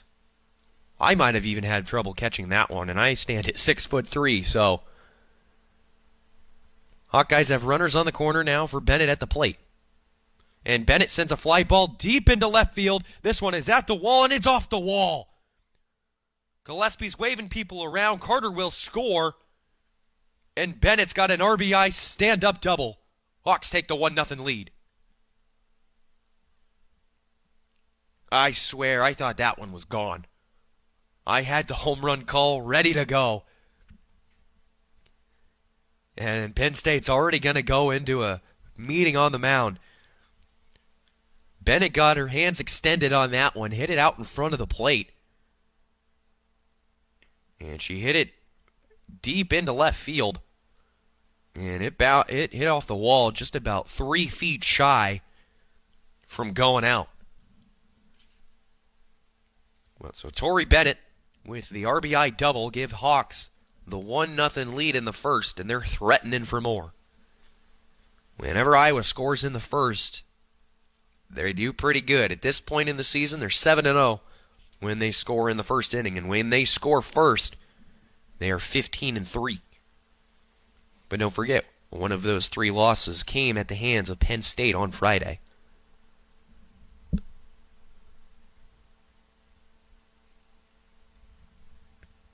So it brings up Lecker now for the Hawkeyes.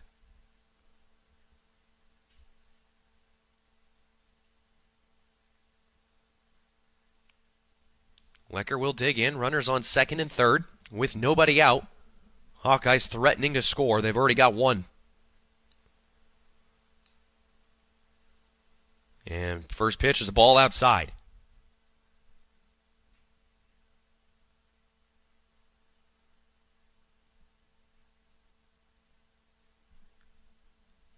Lecker digs back in. 1-0 count. The pitch from Lingenfelter is a fastball that catches the outer half of the plate. Strike one.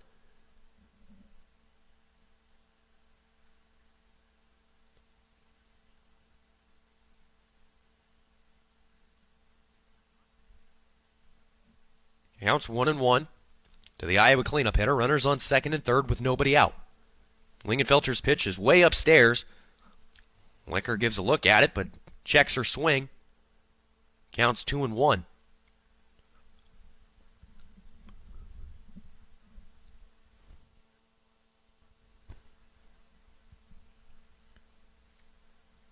Lingenfelter back into the circle, into the motion and the pitch.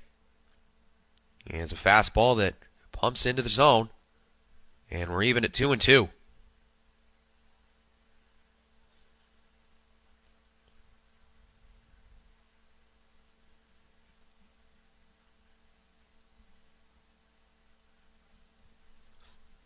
So the count's 2-2 to Lecker, and she hits a fly ball into shallow right field. Both players battling the sun. Coleman comes in, makes the catch. The throw home will stop the tag up. The ball was hit too shallow for Roman over at third base to try and tag. So Penn State gets a much needed out. It was a very good throw from Coleman, the Penn State right fielder. Thought that might drop because it was kind of in no man's land between Coleman, the right fielder, and Coombs, the second baseman. And both players had to battle the sun. It's Baines now for Iowa, who pulls a foul ball down the third base line.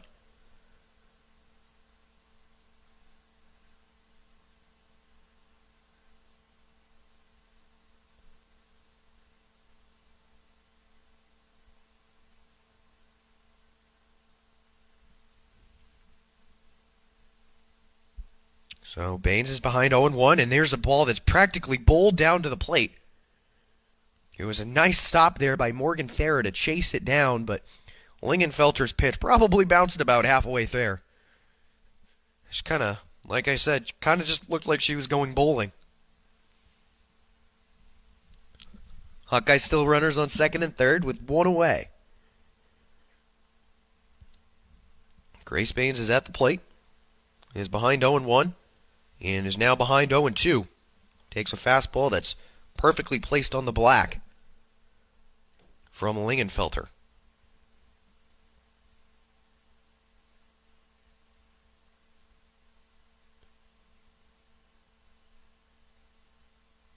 The 0-2 is a pitch up into Baines' eyes, and she hits a foul ball. It goes very high. It knocks over somebody's drink. No! They went for the catch, and they knocked over their drink. It spilled all over the dugout. Oh, it destroyed it! It destroyed the cup! The cup is in pieces! Oh, I can't tell what kind of drink it was. The cup is literally shattered in pieces right now. The 0-2 is a ball low. You just saw all the players in the Iowa dugout who are in the third base dugout. All of them just stand up and look over the roof and just see this cup that is shattered with pieces everywhere. The count is 1-2. And strike three called. Baines goes down looking, and Lingenfelter gets her first strikeout of the day, and she's looking to get out of the jam, allowing just the one run.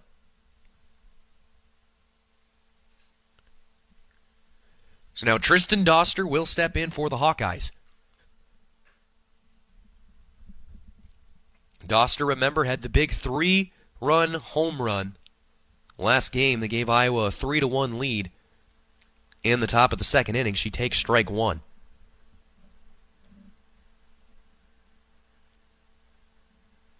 Doster has pretty much become the team's primary catcher as she gets one off the fist of her hands and hits it into the netting. Morgan Farah, the catcher, is fighting with Lexi Black, the first baseman, over who should get the ball. Both of them kind of raced at it, and when Farah picked it up, she swatted away Black's hands. As I was saying, Doster has become the primary catcher. Caught her first game on February 17th as she fouls off another one.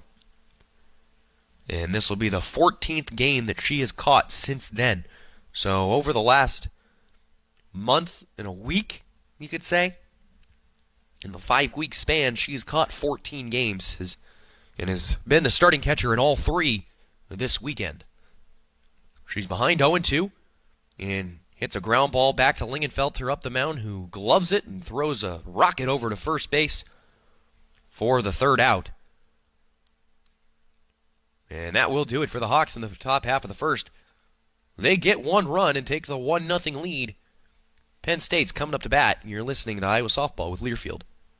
Texting enrolls you into recurring automated text messages. Consent not required to purchase. Message and data rates may apply. Hey, Dan, how you doing? Haven't seen you around the gym for a while. Yeah, I've really fallen off. Since I turned 40, I just don't get the results I used to get. Could be lower testosterone. Lower T? Yeah, I went through it a while back. Once you hit 40, your body has less free testosterone. I got Nugenix Total T, and it's made a huge difference for me. I've seen that ad on TV. Is it for real? Oh, yeah. The patented key ingredient is something called Testofen, which helps boost free and total testosterone levels to help you trim up and stay lean. And it's made a difference for you? Man, I feel like I'm in my 20s again. At work, in the gym, and in the bedroom. Are they still giving out complimentary bottles for people to try it for themselves? Yeah, you just need to send them a text. Text SAVVY to 42424 right now for your complimentary bottle of Nugenix Total T, the #1 selling testosterone booster at GNC. Plus, text now and we'll include a bottle of Nugenix Thermo, our most powerful fat incinerator ever, to help you get back into shape fast. Absolutely free. Text SAVVY to 42424. That's SAVVY to 42424. You're listening to University of Iowa Hawkeye Softball on 800 KXIC.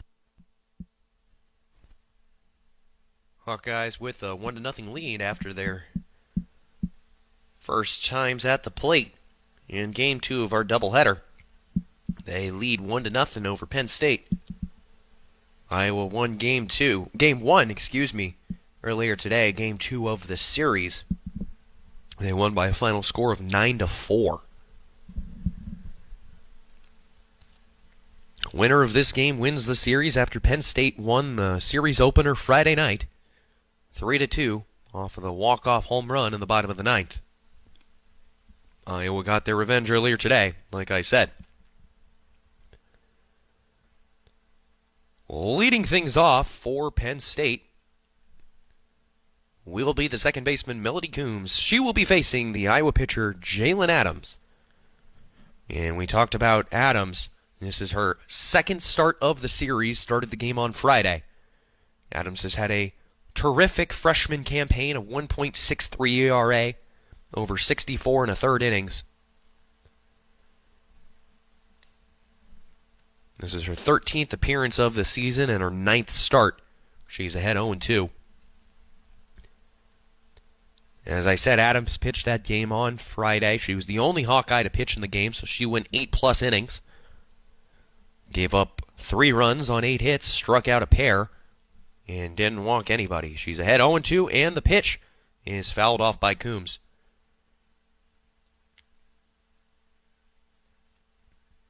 So, I like how Adams is pairing her pitches here. She loves, whenever she gets ahead, especially when she gets to 2 strikes, she loves putting stuff high. She loves throwing that fastball up. She's got a really good one. See if she does it again. And there she did. Here's a check swing, and the base umpire says no. Coombs did not go around. So she survives another day, but that was a pitch exactly like I was talking about. Adams has a very good fastball. She loves putting it into the eyes of the players. So the 1-2 is another fastball up there. This one's a little higher, though. And Coombs says no to that one as well, so the count is 2-2.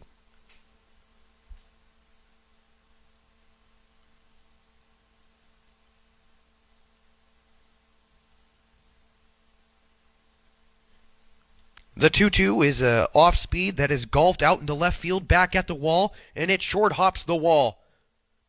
Coombs is headed to third. She slides in safely, and she's got a leadoff triple for Penn State. That was not played the greatest defensively from the Hawkeyes there.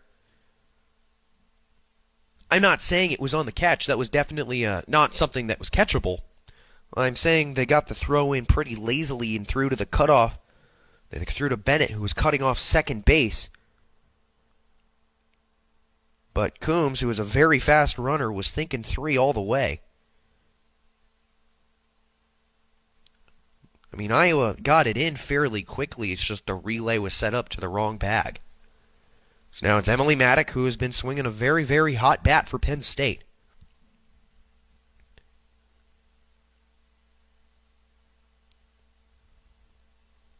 She went 3 for 4 in the first game, and she's got a single here, maybe 2.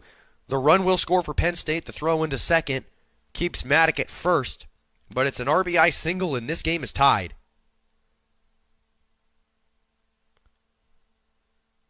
So in what was a pitcher's duel on Friday, an offensive onslaught earlier today, it looks like Game 3 appears to be going a lot like Game 2. The offense is clicking early. So this game is tied at 1 apiece. And Adams goes back into her motion to pitch to Morrison. Morrison hits a fly ball into right field. Carter ranges over, makes the catch for the first out of the inning. And you can just see like this weight just simply fall off at Jalen Adams' shoulders. You think maybe she was just a little bit tight after giving up the leadoff triple, followed immediately by a single into center field. Brings up Lexi Black, who got the best of Adams on Friday when Black tripled off the right field wall. First pitch to her is a ball. Ball one. Adams is back into her motion, working quickly. Swing and a miss. Count evens 1-1. One's all over the board. It's the bottom of the first. Iowa 1, Penn State 1. 1 out. 1-1 count. Runner on first.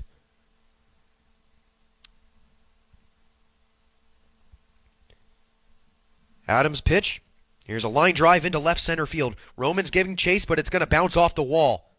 Maddox headed to third, and Black gets to second. It's a stand-up double, and the Nittany Lions got runners on second and third with one away.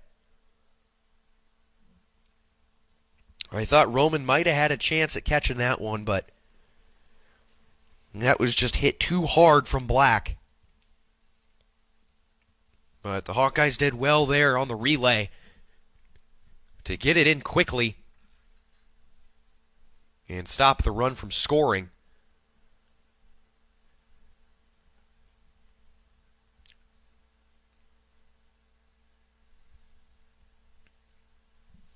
There's a meeting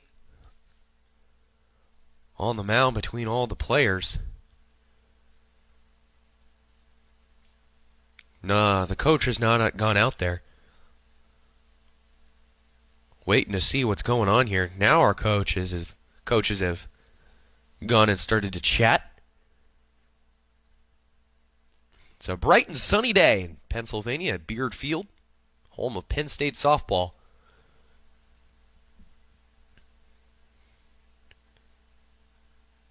You see, don't see too many jackets out. I mean, you see jackets, but no one's wearing their winter coat anymore.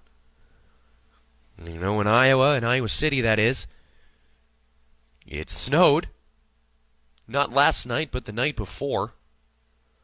And the reason this is taking so long is because Iowa's going to a pitching change, folks. So Jalen Adams doesn't even escape the first inning. Of course, she might be back, but the Hawkeyes are turning to Lecker early. So Lecker, who came in relief during Game 1 of our doubleheader, is coming in relief now.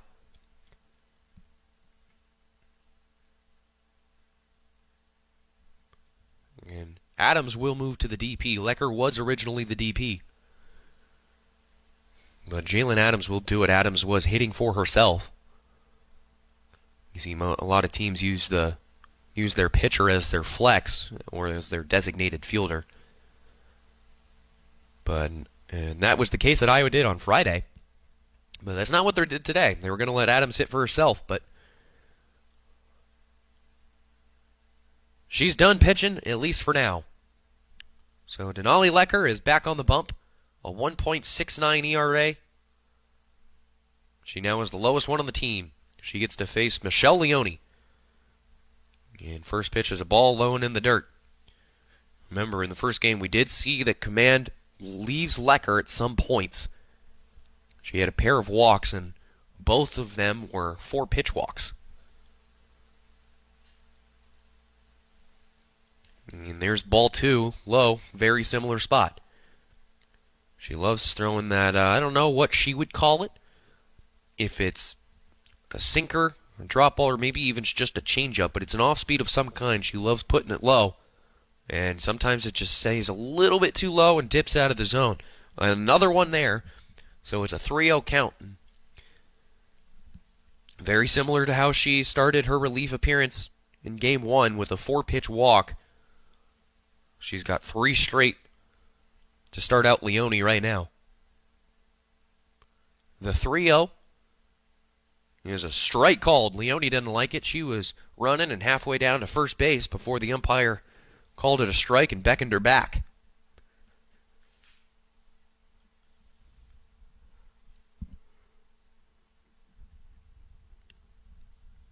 So Lecker avoids the 4-pitch walk. The 3-1 is a ground ball, nicely played by the coach. It's foul. Nice grab by the third base coach for Penn State. That would be Jeff Tilka. I apologize if I pronounced that last name wrong. Here's another ground ball his direction. But this one goes foul as well. He's going to let Baines take it instead. That one was hit a little bit harder. Didn't want to risk his hand. Hey, we already saw a cup get destroyed today. We don't need to see a broken hand as well. So the count is full to Leone. And she draws the walk. So Lecker's walk loads the bases. And there's still only one out for Leanna Jones.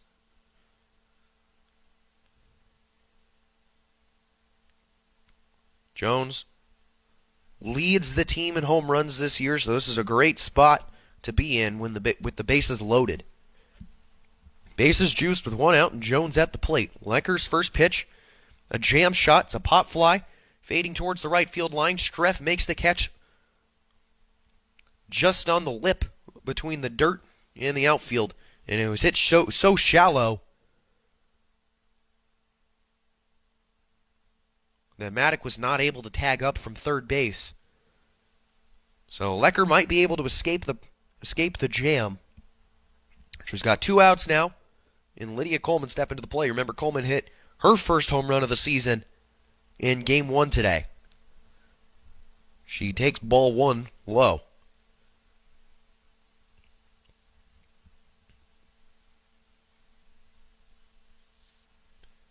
Coleman is a 5'2" sophomore from Hoover, Alabama.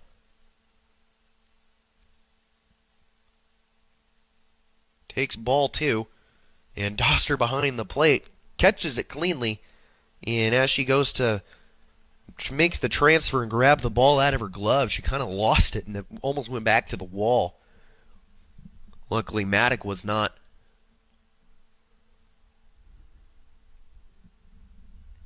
Quick to jump and run home and take advantage. Lecker pumps in, strike 1, 2-1.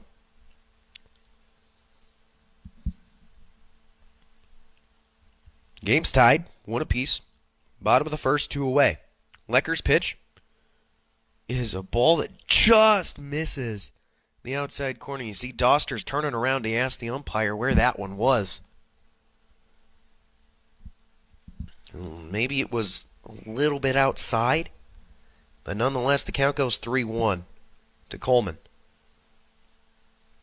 Lecker's pitch, strike 2. She went away from what she usually likes to do. She threw this one up in the zone. She kind of threw it a little softer than usual, too. Maybe wanted to make sure she didn't walk in the run. But the count's full, 2 outs, bases loaded. Coleman fouls it off. We're going to do it all over again. Remember, the runners are going. So any kind of hit is going to score 2.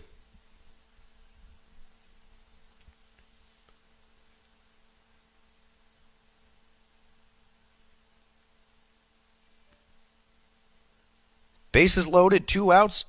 And here's a ground ball to shortstop. They go for the fielder's choice over at third base. Smart play from Bennett. And they get the third and final out. She ranged over to her right side, our left, so towards third base. And as she was just going that way, she kind of shuffled past the ball to Baines at third for the out. And the Hawkeyes escaped the jam. Penn State had runners on second and third with 1 away, but could not fail to score more than the 1 run. After 1 complete, we're tied at 1 apiece. You're listening to Iowa Softball with Learfield. The Dell Technologies semi-annual sale starts now with limited quantity deals on select performance PCs powered by 12th Gen Intel Core processors. Save on select Vostro laptops with built-in security features and select Latitude laptops with enhanced privacy, collaboration, and connectivity. Save on select essential accessories plus free shipping and special financing with Dell Business Credit. Call a Dell Technologies advisor at 877-ASK-DELL. That's 877-ASK-DELL. You're listening to University of Iowa Hawkeye Softball on 800 KXIC.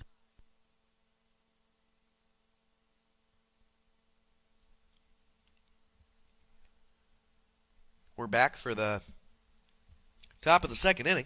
After one complete, both teams were able to scratch off a run.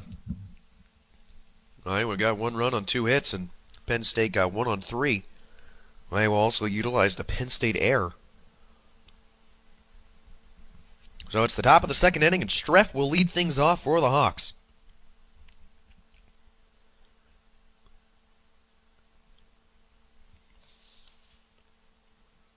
And she fouls the first one off into the netting from Lingenfelter.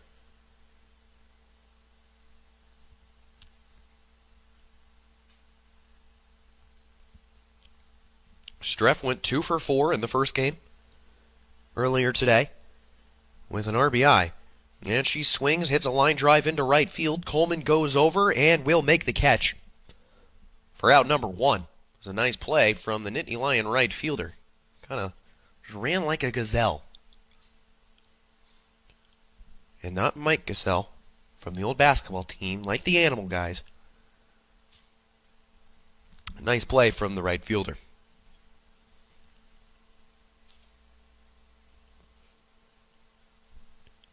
And it brings up Jalen Adams, remember, who had started as the starting pitcher for Iowa before she got pulled after only getting the 1 out. She comes up to the plate now, and she has a 1-0 count. Remember, she is a right-handed pitcher, but she hits lefty. And is ahead 2-0. Pitching is definitely the strongest point of her game. However, she is still looking for her first hit of the season. 0 for 18. She cuts and misses. Strike 1. 2 balls, 1 strike. As I said, 0 for 18 on the season. A 143 on-base percentage. Pitching is definitely her strong suit as she fouls one off. She was a perennial high school softball player. She made third-team All-State as an 8th grader. She shows bunt, but we know she'll pull back and swing. And there's a fly ball down the left field line. All 3 players giving chase, but it will land foul. Jones had a chance at it, the left fielder, but she was about 5 feet short. A diving chance she still would have been just a little bit shy. As I was saying with Adams and how dominant her high school career was, she was a 3-time first-team All-Stater in the 2022 Iowa Gatorade Player of the Year. She chases here for strike 3. And Lingenfelter has her second strikeout of the afternoon. She got a little bit of happy feet in the batter's box there, did Adams. You know, it wasn't quite the approach where it's a slap, but her back foot was moving a lot during the swing. Kind of just like opened up. Strike 1 to Sammy Diaz now, the Iowa 9-hole.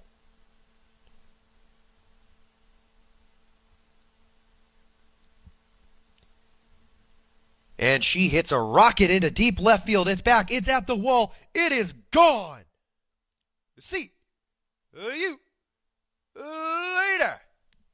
Sammy Diaz with the solo shot. And the Hawkeyes hold the 2-1 lead.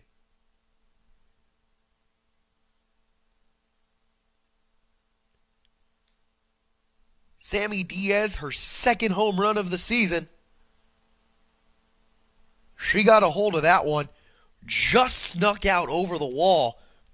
That small space between the scoreboard and the top of the fence. And it just kind of sat there. They have this netting up there protecting the scoreboard. and it got caught in the netting, so you couldn't really tell if it was gone yet. You just saw the ball like bouncing in midair. But it's a solo home run that gives the Hawkeyes a 2-1 lead. And it turns the lineup over to Nia Carter, who watches strike one go by, and now hits a ground ball up the middle. Second baseman Coombs goes to her right, fields it, and makes the play in time for the final out.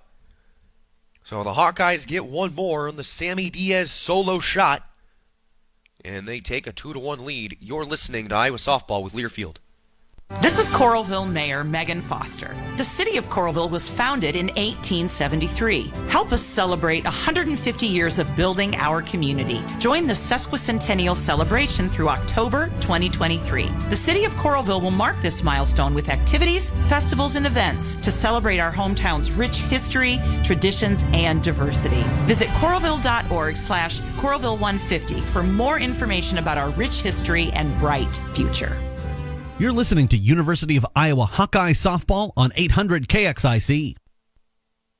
This is Coralville Mayor Megan Foster. The city of Coralville was founded in 1873. Help us celebrate 150 years of building our community. Join the sesquicentennial celebration through October 2023. The city of Coralville will mark this milestone with activities, festivals, and events to celebrate our hometown's rich history, traditions, and diversity. Visit coralville.org/Coralville150 for more information about our rich history and bright future. You're listening to University of Iowa Hawkeye Softball on 800 KXIC. Bottom of the second inning. Iowa Hawkeyes and Penn State Nittany Lions. Hawkeyes lead at 2-1 after taking game one of our doubleheader. They won that one 9-4, and the offense has continued into this one. Leading things off will be Morgan Farah, who will hit a single into left center field. So Farah's got the leadoff single, and Penn State's got something cooking again.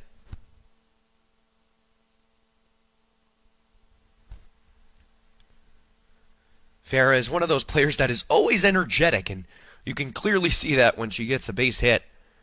She's doing all these signals to her teammates, and there's just a big old smile on her face. It's her 7th hit of the season. All 7 of them have been singles. She'll get ran for now by Jenna Nelson. Jenna Nelson's a freshman. And she's 1 for 1 on stolen bases this season. Lilia Crothamel into the box for Penn State. Shows bunt, pulls back. Ball 1. Remember, we talk about how Crothamel is much more of a defensive starter than she is on the offensive side. Shows bunt again, fouls it off.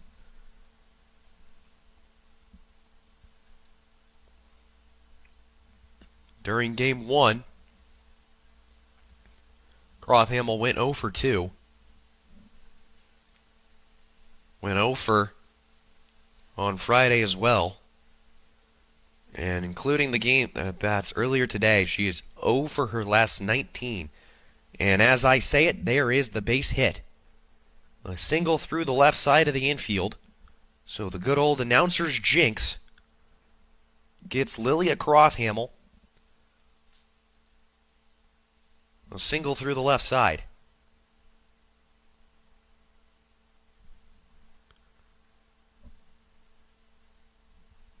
So Penn State's got 2 runners on and nobody out here in the bottom of the second inning. And it turns the lineup over with Melody Coombs.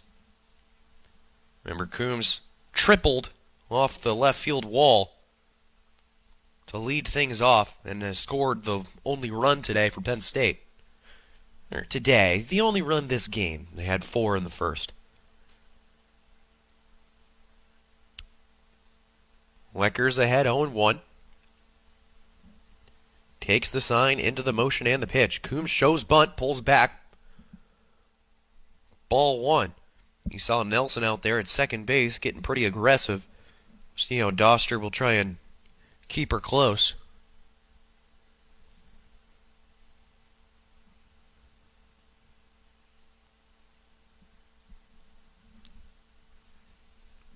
And she pulls bunt down again, puts it down, and this will be a perfectly executed sacrifice bunt. Iowa gets the out at first. Both runners advance.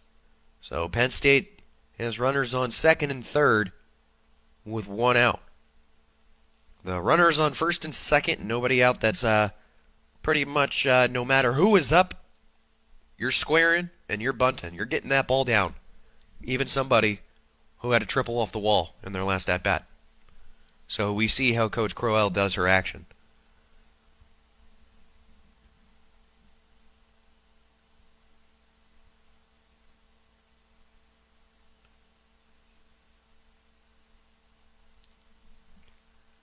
So here's Maddock. And Maddock will hit a ground ball, a single through the right side. Two runners will score for Penn State. And Penn State retakes the lead, 3-2 Nittany Lions.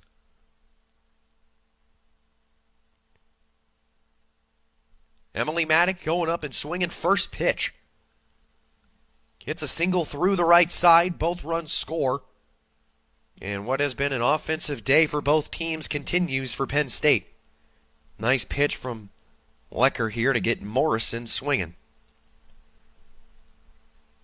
Maddock remains at first. So Penn State's got a runner on with one out. And they're holding a one-run lead.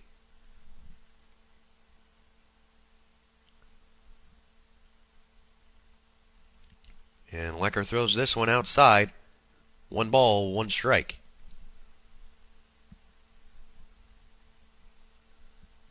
It's the bottom of the second inning. 1 out in the bottom of the second inning, and we've already seen 5 total runs. Both teams going back and forth. Every half inning has seen a run scored. Strike 2 from Lecker. This has been quite opposite from what we saw on Friday, which was very much a pitcher's duel. Scoreless into the 4th before Iowa scored. Penn State was held scoreless all the way into the 6th inning. And it was just a very fast game as Lecker gets Morrison to swing and miss. And Lecker gets her first strikeout of game number 2. 2 down now. And Lexi Black coming to the plate. That game on Friday, we were into the 6th or 7th inning after only an hour and 20 minutes. A game that usually takes about 2 hours in a softball game. Ball 1 in the dirt and runners headed down to second. The throw is in time for the final out. Tristan Doster gets the put him out. Throws out Emily Maddock. And the Hawks get out of the inning. But not before Penn State scores 2 more to take the lead. They lead at 3-2 as we head to the 3rd. You're listening to Iowa Softball with Learfield. Get in zone, AutoZone. Welcome to AutoZone. What are you working on today? Thinking about gas mileage? You know, changing your oil with a full synthetic oil like Mobil 1 can help your engine get more miles. Right now, you can get 5 quarts with an STP extended life oil filter for only $38.99. Get started on your next job today with the parts you need when you need them at AutoZone or AutoZone.com. Get in zone, AutoZone. Restrictions apply. You're listening to University of Iowa Hawkeye Softball on 800 KXIC. Well, we've played 2 at Beard Field. Penn State leads the Iowa Hawkeyes 3-2. Every half inning has seen a run scored. We've been playing for about 45 minutes. And we're only through the first 2 innings of play. Hawkeyes trail by 1. And they took the lead in the first. Penn State tied it up. Iowa retook the lead in the second. And Penn State scored twice to take the lead back themselves. So we'll see if Iowa keeps the trend going. And they'll get things started with Tatiana Roman, who takes ball 1 way upstairs, nearly hits her in the face.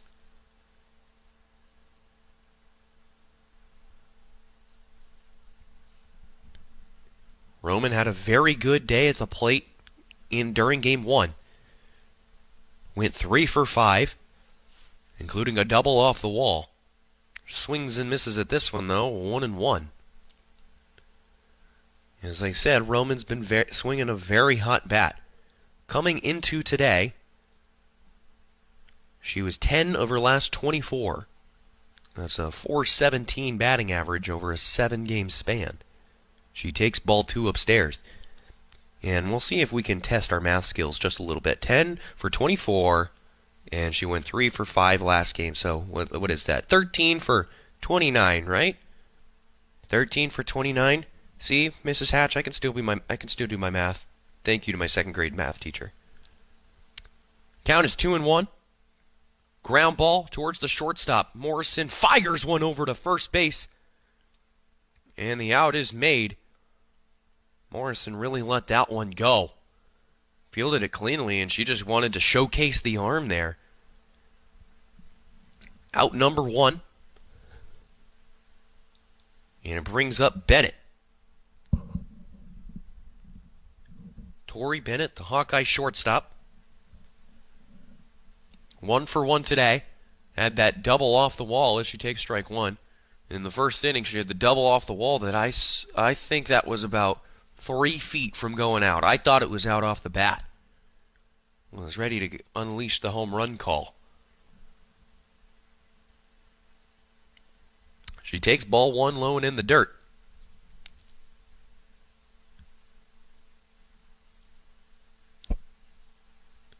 Bennett's been swinging it well, too, coming into today's games. She was 10 of 18 over the last 4.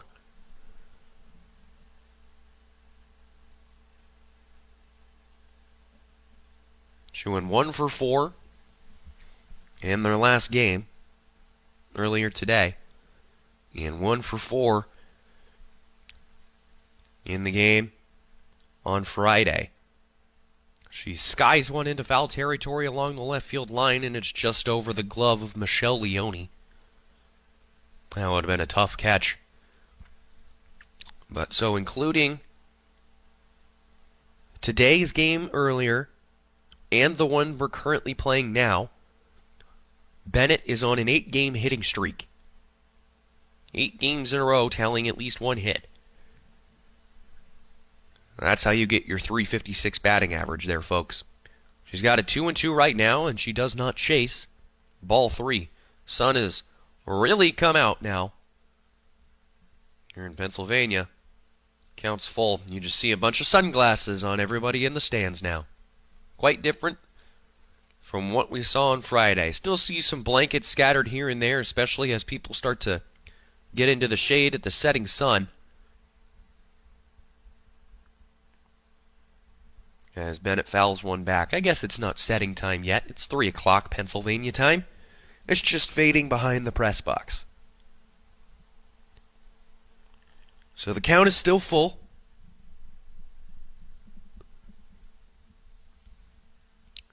To the freshman shortstop, and she hits a laser down the left field line. And this one is just foul. That one would have been gone, folks.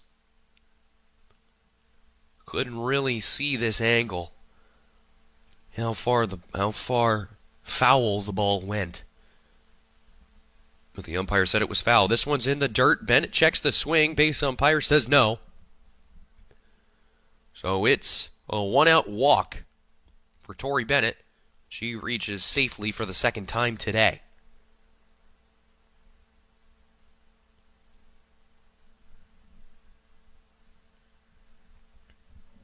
So it brings up Lecker, the pitcher. Lecker's 0 for 1 today. Takes a ball outside.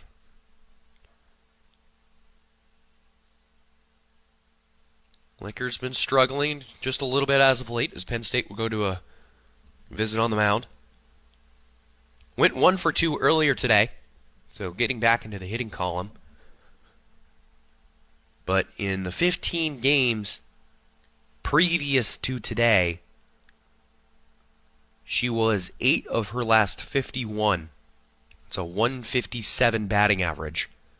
and that included an 0 for 13 stretch.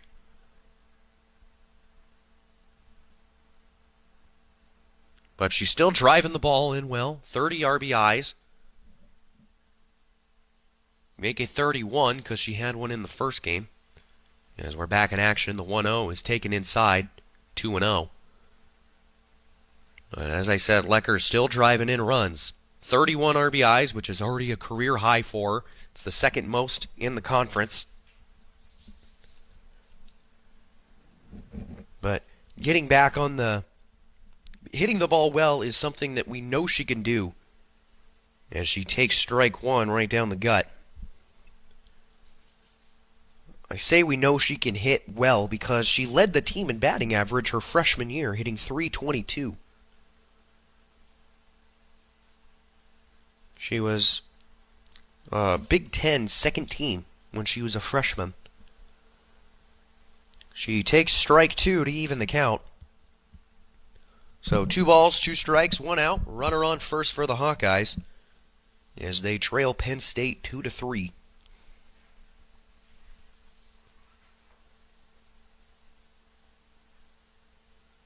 Lingenfelter takes the sign into the squat, into the motion, and the pitch. Swing and a miss from Lecker. So Lingenfelter gets the strikeout, and there's 2 away. Lingenfelter's third K of the afternoon.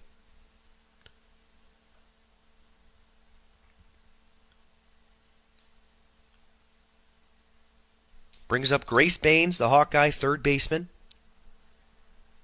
Baines is 0 for 1 today. Struck out looking in the first. She pulls one foul along the third baseline. 0-1.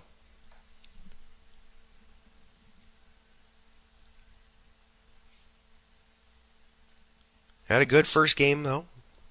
2 for 5. A pair of RBIs. She ripped one down the line and hit it so hard off the wall she couldn't even advance to second. Takes strike 2. Nice off speed that just...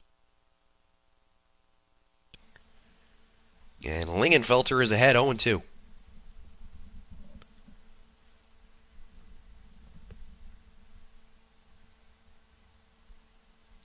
The 0-2 is a ball taken outside. It was a really good spot there from Lingenfelter. Farah, the catcher, was set up way outside, and you can see her coach was asking where that one was because it was thrown right at Farah. Just Farah was set up outside. So the count's 1-2. The pitch, and it hits her. It got Baines right off. It might have been the knee. She's fine. But I'm just saying where it got her appeared to get her right on the knee.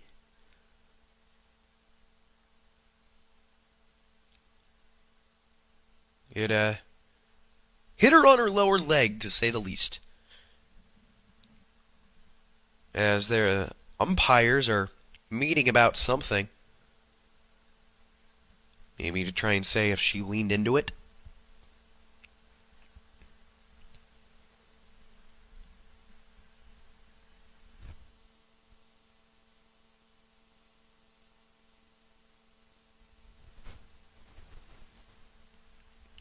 But nonetheless, the Hawkeyes have 2 on with 2 outs. And Tristan Doster is at the plate. Doster's 0 for 1 today with a ground out to the pitcher. She takes strike 1, outside corner. You can see Lingenfelter is really pounding the outer half of the plate. All these pitchers, both sides, both teams today, and on Friday, have been really good at locating their pitches. The 0-1 is a ball taken low.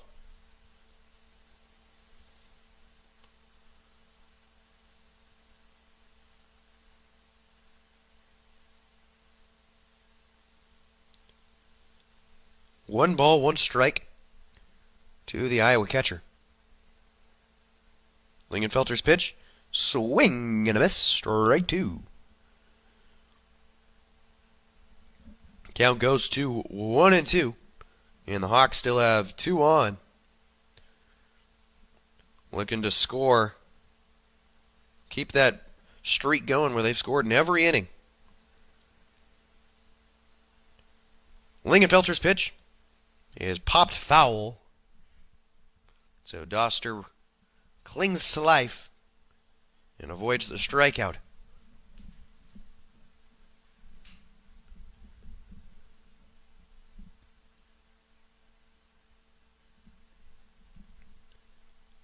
So the 1-2 is fouled off again. This one was probably out of the zone, but Doster just staying alive, baby.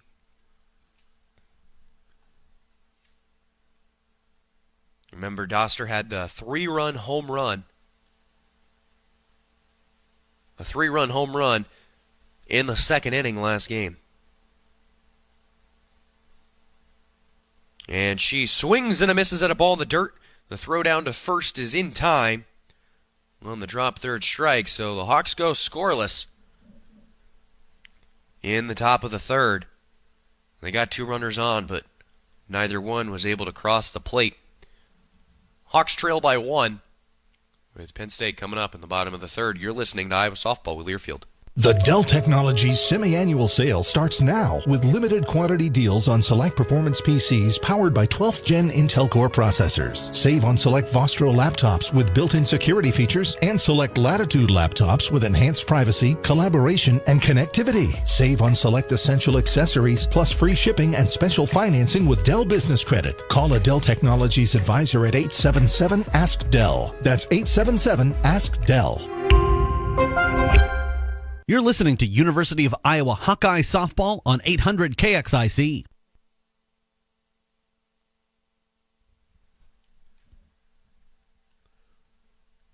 Time for the bottom of the third at Beard Field in Pennsylvania.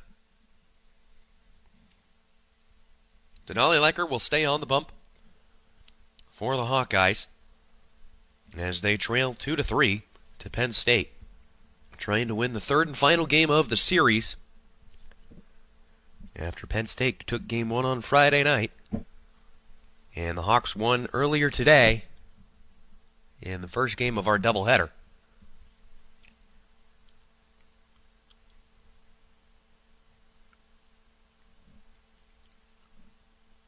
So leading off the bottom of the third is Lexi Black, and remember, Black was actually at the plate in the second inning when the final out happened. Emily Maddock was thrown out trying to steal second. So Black comes back to the plate. She fouls one off into the Iowa dugout. 0-1. Remember, Black got Lecker's number in the first plate appearance back in the first inning. She hit a double into center field. And there's ball 1. And we talked about how well Lexi Black is just, all of her hits just go for extra bases. She just has this insane power. It's some uniqueness where if it's a base hit, she's going multiple bases. She hits a fly ball into right field here, and this one's going to short off the wall. And there's another double for Lexi Black. Runner on second with nobody out. That was a fly ball deep into right field. Nia Carter definitely could have made the play. I think it was a combination of the wall being there and the sun right in her eyes. We're getting a look at the replay here. She was even a little late, so it would have been a spectacular catch. But if you ask her, she would probably tell you that that's one she's got to make. First pitch to Leone is ball 1.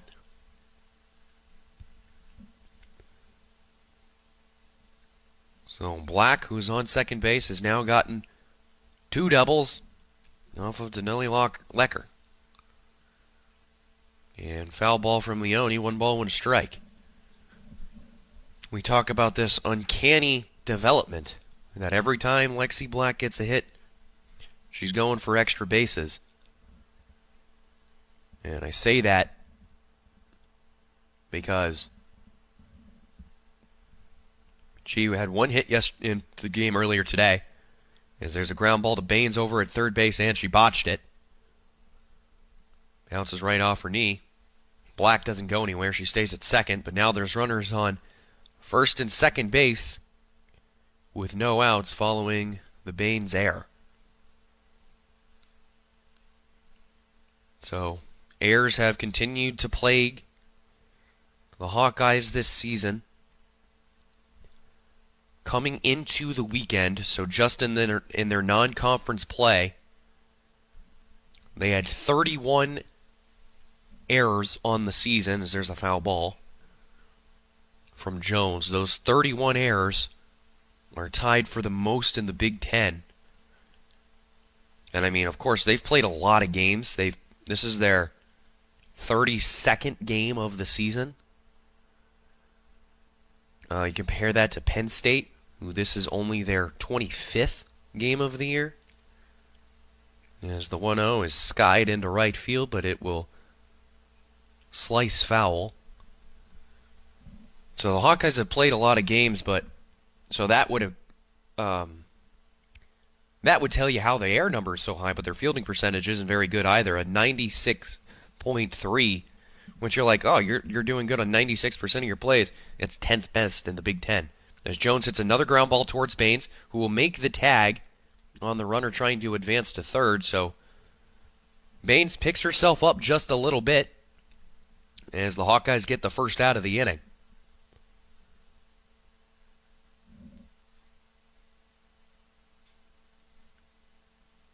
So 2 on with 1 out. As Lydia Coleman digs into the box, who had the solo home run in the first game. She takes strike 1. Coleman, the starting right fielder today. Her first start of the series. On Friday, she came in as a pinch runner. And in the last game, she came in as a substitute for Maggie Finnegan. As there's a line drive towards Bennett at short. She makes the catch. The throw over to second base is in time for the double play. Tori Bennett turns 2 on her own, makes the catch, and then throws on the run across her body to make the double play and get Leone out at second base. So Penn State gets runners on first. Same way Hawkeyes did, but can't get either runner to cross. So after 3 complete, Penn State still leads at 3-2. You're listening to Iowa Softball with Learfield. The podcast Let's Start a Coup wonders, what if a secret cabal of the nation's most powerful people tried to overthrow the president? Explore how it almost happened to FDR in the 1930s in this darkly comedic retelling of one of American history's weirdest schemes. And for you, Major General Smedley Butler, nothing will ever be the same. Why? Is it something bad? Listen to Let's Start a Coup on the iHeartRadio app or wherever you get your podcasts. You're listening to University of Iowa Hawkeye Softball on 800 KXIC.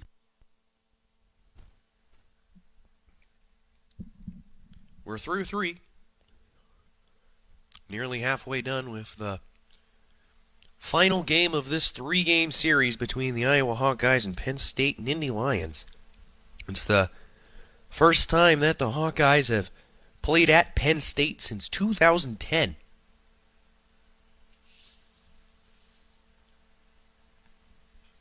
Hawkeyes looking to go 2-1 in their first series of Big Ten play.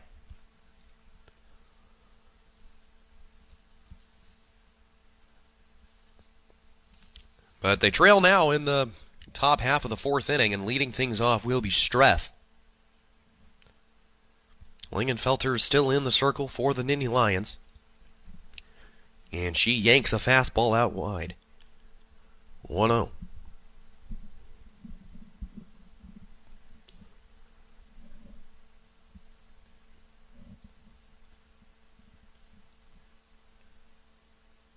Streff hits a pop fly in the infield. Morrison battling the sun.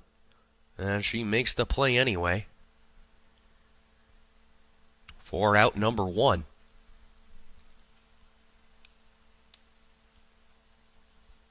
It brings up Adams, but it looks like we're actually going to have a pinch hitter here for the DP.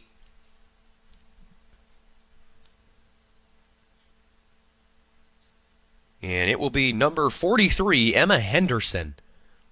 Our pinch hitter, she takes strike one. Henderson, who doubles as a pitcher, has a twin sister on the team. Emma is hitting .208 this season with a .269 on base percentage.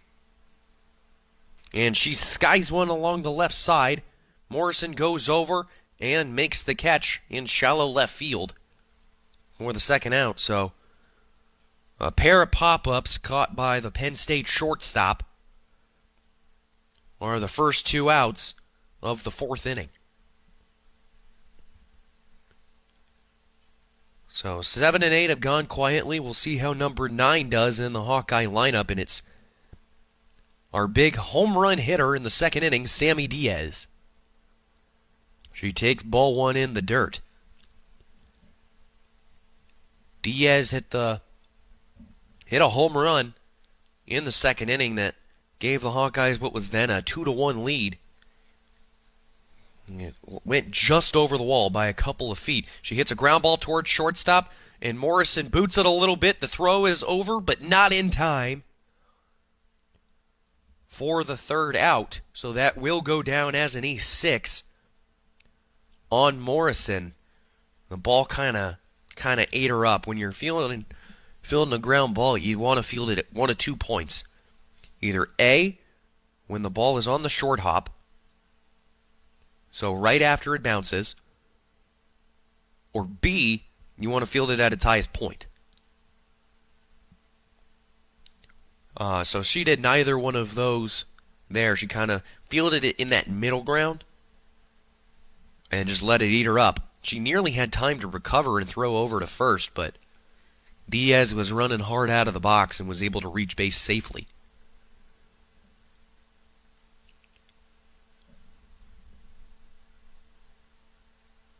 We have some kind of substitution going on here. I'm waiting to hear what the announcement is. It's not for our batter. Our batter is going to be Nia Carter as the lineup turns over.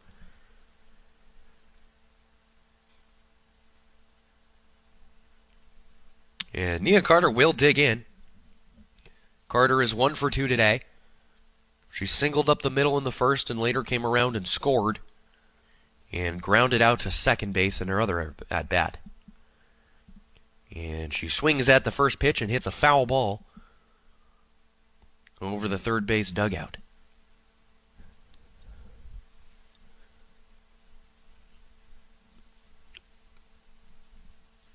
Carter having a very good season thus far, as we all know. As she swings at the 0-1 and flies one into left field. And that one is going to be dropped by Jones. She was battling the sun. Gillespie's waving everyone around. The throw home is not in time, and the Hawkeyes score on a pair of errors. We've been talking about how much the sun has been bothering players thus far. And Carter hit a fly ball into left field.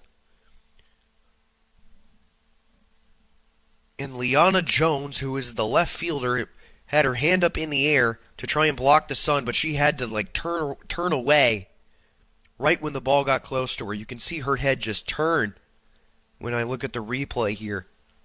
You saw her head just turn and wasn't able to get a glove on it. So it dropped, and as there was 2 outs, Diaz was running hard from first. She came all the way around to score. And on the relay home, Carter, who was also running hard, was able to advance to third. So the Hawkeyes have a runner on third with 2 outs, and that run is all due to the Airs, as we'll get another chance to battle the sun with Jones, and she makes the catch this time for out number 3. But the damage was done.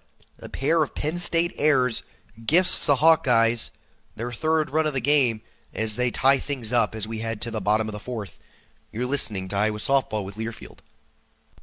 This is Coralville Mayor Megan Foster. The city of Coralville was founded in 1873. Help us celebrate 150 years of building our community. Join the sesquicentennial celebration through October 2023. The city of Coralville will mark this milestone with activities, festivals, and events to celebrate our hometown's rich history, traditions, and diversity. Visit coralville.org/Coralville150 for more information about our rich history and bright future. You're listening to University of Iowa Hawkeye Softball on 800 KXIC.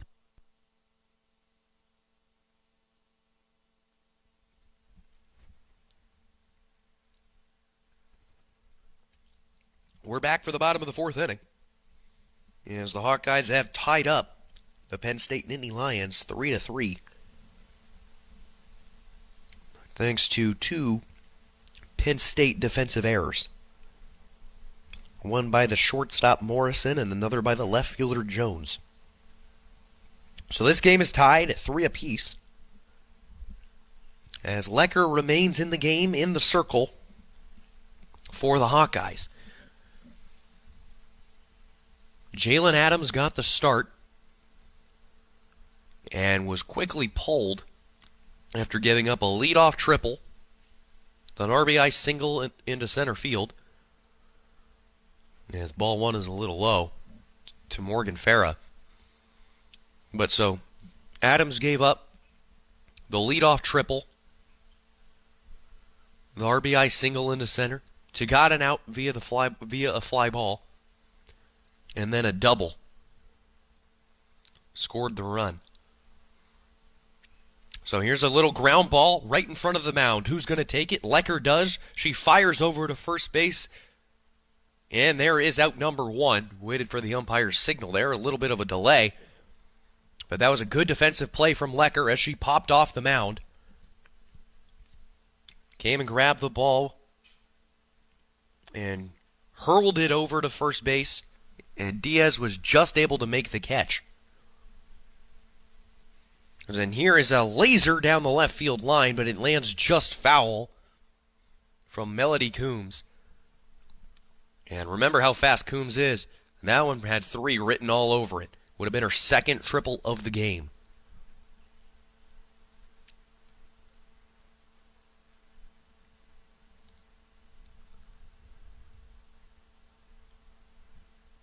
And she hits a hard ground ball over to Streff at second base, and this is a bang-bang play.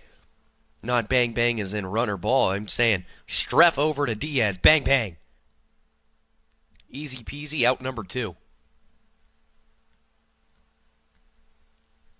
That was a play that just makes you happy as a coach. Perfect form.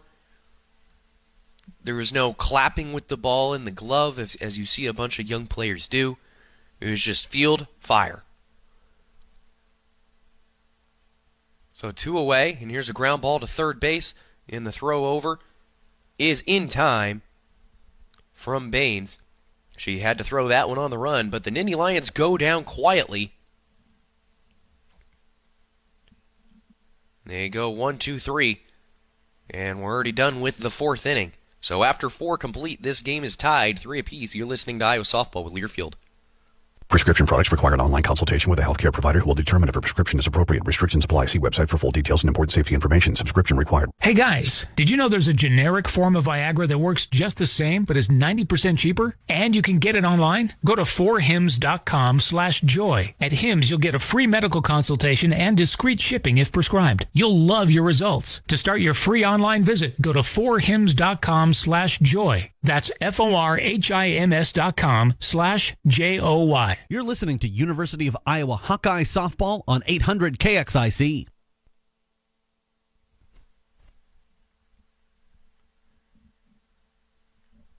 Well, leading things off for the Hawkeyes in the top of the 5th inning will be the shortstop Tori Bennett. And we have a pitching change for Penn State, and their ace is back on the bump. Bailey Partial, the left-handed slinger, is back in the circle for the 3rd game of the series. She started on Friday night went 5 innings, allowing 1 run, exited the game, and then re-entered the game in the 9th, went 1-2-3 and got the win. Bennett swings at the first one and hits a weak ground ball that just spins foul. 0-1. But, so Partial got the victory on Friday with a final stat line of 6 innings pitched and 1 run on 3 hits. And then she started game 1 of today's doubleheader, and it looked like she was going to be lights out once more. She went 1-2-3 in the first. Yeah, she throws an off-speed that misses just upstairs, 1-1. It looked like she was going to be mowing the Hawkeyes down after she had the 1-2-3 first inning, but then in the second, gave up 4 runs to the Hawkeyes, including a 3-run shot from Tristan Doster, the Hawkeye catcher. Bennett spits one down the right field line, but this one's going to pop foul. Melody Coombs, the second baseman, was sprinting over, but she was just a step late. Count is 1-2. Talked about how good of a pitcher Partial is. Coming into today, so this does not account for her rough outing in game 1, as Bennett hits a weak ground ball to Morrison at shortstop, who charges, fires, and makes the throw over for out number 1.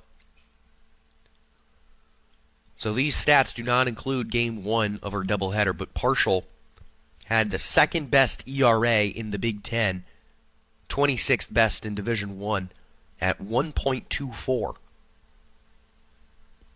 She had tallied over 100 strikeouts already on the season, as Lecker hits one off the end of the bat, and it goes back to the padding, 0-1.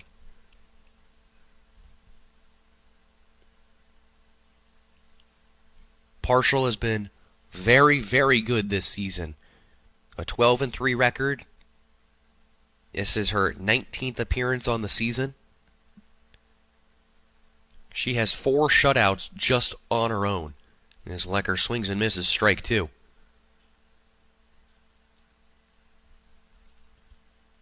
There was, in Penn State's last home game before this, it was a game against Pitt on Tuesday, and Partial pitched 8 innings of scoreless softball, and she gets Lecker to chase here for strike 3. So Partial's got her first strikeout of game number 2. Brings up Grace Baines, the Hawkeye third baseman. It was a beautiful pairing there from Partial.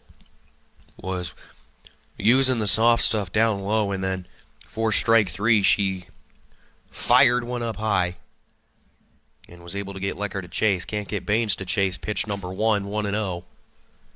As Partial works quickly into the motion, here's a pop fly into deep center field, but Crothamel will easily make the catch. And Partial gets the Hawkeyes to go 1-2-3 in the top of the 5th inning. So after 4.5, we're still tied at 3 apiece. You're listening to Iowa Softball with Learfield. You're listening to University of Iowa Hawkeye Softball on 800 KXIC.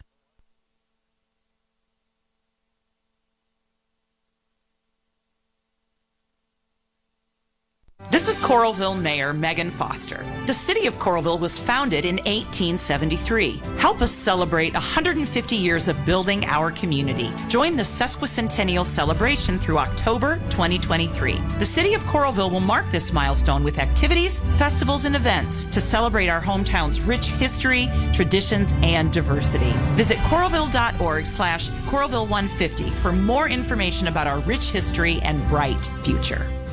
You're listening to University of Iowa Hawkeye Softball on 800 KXIC.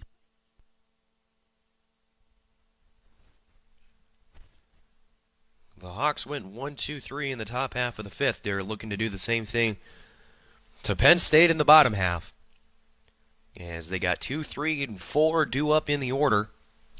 So leading things off is Emily Maddock, and we know she does not mind batting first to start off an inning. She did that twice last game, and both times she swung first pitch. And led off with 2 base hits, one of them a double, the other the single. Lecker is still in the circle.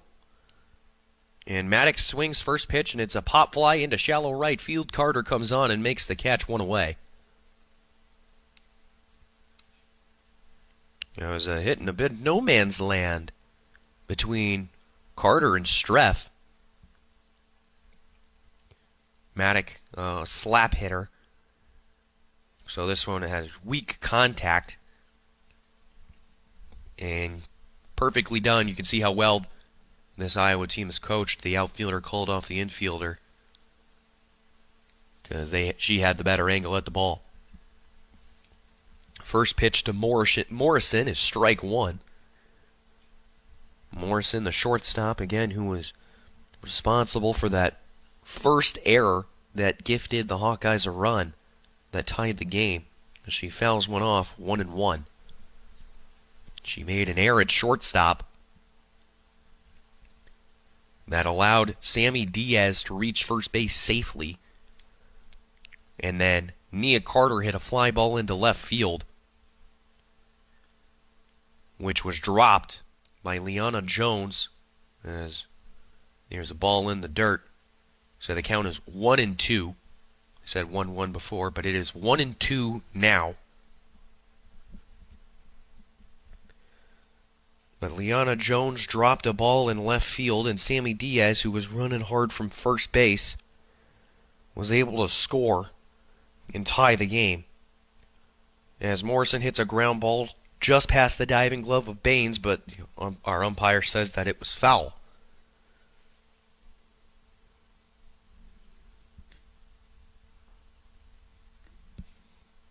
So the count remains at 1-2. Both teams looking to take Game 3 and take the series in their first series of Big Ten play. The 1-2 is a cutting action. It just cuts outside. 2 balls, 2 strikes. Hawkeyes get to play their first home game of the season next week. In 2 days, as a matter of fact.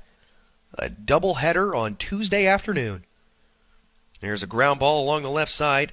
Bennett dives and stops it, but gets up. There's no play at first base to get the speedy Morrison, so that'll go down as an infield single. It was a nice play by Bennett to keep it in the infield, but there was just no play at first.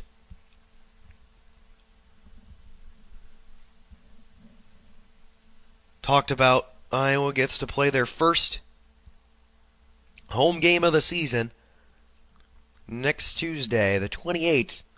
It's a doubleheader against Nebraska. A strike 1 is poured into Lexi Black. It's a doubleheader against Nebraska. First game is at 2 o'clock. Second game is expected to be around 4:30. Count is 2-2. The count is not 2-2. The scoreboard is wrong. But a strike is pumped in. So we'll see what the scoreboard puts up there, because the scoreboard is not correct.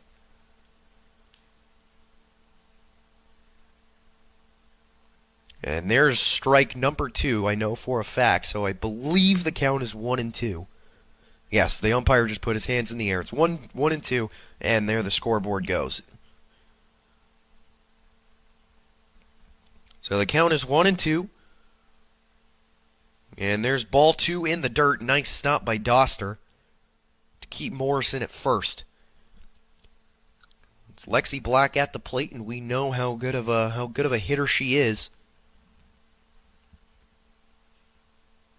She's got a pair of doubles today and another one in the first game. She just loves those extra base hits. She hits a fly ball into shallow right field. Carter comes on and makes the catch for the second out. So 2 away with Michelle Leone coming to the plate.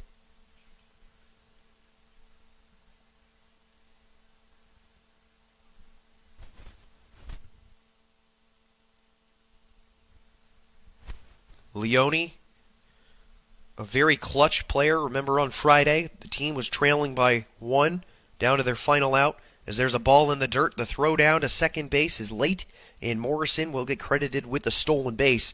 And now the Nittany Lions have a runner in scoring position. As I was saying, Penn State was trailing by 1 in the 8th inning.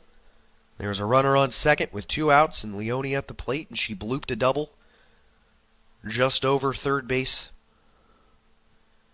And the tying run was able to come around and score, and Penn State eventually won the game in the 9th.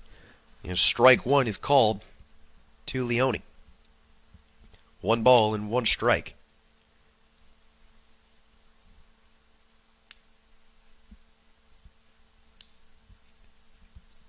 Lecker into the delivery, and that pitch is outside. Ball 2.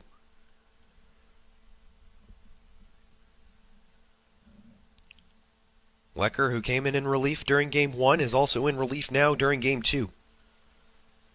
Adams got the start, but only tallied 1 out. Leone hits a ground ball to Bennett at shortstop, bobbles it, but makes a nice and easy throw over to first base for the 3rd out. So Penn State gets a runner in scoring position, but nothing comes about. And after what was a very hot start to this game offensively, they've started to peter out. The game is still tied at 3-3 after 5 complete. And you're listening to Iowa Softball with Learfield. This is Coralville Mayor Megan Foster. The city of Coralville was founded in 1873. Help us celebrate 150 years of building our community. Join the sesquicentennial celebration through October 2023. The city of Coralville will mark this milestone with activities, festivals, and events to celebrate our hometown's rich history, traditions, and diversity. Visit coralville.org/Coralville150 for more information about our rich history and bright future. You're listening to University of Iowa Hawkeye Softball on 800 KXIC.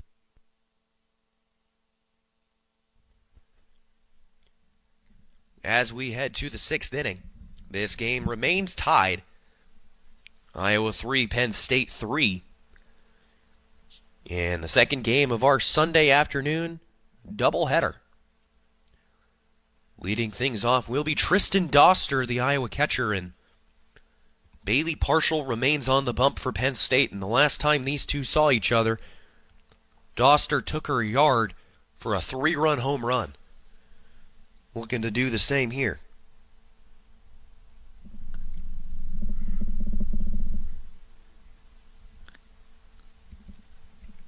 Partial will take the sign. And here's a fly ball into right center field. Back goes Coleman. She's at the wall, and it bounces off the wall. Doster's got 2, and it's a stand-up double to start the 6th. That was a very, very tough play there for Lydia Coleman, the Penn State right fielder. That ball was right at the wall. She really couldn't tell how close she was. It hit the base of the wall. It quite literally hit the base of the wall. So Coleman had her hand out to try and field a fence, but she couldn't find it. So it was a very difficult play. But nonetheless, the Hawkeyes have a runner on second, and we'll have a runner for her. Moss is in to pinch run for Doster. And here's a pop fly over to the right field line, and it is caught in foul territory by Coombs, the second baseman. No tag up from second base. I feel like maybe she might have had a shot at taking third there. But Streff comes up and swings first pitch, and she's hanging her head on her way back to the dugout. Now, I'm looking at the replay. There was no play to advance to third. So Henderson remains in the game to hit. She hits a squibbler of a ground ball towards first base. Black has botched it, but she recovers in time and flips to Coombs for the second out. Emma Henderson, who had remained in the game as the hitter, hit like a squibbler of a ground ball to Lexi Black at first and had so much spin on it, just kind of squirted out. It just kind of squirted out of Black's glove. But Coombs was over there to cover in time. So here's a fly ball into right field. Coleman camps underneath it, and the catch is made for the final out. So the Hawks get the leadoff double, but Partial is able to pitch her way out of it. So the Hawks strand a runner. As we head to the bottom of the 6th inning, this game is still tied 3-3. You're listening to Iowa Softball with Learfield. This is Coralville Mayor Megan Foster. The city of Coralville was founded in 1873. Help us celebrate 150 years of building our community. Join the sesquicentennial celebration through October 2023. The city of Coralville will mark this milestone with activities, festivals, and events to celebrate our hometown's rich history, traditions, and diversity. Visit coralville.org/Coralville150 for more information about our rich history and bright future. You're listening to University of Iowa Hawkeye Softball on 800 KXIC. Lecker is still in the circle for the Hawkeyes as Doster re-enters the game after getting pinch ran for. She re-enters and goes behind the plate again. As I said, Lecker is still in the game in the circle. Her pitch count is getting up there. She has thrown 60 so far in this game. And during game 1, she threw 56, so 116 pitches so far today. We don't know what her limit is, what her normal threshold is, but that pitch count is rising. And she pumps in first pitch strike, 0-1. to Liana Jones. Remember, Jones had the walk-off home run on Friday night. Checks her swing and fouls it off, 0-2. Jones leads this team in home runs with 5. It's not a team that a lot of players hit home runs. Only 4, now 5, with Coleman have hit a home run this season. So Jones is behind 0-2, and Lecker puts one in the dirt, tries to get her to chase, but Jones does not. And the count moves to 1 ball and 2 strikes.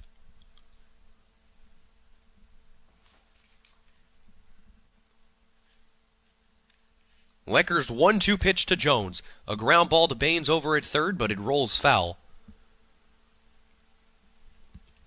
It would have been a really tough play for Baines to make. It would have been right along the line, right at the bag. It would have been a long throw, but just curved left. So the count remains 1-2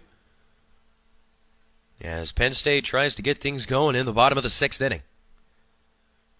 As Lecker throws an off-speed that just goes inside. 2 balls and 2 strikes.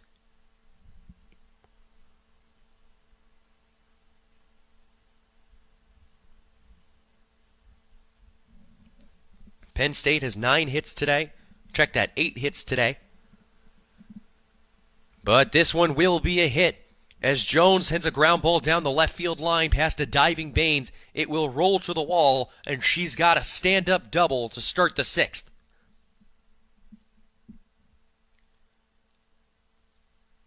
So Liana Jones rips a ball on the ground down the third base line. Grace Baines, the third baseman, made a diving attempt at it, but was just shy. And it rolls all the way to the fence. And Jones gets a stand-up double. Lydia Coleman in now to hit. And she shows bunt, gets it down. In comes Diaz. Her throw to first, and Streff is in time. Out number 1. And Jones advances to third on the play. So Penn State playing small ball like they have all weekend. Coleman gets the bunt down, does her job, and Penn State has a runner on third with 1 out. And Morgan Farah at the plate.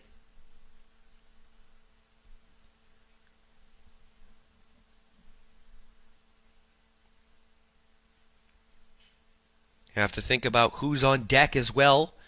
If you're Coach Gillespie, as Lecker pumps in strike one.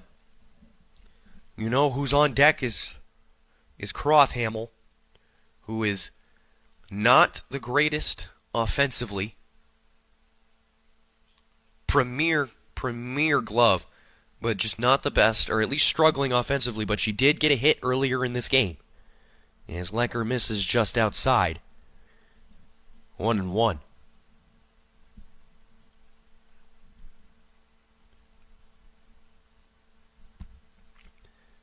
But Crothamel waits on deck. It's Farah at the plate now.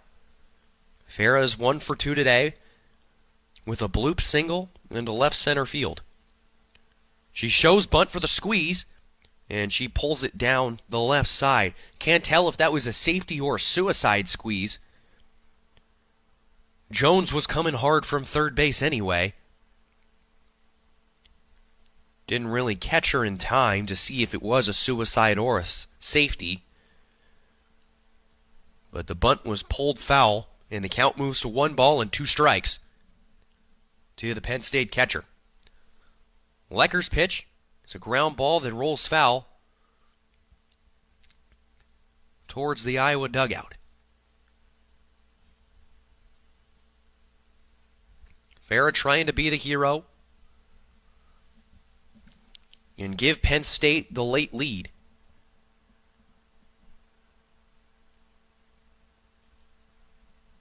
She gets back in the box, and here's Lecker's delivery. And here's a pop fly behind the plate. It'll stay in the park, and Doster makes the catch for the much-needed second out. It was a pop fly that stayed in the field of play. Just stayed foul, of course. And Doster was able to camp herself underneath it, make the catch, and the Hawkeyes are an out away from escaping the jam. Penn State will use a pinch hitter here for Crothamel. This will be number 13, Lauren Marcotte.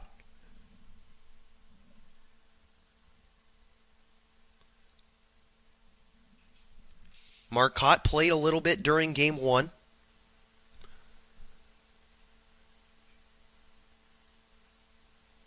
She went 0 for 1. She swings first pitch she sees here and skies a fly ball into shallow center field. Center fielder comes on and makes the catch. So Roman comes in and makes the catch in shallow center, and Iowa escapes the jam. Penn State had a runner on third with 1 out, but they could not score her.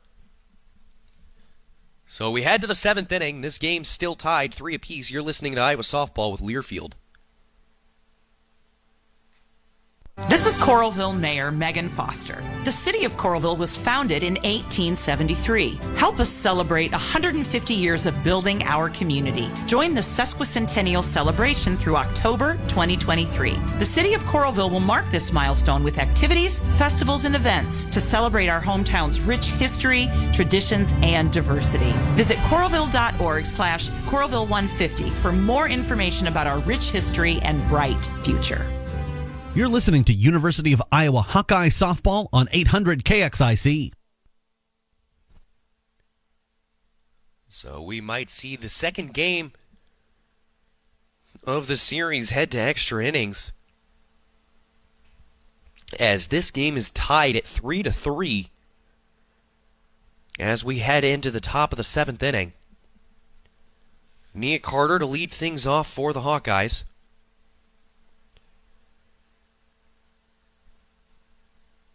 Bailey Partial remains on the mound. Carter loves swinging first pitch early, and she does here, and she bloops something into left center field. She might be thinking too. She puts the brakes on and stays at first, but Nia Carter gets the leadoff single for the Hawkeyes. I said right before she swung that she loves swinging first pitch, and she did. And she bloops a single into left center field and brings Roman to the plate. We'll see if maybe Carter gets moving. When corn grows Iowa, Iowans win. Take a closer look and you'll discover the many connections you have to corn. And those connections translate into wins for farmers and wins for all Iowans. Share your winning moments using hashtag IowansWin. Roman shows bunt first time and pushes it foul. 0-1.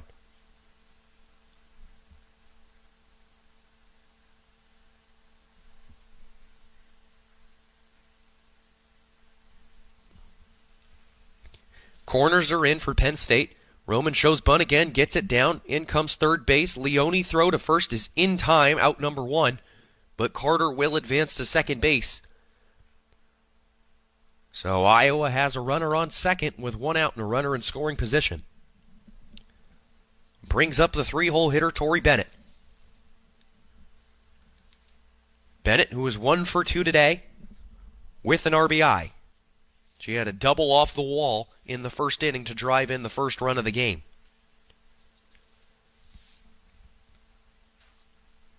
She drives a line drive into center field this time. Carter's rounding third. The throw home from Crothhamel. She is safe. She is safe. Nia Carter slides head first in safely, and the Hawkeyes have taken a 4-3 lead.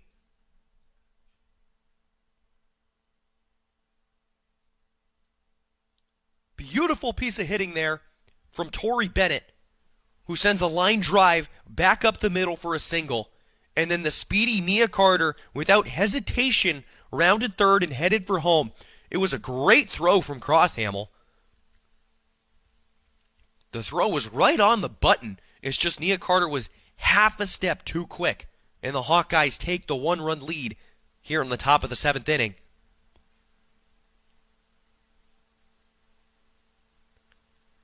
You have to think that maybe Partial is a very good pitcher, but this is the 3rd game that she's appeared in of the weekend. You have to think that the Hawkeye batters have started to figure her out. Bennett advanced to second base on the throw. And Lecker is quickly behind 0-2. If the Hawkeyes can squeak out 2, and 2 against Bailey Partial, who is a perennial pitcher, that would be some accomplishment.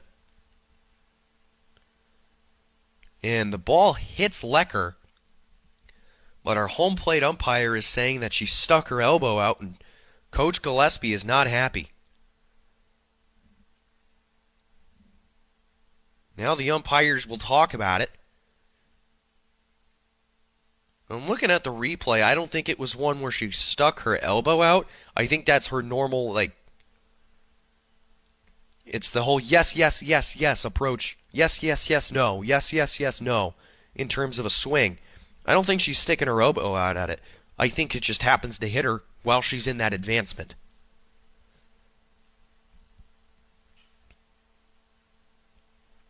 Looking more at the replay now.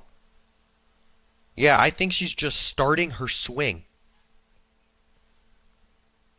Is Lecker.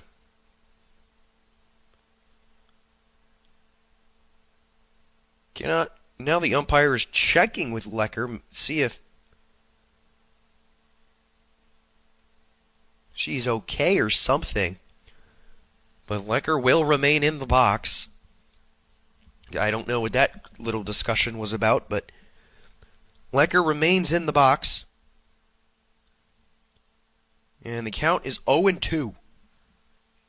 1-2 now. And she takes strike 3 looking. So Lecker went from going to first on the hit by pitch to going back to the dugout on the backwards K. Hawkeyes still have a runner on second, Bennett, with Baines coming to the plate. An off speed from Partial somehow misses the strike zone. I don't know about that one, Blue. That was most definitely strike 1. But the count is 1-0 to Baines, who hits a fly ball into right field. Coleman camps underneath it and makes the catch for the final out. So Penn State's down to their last chance. We head to the bottom of the 7th inning after the Hawkeyes score 1 and take the 4-3 lead. You're listening to Iowa Softball with Learfield.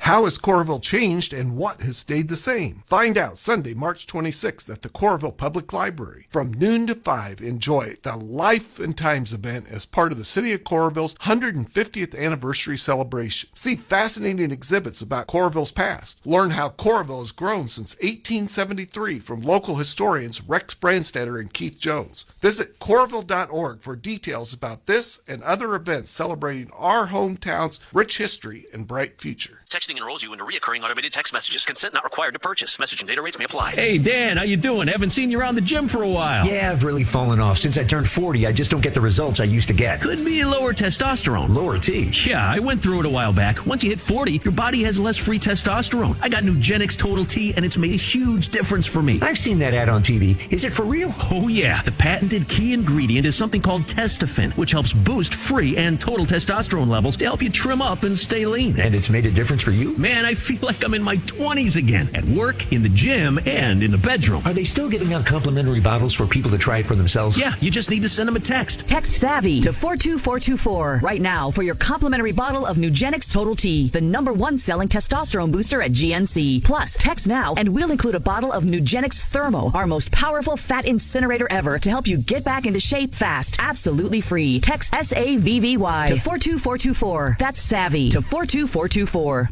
Making a move from the outhouse to the penthouse? Do you have property your brothers need help with transferring ownership?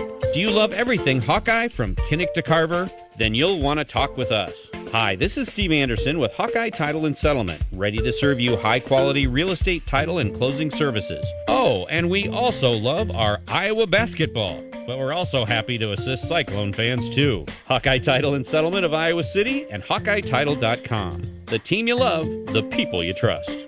Progressive presents Adjusting to the Suburbs. I never thought I'd care about gardening until I bought a house in the suburbs. But now I find myself in conversations about liquid fertilizer, and I wonder, am I the fertilizer guy now? No way.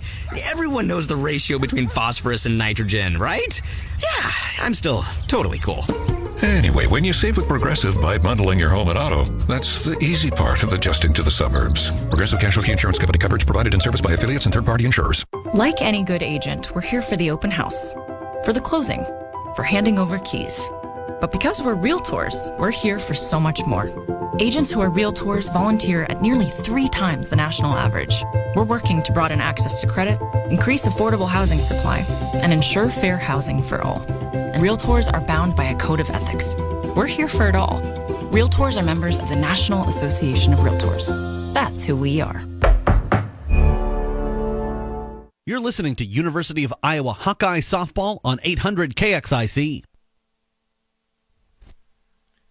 It's the bottom of the 7th inning, and the Hawkeyes have already got 1 out, so they are 2 outs away. Groyce Baines threw out Melody Coombs on a ground out, a 5-3 play. So Penn State had 1-2-3 up to start the 7th, as the Hawkeyes are 2 outs away now from taking 2 in this Sunday afternoon doubleheader with the Penn State Nittany Lions. Emily Maddock is in the box for Penn State, and Lecker is still in the circle. She spikes one into the dirt, 2-2 count. Lecker has pitched essentially the entire game.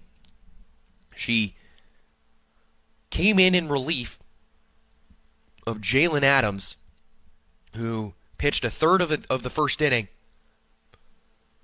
before Lecker came in and subbed her out. And there's strike 3 swinging. Lecker got it to chase one in the dirt. And the Hawks are 1 out away from winning this one.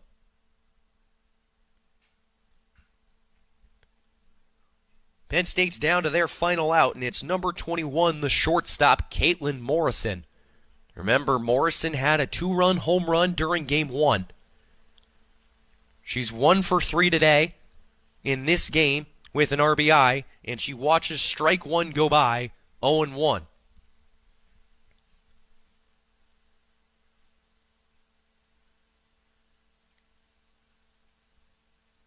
Hawkeyes' lead is 4-3. After they scored in the top half of the 7th inning to take the lead. There's ball 1 in the dirt. Count is 1-1. Remember, Iowa held the 1-0 lead after the top half of the first inning. Penn State tied things up. Iowa retook the lead, then Penn State, then Iowa tied it up, and then Iowa has just retaken the lead once more. It's been hectic. Strike 2 called. And the Hawks are a strike away. 1-2 count to the Penn State shortstop. Lecker takes the sign, into the motion, the delivery, the pitch, and it's a foul ball. It hit her while she was standing in the box.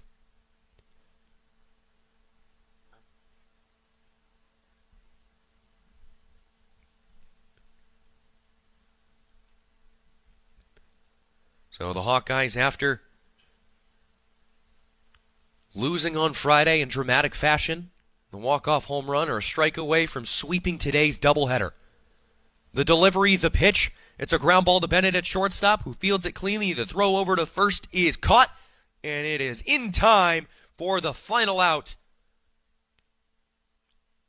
And that will be the ball game, folks. Final score, the Iowa Hawkeyes 4, Penn State Nittany Lions 3, as the Hawkeyes sweep our Sunday afternoon doubleheader.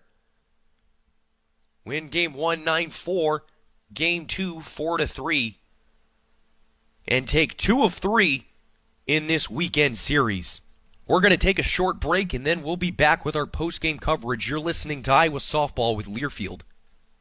How has Coralville changed and what has stayed the same? Find out Sunday, March 26th at the Coralville Public Library. From noon to 5, enjoy the Life and Times event as part of the City of Coralville's 150th anniversary celebration. See fascinating exhibits about Coralville's past. Learn how Coralville has grown since 1873 from local historians Rex Brandstetter and Keith Jones. Visit Coralville.org for details about this and other events celebrating our hometown's rich history and bright future. Texting enrolls you into recurring automated text messages. Consent not required to purchase. Message and data rates may apply. Hey, Dan, how you doing? Haven't seen you around the gym for a while. Yeah, I've really fallen off. Since I turned 40, I just don't get the results I used to get. Could be lower testosterone. Lower T? Yeah, I went through it a while back. Once you hit 40, your body has less free testosterone. I got Nugenix Total T, and it's made a huge difference for me. I've seen that ad on TV. Is it for real? Oh, yeah. The patented key ingredient is something called Testofen, which helps boost free and total testosterone levels to help you trim up and stay lean. And it's made a difference for you? Man, I feel like I'm in my 20s again. At work, in the gym, and in the bedroom. Are they still giving out complimentary bottles for people to try it for themselves? Yeah, you just need to send them a text. Text SAVVY to 42424 right now for your complimentary bottle of Nugenix Total T, the #1 selling testosterone booster at GNC. Plus, text now and we'll include a bottle of Nugenix Thermo, our most powerful fat incinerator ever, to help you get back into shape fast. Absolutely free. Text SAVVY to 42424. That's SAVVY to 42424.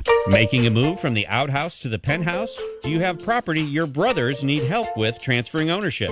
Do you love everything Hawkeye from Kinnick to Carver? Then you'll want to talk with us. Hi, this is Steve Anderson with Hawkeye Title and Settlement, ready to serve you high-quality real estate title and closing services. Oh, and we also love our Iowa basketball, but we're also happy to assist Cyclone fans too. Hawkeye Title and Settlement of Iowa City and HawkeyeTitle.com. The team you love, the people you trust.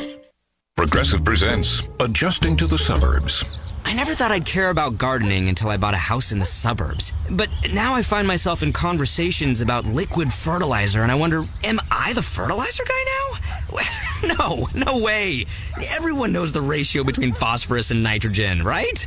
Yeah, I'm still totally cool. Anyway, when you save with Progressive by bundling your home and auto, that's the easy part of adjusting to the suburbs. Progressive Casualty Insurance Company coverage provided and serviced by affiliates and third-party insurers. Like any good agent, we're here for the open house, for the closing, for handing over keys. But because we're realtors, we're here for so much more. Agents who are realtors volunteer at nearly 3 times the national average. We're working to broaden access to credit, increase affordable housing supply, and ensure fair housing for all. And realtors are bound by a code of ethics. We're here for it all. Realtors are members of the National Association of Realtors. That's who we are.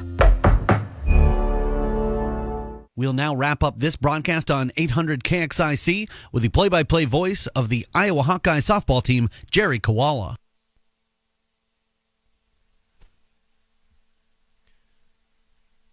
This is Lucas Strain, and you're listening to the Iowa Hawkeyes softball postgame coverage after they just got the Sunday doubleheader series sweep of the Penn State Nittany Lions, winning Game 2 by a final score of 4-3. The top performer of the game definitely belongs to Lecker. Denali Lecker came in relief during the first inning. Went 6 2/3, allowing 2 runs on 6 hits, walking 1, and striking out 2. She replaced Jalen Adams, who, again, remember, started this game, and she started on Friday, who pitched 8+ innings of very good softball on Friday. But she just did not have it today. Only pitched a third of an inning, got the 1 out, before handing the ball over to Lecker, and Lecker just went the rest of the way. She went 6 2/3 on just 85 pitches as well. And those 85 pitches, and you combine those with the 56 that she threw during Game 1, because remember, she came in relief during Game 1 as well. So 36 plus 85 is 91 plus 141, I believe. 141 pitches today from Lecker. On the offensive side of things, the bats were a little bit quieter during Game 2. They were very loud during the beginning of the game. They exploded during the first and second innings, but things got a little quieter as the game traveled on. They got 4 runs on 7 hits, and they used 2 Penn State errors to score. The top performer offensively, you got to give it up to, got to choose between 2 of them. Maybe even 3. Well, we'll just start with Nia Carter. Went 3 for 4, scored a pair of runs, including the go-ahead winning run. She had an RBI and a double, so just Nia Carter doing Nia Carter things. Tori Bennett in the 3-hole went 2 for 3 with a pair of RBIs, including that last one in the 7th inning. And then she also had a double and a walk. And then, remember, way back in the 2nd inning, Diaz hit the solo shot to give the Hawkeyes a 2-1 lead. Sammy Diaz with her 2nd home run of the season. It was her only hit of the game, but she scored twice. They jumped on the pitchers early. They got Penn State starter Lingenfelter out of the game. Lingenfelter, who was had the 8th best ERA in the Big Ten coming into the weekend at 1.91, but she got roughed up in this one. Not necessarily roughed up. She gave up 3 runs, but only one of them was earned over 4 innings. So the Hawkeyes take the series. They take 2 of 3 against the Penn State Nittany Lions. And they could have won all 3. They could have gotten the entire series sweep if they hadn't have blown the 2 leads that they had on Friday night. The Hawkeyes return to the Diamond this Tuesday. It's their home opener against the Nebraska Cornhuskers. First game is at 2 o'clock. And the second one is scheduled to be around 4:30 p.m. So try and make it out to the home opener. Tuesday at 2 o'clock p.m. I will be on the call with Learfield. You get to miss class for it, so that's always an exciting time, as the Hawkeyes will get to play their first home game of the season. They will also be at home this upcoming weekend a Friday, Saturday, Sunday affair with the Northwestern Wildcats. Those games starting at 5, 2, and 12 respectively. And don't hit the road again until next Tuesday. So it's a 5-game home stretch for the Hawkeyes as they take 2 of 3 in their Big Ten series opener against Penn State. First game Friday, they lost 3-2. Today they win 9-4, and they win Game 3 today by a final score of 4-3. And that's going to do it for our post-game coverage of this Iowa softball broadcast. I'm Lucas Strain. You're listening to Learfield and Iowa softball. One last time, that final score, Penn State 3, the Iowa Hawkeyes 4. Thank you for listening to this broadcast of Iowa softball with Learfield.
the highest quality meat for your family. Shop confidently knowing you're supporting American farms by partnering with the business that loves America and shares your values. Summertime is almost here. Don't be caught with an empty freezer. Stock up on beef, chicken, seafood, and pork. At GoodRanchers.com, we've got the cuts you really want. Bone-in ribeyes, New York strips, all-natural burgers, better than organic chicken, and so much more. And right now, get $25 off your first order when you use the code FAMILY25. That's FAMILY25. Plus, subscribe today and get 1.5 pounds of Applewood smoked bacon free in every box for a year. That's over a $200 value for free. Subscribe today and use code FAMILY25 at GoodRanchers.com. Thank you for tuning in to the Learfield broadcast of the University of Iowa Hawkeye softball team on 800 KXIC. This broadcast was brought to you by Bounce Back at Windmill Manor, the City of Coralville, Graduate Hotel, Hawkeye Title and Settlement, Iowa City Tire and Service, Iowa Corn, and Premier Automotive. We now join Fox Sports Radio, already in progress, on 800 KXIC, and available on your Amazon smart speakers just by saying, Alexa, play 800 KXIC on iHeartRadio. And now, here's a little something that you missed from the Ben Maller Show. This thing is going to drag on and on. Here we go. Now, Devin McCourty was trying to hype up one of his assistant coaches that he worked with the Patriots. And it seemed like rather an unmemorable line, but it turned into a bit of a sideways situation. Say what? So McCourty did a podcast interview recently. He told a story about Steve Belichick, the spawn of Bill, and made him look like an absolute incompetent stooge.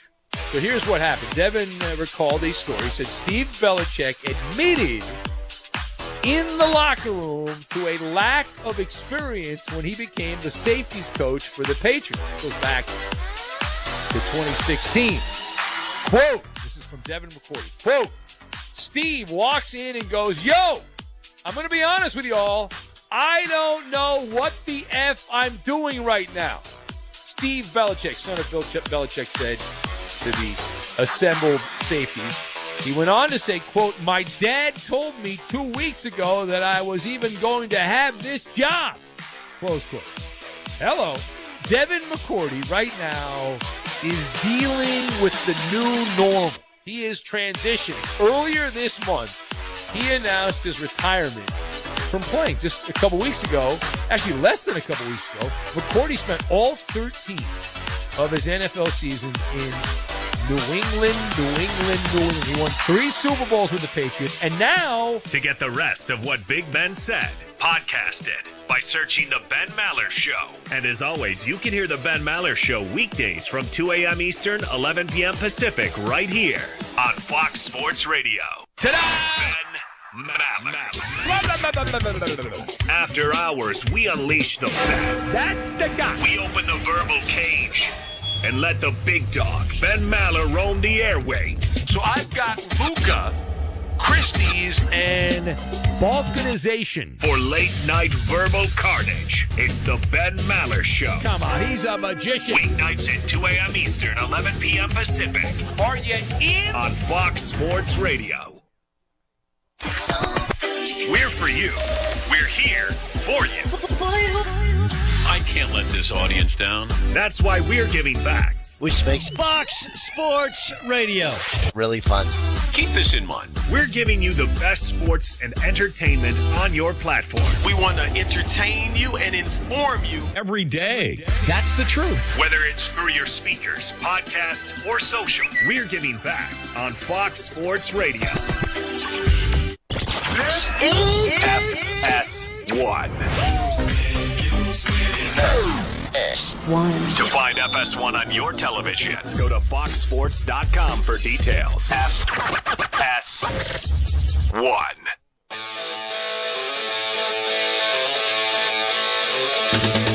Steve Hartman and Rich Armberger, Fox Sports Sunday. We're live from the TireRack.com studios. We have 33.7 seconds left in the second half.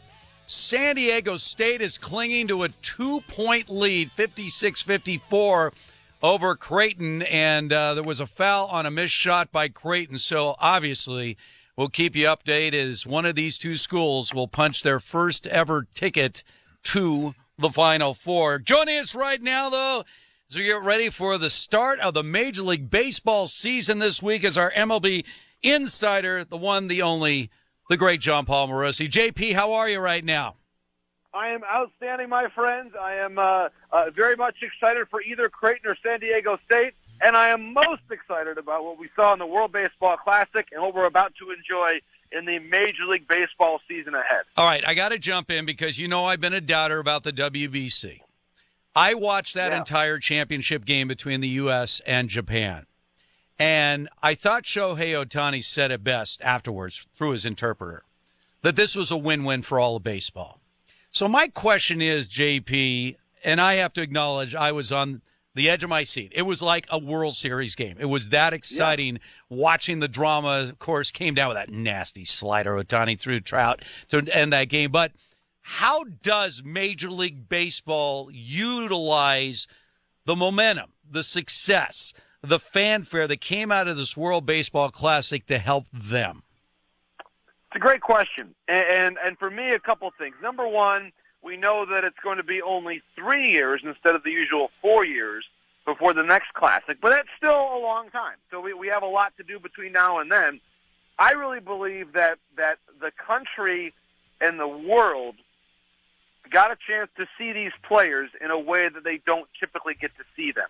When you are an American baseball fan in Kansas City or Detroit, and all of a sudden, for a period of time, Kyle Schwarber becomes your guy, and Trey Turner becomes your guy, and Mike Trout becomes your guy. I think it allows you to follow the game a little bit differently during the course of the regular season. Almost a little more like, and it's not exactly the same, but a little more like how soccer fans follow their favorite teams and their favorite players, where if you're a fan of Bayern Munich, but there's a player from Borussia Dortmund who plays for Germany, maybe you give him a little bit more of an ovation when he comes to play in your town. And I hope that feeling transcends a bit. So when Trey Turner, who hit that amazing grand slam against Venezuela, when he comes to your ballpark for the first time this season, that for at least the first time he's up, you don't think of him as the Phillies shortstop. You think about him as Team USA shortstop, our guy. And I think that's going to, for me, you'll probably see a few more places around the country where you'll see a Trey Turner Team USA jersey in the crowd in Seattle, in St. Louis, where there's a bit more of a connection. And that's one thing that baseball for a long time, we had it with Griffey in the 90s, but we haven't really had it with many players since then, to where a player would transcend the geographic boundaries. Mike Trout for a long time was obviously beloved in Southern California and to an extent in New Jersey because that's where he's from, in the Philly area. But there was a big part of the middle area of the country that didn't have a real connection to Mike Trout. I hope that has changed. And I really believe, Steve, that in a lot of ways, the modern player, whether it's because of social media and different things, they've become a bit more accessible to us. We know a bit more about them. And once you're able to project that connection that we just forged over the last month, over a 6-month season, I really believe that you're going to see more and more fans on the East Coast and the Central Time Zone staying up late to watch Trout and Ohtani playing for the Angels because we were bonded together with them through one of, objectively, the greatest sports moments in any of our lifetimes. Yeah, that was an impressive finish, and it really was storybook ending for Japan. And how it ended, honestly, for the United States, teammates dueling for the final out. I loved it. But I don't love the fact that a lot of these pitchers didn't get the requisite work they needed ahead of this Major League Baseball season. And so much like the pandemic, we're all kind of left scratching our head wondering, oh boy, is a short ramp-up period going to have an effect on how many of these guys get injured? What's your take on all that? Well, it's a fair question, although I really don't believe that we're going to see any more injuries this year than we have in the past. I think there's been a lot of research done on this, actually, by MLB in conjunction with the union about pitcher health in recent years, and there has not been a pronounced increase in injuries in WBC years among either the generic pitching population or those who pitch in the tournament. I would point out that Marcus Stroman, who was the MVP 6 years ago, went on to throw more than 200 innings that very year for the Toronto Blue Jays. So that to me is what the evidence points out, that you could expect in many cases to have excellent seasons. And I would also point out that this is not something that snuck up on us. Whether you were Team Japan, Team Korea, Team USA, wherever you were coming from, you knew where you were at with the calendar. And your pitchers knew what they had to do to get ready.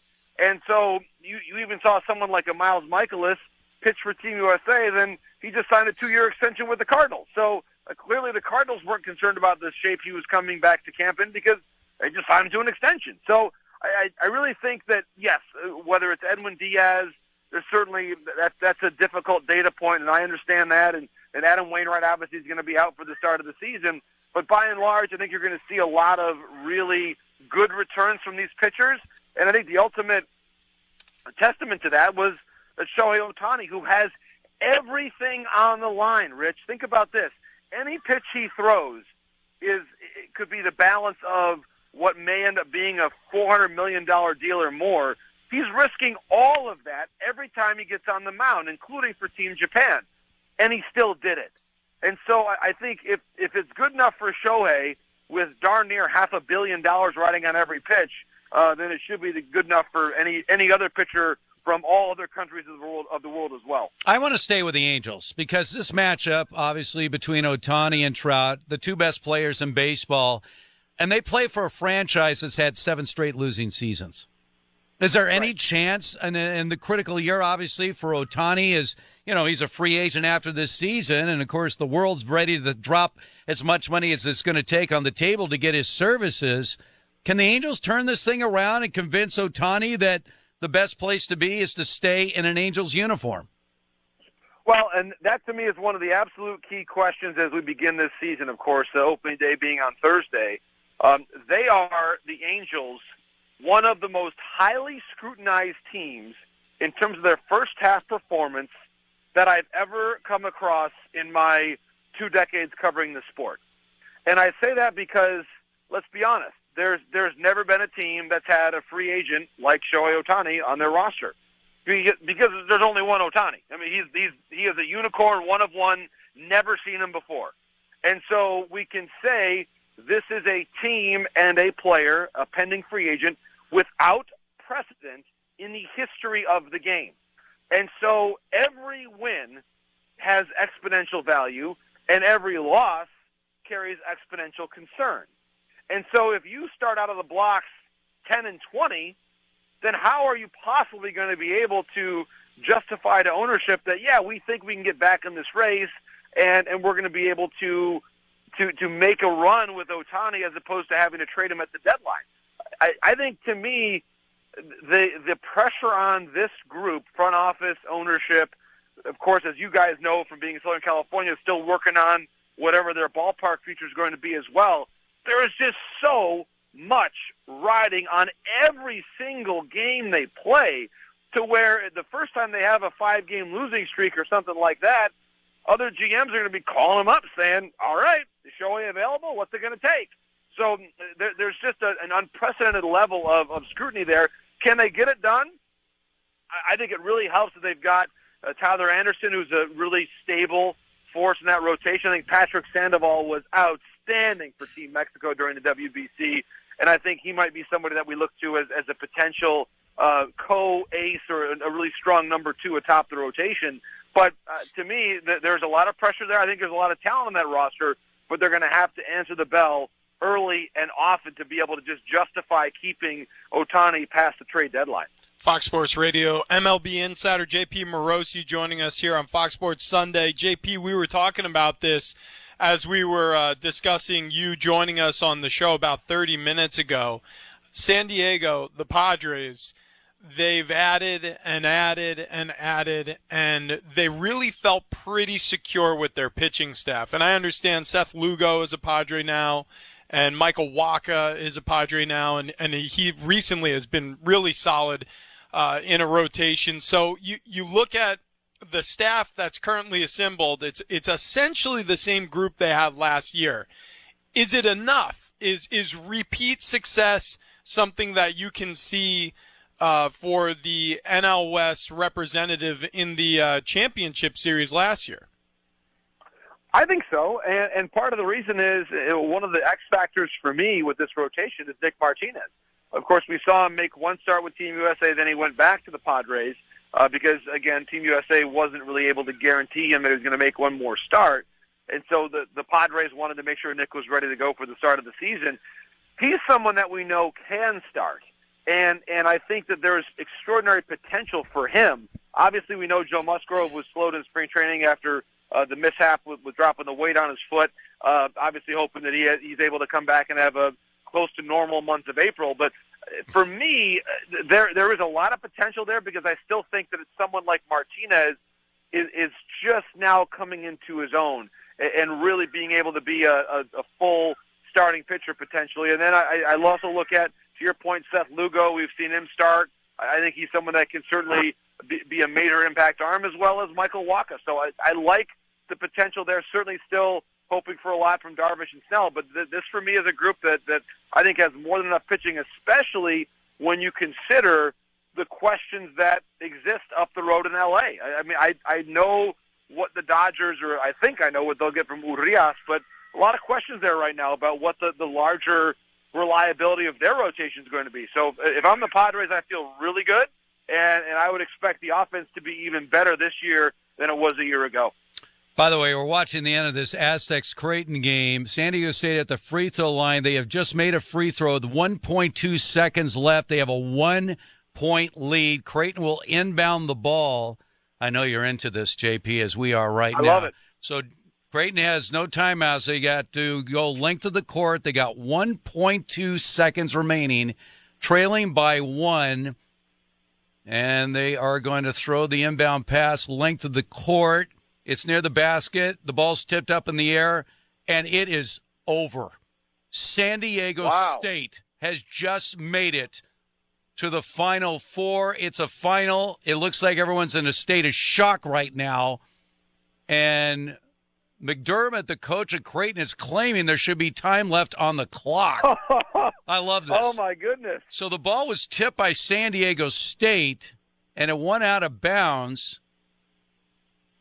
I mean, they may have to review this. One quick, while we figure out the end of this game, give me the team right now, JP, that will have the largest win increase from 2022 to 2023.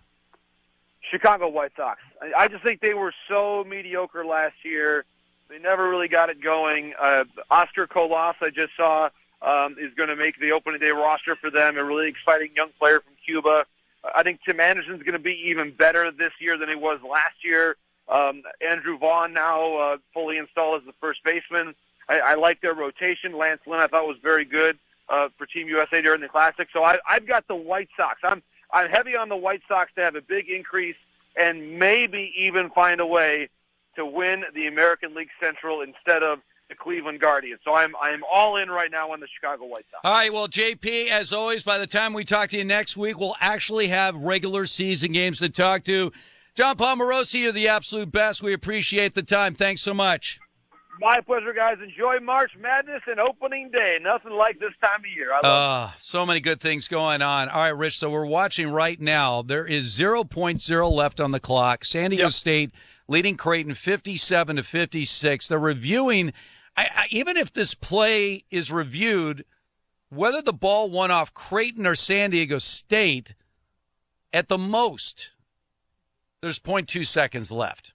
So what Creighton is trying to claim is that it went off San Diego State, which would give Creighton a chance to inbound the ball out of their own end. All right, let's find out what's trending right now while we await the final decision and see what Monty has to say. We're going to leave it up to you, Monty. Oh, no, there's too much going on right now. As they called that foul against against Creighton in those seconds, I was looking at the Bulls-Lakers game, and I saw Vucevic walking down the tunnel who was ejected, and I missed it because of the madness going on in the Elite Eight, guys. So too much is going on is what I'm saying right now. I don't know how there's any time left in this game between San Diego State and Creighton. I feel like there is no time left, and that should just be the game, but we'll see what they call. But in the NBA, it's the Bulls on top of the Lakers. Vucevic was ejected. It looked like he fouled LeBron, and he did foul LeBron. He fouled him hard. Maybe complained about it. It all happened so fast because these refs feel like they have 1,000 texts that they need to give out every game. They just give them out like candy. I don't understand. It happened so quickly, was ejected, but the Bulls are beating the Lakers at halftime 63-55. We've got the Circuit of the Americas race going on Fox right now, and Tyler Reddick is in the lead. We've also got match play going on in golf. Sam Burns and Cameron Young are in the finals. Both of them beat who I think people were expecting to see in the finals, Rory McIlroy and Scottie Scheffler. They beat them in the semifinals, so right now they are tied through 5. Sam Burns, Cameron Young in the finals of match play. Just too much going on. Is it official? San Diego State has won. It is over. It's official. San Diego State has made it to the Final Four. Much more on this in a moment. By the way, quick reminder, if you're still overpaying for a razor, in this economy, it's gross. With Dollar Shave Club, you can get top shelf shave at a regular shelf price. Dollar Shave Club is available at a store near you in the men's razor aisle. That's it. That is the ad. That is the ad. I'm Monty, overpaying for razors, 100%. Understand this. Rich Ornberger tomorrow morning is hosting a show on the flagship of San Diego State, and they have done something that no one could have ever dreamt would happen, but it has happened. San Diego State has punched their ticket to the Final Four. Yeah. Richie, I mean, I don't know how you even handle this tomorrow morning. I mean, this is... Take a shot right now, Rich. Right now. This is craziness. I mean, I was confident about San Diego State today. They found their way, but they're going to the Final Four. San Diego State. We're watching scenes of players who are openly weeping as they're celebrating this victory. You're seeing the shots of the dejected Creighton fans who showed up to support their team. What you've just witnessed is the majesty of college basketball during March that no other sport has been able to replicate after all these years. It's just an unbelievable tournament. You never know what's going to happen. You never know who's going to appear out of whatever corner of the bracket and start ruining everybody's March Madness bid to see who can keep it perfect the longest. And San Diego State, as a 5 seed out of the South, toppled Creighton after the 1 seed in the whole tournament, Alabama, and they're going to be dancing still. And that is an unbelievable accomplishment for a San Diego State team who, again, you rewind back to where this program was before Steve Fisher took over after his unceremonious departure from Michigan, and you look at where they're at now. It is unbelievable. All right, now I want you're going to get my permission to do this tomorrow, all right? So Rich and I were partners on the morning show down in San Diego, and I made a decision that after many years of commuting back and forth between San Diego and L.A., it was time for me to leave. And the football season was about to begin, and, of course, the baseball playoffs. Since I have left, the Padres make an amazing run to the National League Championship Series, in the process knocking off a Dodgers team that won 111 games. In my opinion, the greatest moment in Padres history. And now San Diego State has made it to the Final Four. I'm taking full credit for this, Rich. My departure is the best thing that ever happened to San Diego sports. It's like they were saddled with my presence. And once they rid themselves of me. Look what has happened here. I mean, in the city of San Diego, this beautiful city of San Diego, from a sports standpoint, it's really dominated by 2 entities, the Padres and San Diego State.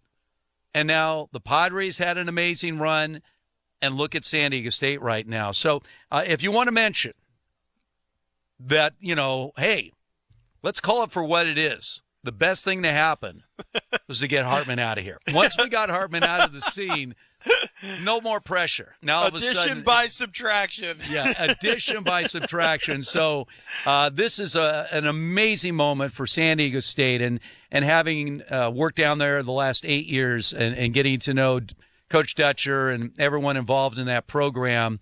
J.D. Wicker, the athletic director at San Diego State. I'm thrilled. I'm absolutely thrilled for obviously a program that very few people outside of San Diego have any knowledge of. But there it is.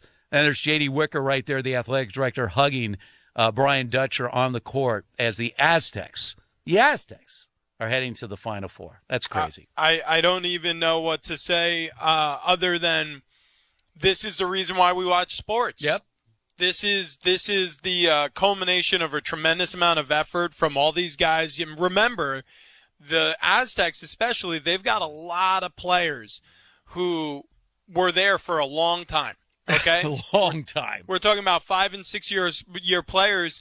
And this is true with a lot of these teams, by the way. I don't want to just focus on the Aztecs. Any of these teams who are the last four standing here as the Elite Eight wraps up today.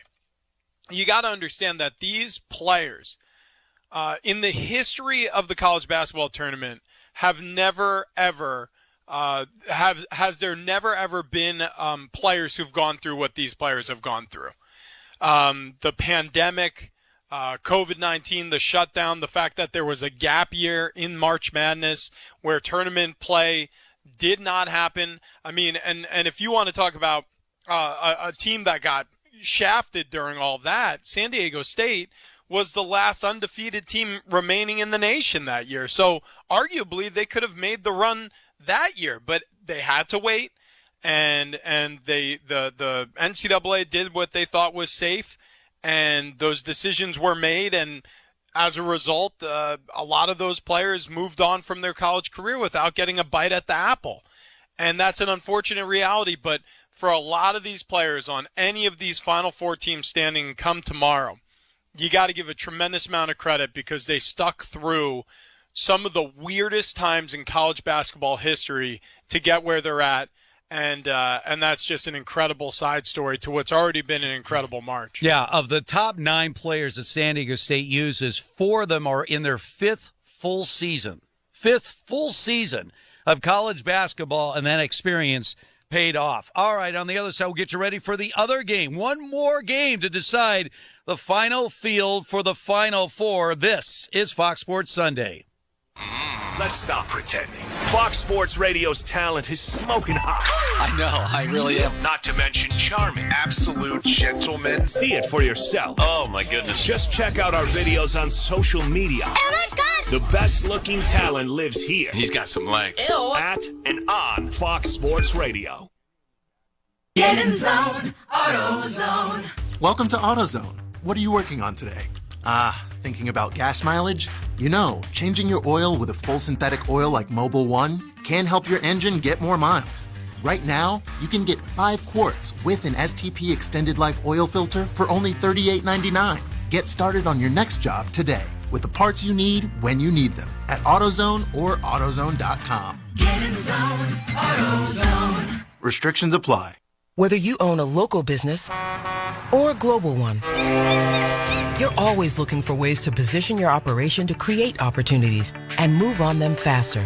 With Bank of America, you get access to experts, award-winning insights, and business solutions so powerful, you'll make every move matter. Locally and globally. Visit bankofamerica.com/banking for business to learn more. What would you like the power to do? Copyright 2023 Bank of America, N.A. Now, here's a taste of something that you missed from the Doug Gottlieb Show. Gotta have it. It's great. A person not certified by the NFLPA might be attempting to persuade a team personnel to enter into contract negotiations with Jackson, the Baltimore Ravens quarterback who's received the non-exclusive franchise tag. Under league rules, teams can speak only with Jackson because he doesn't have an agent. According to the memo obtained by ESPN's Adam Schefter, the NFLPA informed the league that Francis, who is not a certified agent with the Players Union, might be contacting teams regarding Jackson. The memo which again distributed to all 32 teams, says an uncertified person, Mr. Francis, is prohibited from negotiating offer sheets or player contracts or discussing potential trades on behalf of any NFL player or any prospective player, or assisting in or advising with respect to such negotiations. Francis told ESPN's Jeremy Fowler, "I don't speak for Lamar." Lamar also denied that, tweeting, "Stop lying, that man never tried to negotiate for me." So what's taking place here? I think we can all kind of see through all the smoke and realize that Lamar's not getting, you got all these reports that teams aren't interested, and Lamar's trying to figure out, okay, well, is it not interested because you think I want $250 million guaranteed for 5 years, or you're not interested because you're not interested? And like, hey man, we can work out a deal here. Tell me what you're thinking. Do you know what would be really, really a really good person to negotiate to have that conversation? An agent. And I think what Lamar Jackson's guilty of is just falling into the other. Well, the NFL teams are always out to get you. Oh, NFL owners. To get the rest of what Doug said, podcast it by searching The Doug Gottlieb Show. And as always, you can hear The Doug Gottlieb Show weekdays at 3 Eastern, noon Pacific, right here on Fox Sports Radio. Oh! Here we go! Steve Covino. Ooh! Rich Davis. Yes! This is Covino and Rich. There's baseball fans, and clearly you are cut from the cloth of fan A. And I have friends like it. I feel like Danny G's like this, because off the air he said, yeah, like until like last year, I used to go to opening day all the time. There's people that cloth you speak of is Rawlings. You want to feel this bad boy?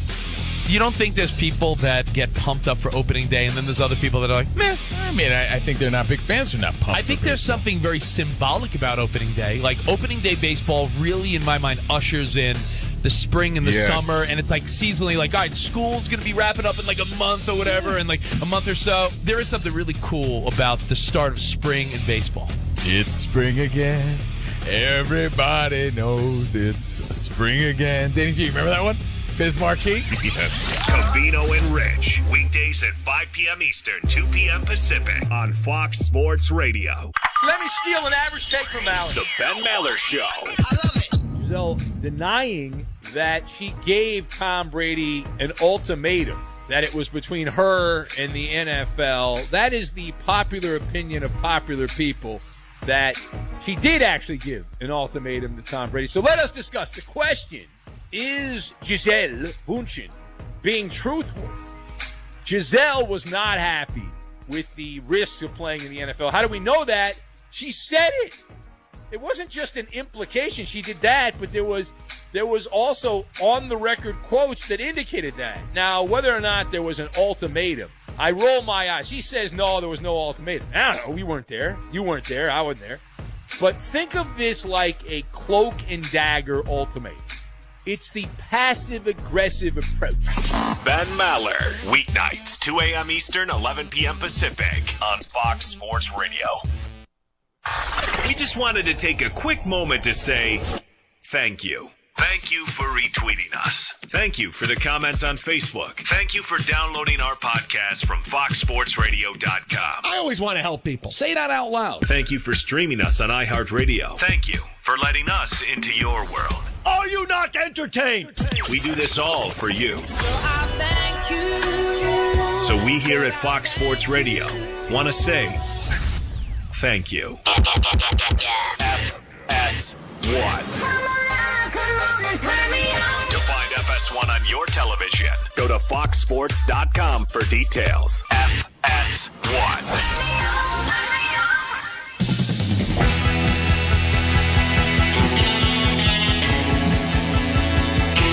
Steve Hartman and Rich Armberger, Fox Sports Sunday. We are in the TireRack.com studios. I want to thank the crew today. Wow, what a day today. A lot more coming up here on a busy day in sports. Kevin Wyatt, who's been on the board the last couple of days, normally we hear him doing updates, and yet K-Dub is like... crushed it, you know. Kevin was telling me you don't want to get used to this, right, Kev? Not too much. But, Yeah. the extra work is nice, though. I agree. All right. Well, very good. Well, great job there. Of course, Monty doing an unbelievable job, as she does every single week. By the way, no concerns. We did give her the franchise tag, so she's going absolutely nowhere. And Bo Benson is here, and apparently is going to be here, at least in terms of radio, permanently. I say in terms of radio because permanently could be a week. But Bo, you're on board for this Sunday hangout with us here? Yeah. We had to let Ryan Bershinger go. He's simply too problematic. Yes. Well, good decision. Yeah, Good decision. Yeah. Somebody had to make that decision. I mean, as tough as that was. So, Bo, welcome as always. Wow, I'm still just buzzing about this game we just saw between San Diego State and Creighton. I immediately texted our dear friend Ephraim Salam. I mentioned this because Ephraim and I were doing the Saturday show together throughout the football season, and there were 3 Saturdays in which our 3-hour show was literally on at the exact time that San Diego State was playing basketball, and I might as well have been working a solo show. Because, I mean, Ephraim made it infinitely clear to me, I have checked out. I am watching this basketball game. And most of them are blowouts. The Aztecs are winning pretty easily. But I just texted him that he must be out of his mind. He probably just passed out from disbelief. But there it is. San Diego State is now a Final Four team. And they will be playing Florida Atlantic in the semifinals. Now, after they beat Alabama, I put out a tweet that the Aztecs have a real all-caps chance to win a national championship. I don't know what the odds makers are thinking of Florida Atlantic, who, by the way, has more wins than any other school this year in college basketball. So certainly you get to the Final Four, nobody is overlooking you, that's for sure. But, I mean, I think UConn should be and will be the prohibitive favorite, regardless of what happens in this game coming up between Texas and Miami. That's how good UConn has been in this tournament. But, again, one day, I mean, the Aztecs won today with Matt Bradley scoring 2 points. That's the second consecutive game that their leading scorer could not score. And they still won both the Alabama game and the Creighton game. Wouldn't it be unbelievable? They got to a championship game, all of a sudden Matt Bradley shows up and puts up 25. That's exactly what you need to do if you're Matt Bradley. Yeah. You know what I mean? If you want to make this a march to remember, you know, in terms of his name being etched next to the accomplishments of the team overall, you just have to have a big Final Four and a big national title game if they should advance. Listen, I say you just have to do that. That's a huge, tall order to place here on the front edge of the first ever Final Four berth in school history. But he won 3 for 17 shooting in these 2 games, and they made it through to get to the Final Four. Your top scorer. Unreal. I don't know how that's possible other than the 3 things that we know about San Diego State. They play with a tremendous amount of energy and enthusiasm on both sides of the court. This is a team that plays just as hard defensively as they do offensively. And so that enthusiasm, that defense I was just talking about, and rebounding. This is a team that rarely gets out-rebounded, and that's what's carried them through this tournament as well. No question about that. All right, so coming up, we got Miami and Texas. And again, interesting storylines of both their coaches. Larinaga trying to join a very select group of coaches to lead 2 different teams into the Final Four. He did it at George Mason back in 2006. Last year, Miami was in the Elite Eight, so they're right back there going against a Texas team that has an interim coach. Oh, yeah. After Chris Beard was fired. And here is Texas, the highest seed remaining as a 2 seed. What are your thoughts here, Richie? I mean, my thoughts are what we've continued to see will happen, which is upsets. I mean, I'm not going to look past FAU. I'm not going to say that the Aztecs are going to roll them because FAU came out of a small margin opportunity to win this. And likewise out of the other side of the bracket with Texas and Miami. I mean, anything can happen this year. I mean, we could potentially see the Florida Atlantic Owls taking on Texas with a head coach who took over basically at tournament time. Like, that's a possibility. Or San Diego State, who's never even been in an Elite Eight before, take on potentially a Miami who's been trying to forge things, and they've had some tournament success recently. It's unbelievable. No question about that. So it's been an unbelievable March Madness. Florida Atlantic versus San Diego State. Yeah. In a national semifinal. That is absolute craziness. Richie, great job. I know you got a lot of thinking to do. Big show tomorrow. Keep it here on Fox Sports Sunday. Is your tub worn out, but you're not sure who to trust to replace it? With over 2 million successful bath remodels, people trust Bath Fitter because we know how to do it right. We've been custom designing and manufacturing baths for over 35 years. Our unique tub-over-tub installation takes as little as a day with no demo to fit your busy schedule. And we offer a lifetime warranty on every tub. That's how confident we are in our quality and durability. Bath Fitter, it just fits. Visit bathfitter.com to book your free consultation. Ray Magliozzi here for eBay Motors. Okay, easy now. You're teaching your kid how to parallel park. Ouch! Turns out he likes to do it by feel. Don't worry, eBay Motors has bumpers, trunk lids, license plate holders, and headlights.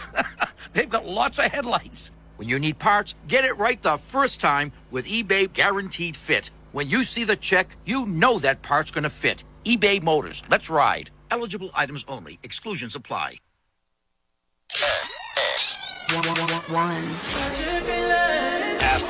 FS1. To find FS1 on your television, go to foxsports.com for details. FS1. Yeah. You must have been busy, but The Odd Couple with Chris Broussard and Rob Parker. We're breaking this down. The LA Clippers, certainly a team that many would have picked to come out of the Western Conference and get to the NBA Finals. And then Paul George goes down with what looked like a very bad knee injury. It was kind of ugly, but we got an update. He did not have any torn ligaments. Oh, that is huge, Chris. That's huge. It's huge, right? Just a sprained right knee, and he'll be reassessed in 2 to 3 weeks. So looks like he'll miss the rest of the regular season, but there is at least the possibility that he could come back at some point in the first round of the playoffs. And so, especially, Rob, if they can avoid the play-in, then that is big for them. Gives them a few more days, and then maybe a few extra days for him. There's, like I said, it's exciting. We keep getting caught up on the past of teams, Chris. Yep. And you can't look at it like that. You can't keep blaming the Sacramento Kings for the past. Talk about this year. And you just said it. OKC, 8 out of 10. I don't care what league you're playing in. They won 8 out of 10. I don't know who's on the schedule, but they did win those games. Anybody can win 1, but anybody can't win 8. Especially 8 out of 10. Anybody can win 1. Remember, even I can win 1.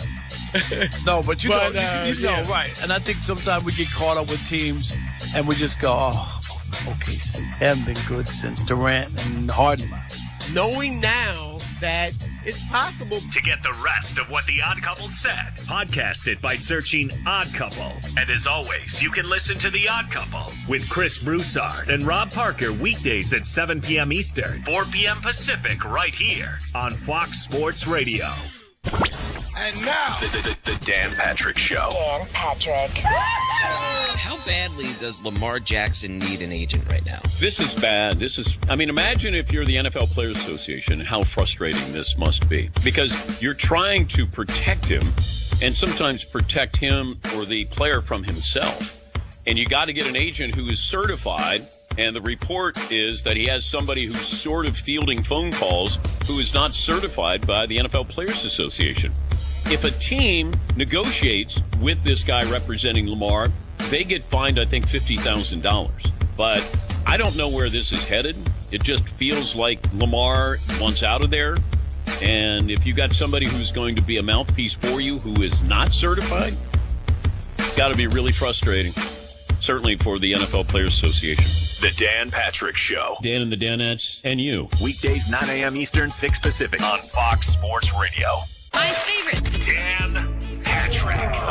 When excellence meets hard work. He can emasculate you. Dan Patrick. He can take away your heart, your spirit. When positivity meets the morning. This is a mean-spirited tweet. Dan Patrick. When the best meets sports. We'll see if we can upset a fan base today. Dan Patrick. It's the Dan Patrick Show. Love it. Embrace it. Weekdays at 9 a.m. Eastern, 6 a.m. Pacific on Fox Sports Radio. Oh, yeah. FS1. Please me, baby. To find FS1 on your television, go to foxsports.com for details. FS1. Hawkeye Sports and Fox Sports. AM 800, KXIC Iowa City. Available everywhere on the iHeartRadio app. Now #1 for podcasting.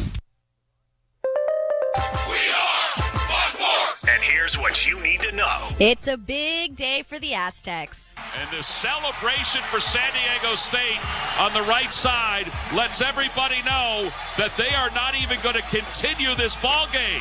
It is over. The San Diego State Aztecs, for the first time in program history, will head to the Final Four. They will take on FAU in Houston. Westwood won on the call. That's right. San Diego State 57, Creighton 56. Right now in the NBA, it's the Bulls who are beating the Lakers 76-57 with about 8 minutes to go in the third quarter. LeBron James, coming off the bench for the Lakers, has played 14 minutes. He has 10 points and 4 rebounds so far in the game. The Circuit of the Americas race continues. You can catch all the action on Fox. And right now in the lead is William Byron. I'm Monsi Bolaños. This is Fox Sports Sunday.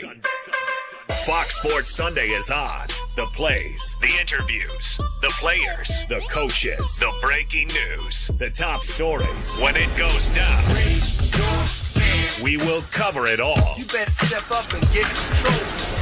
Fox Sports Sunday is right now.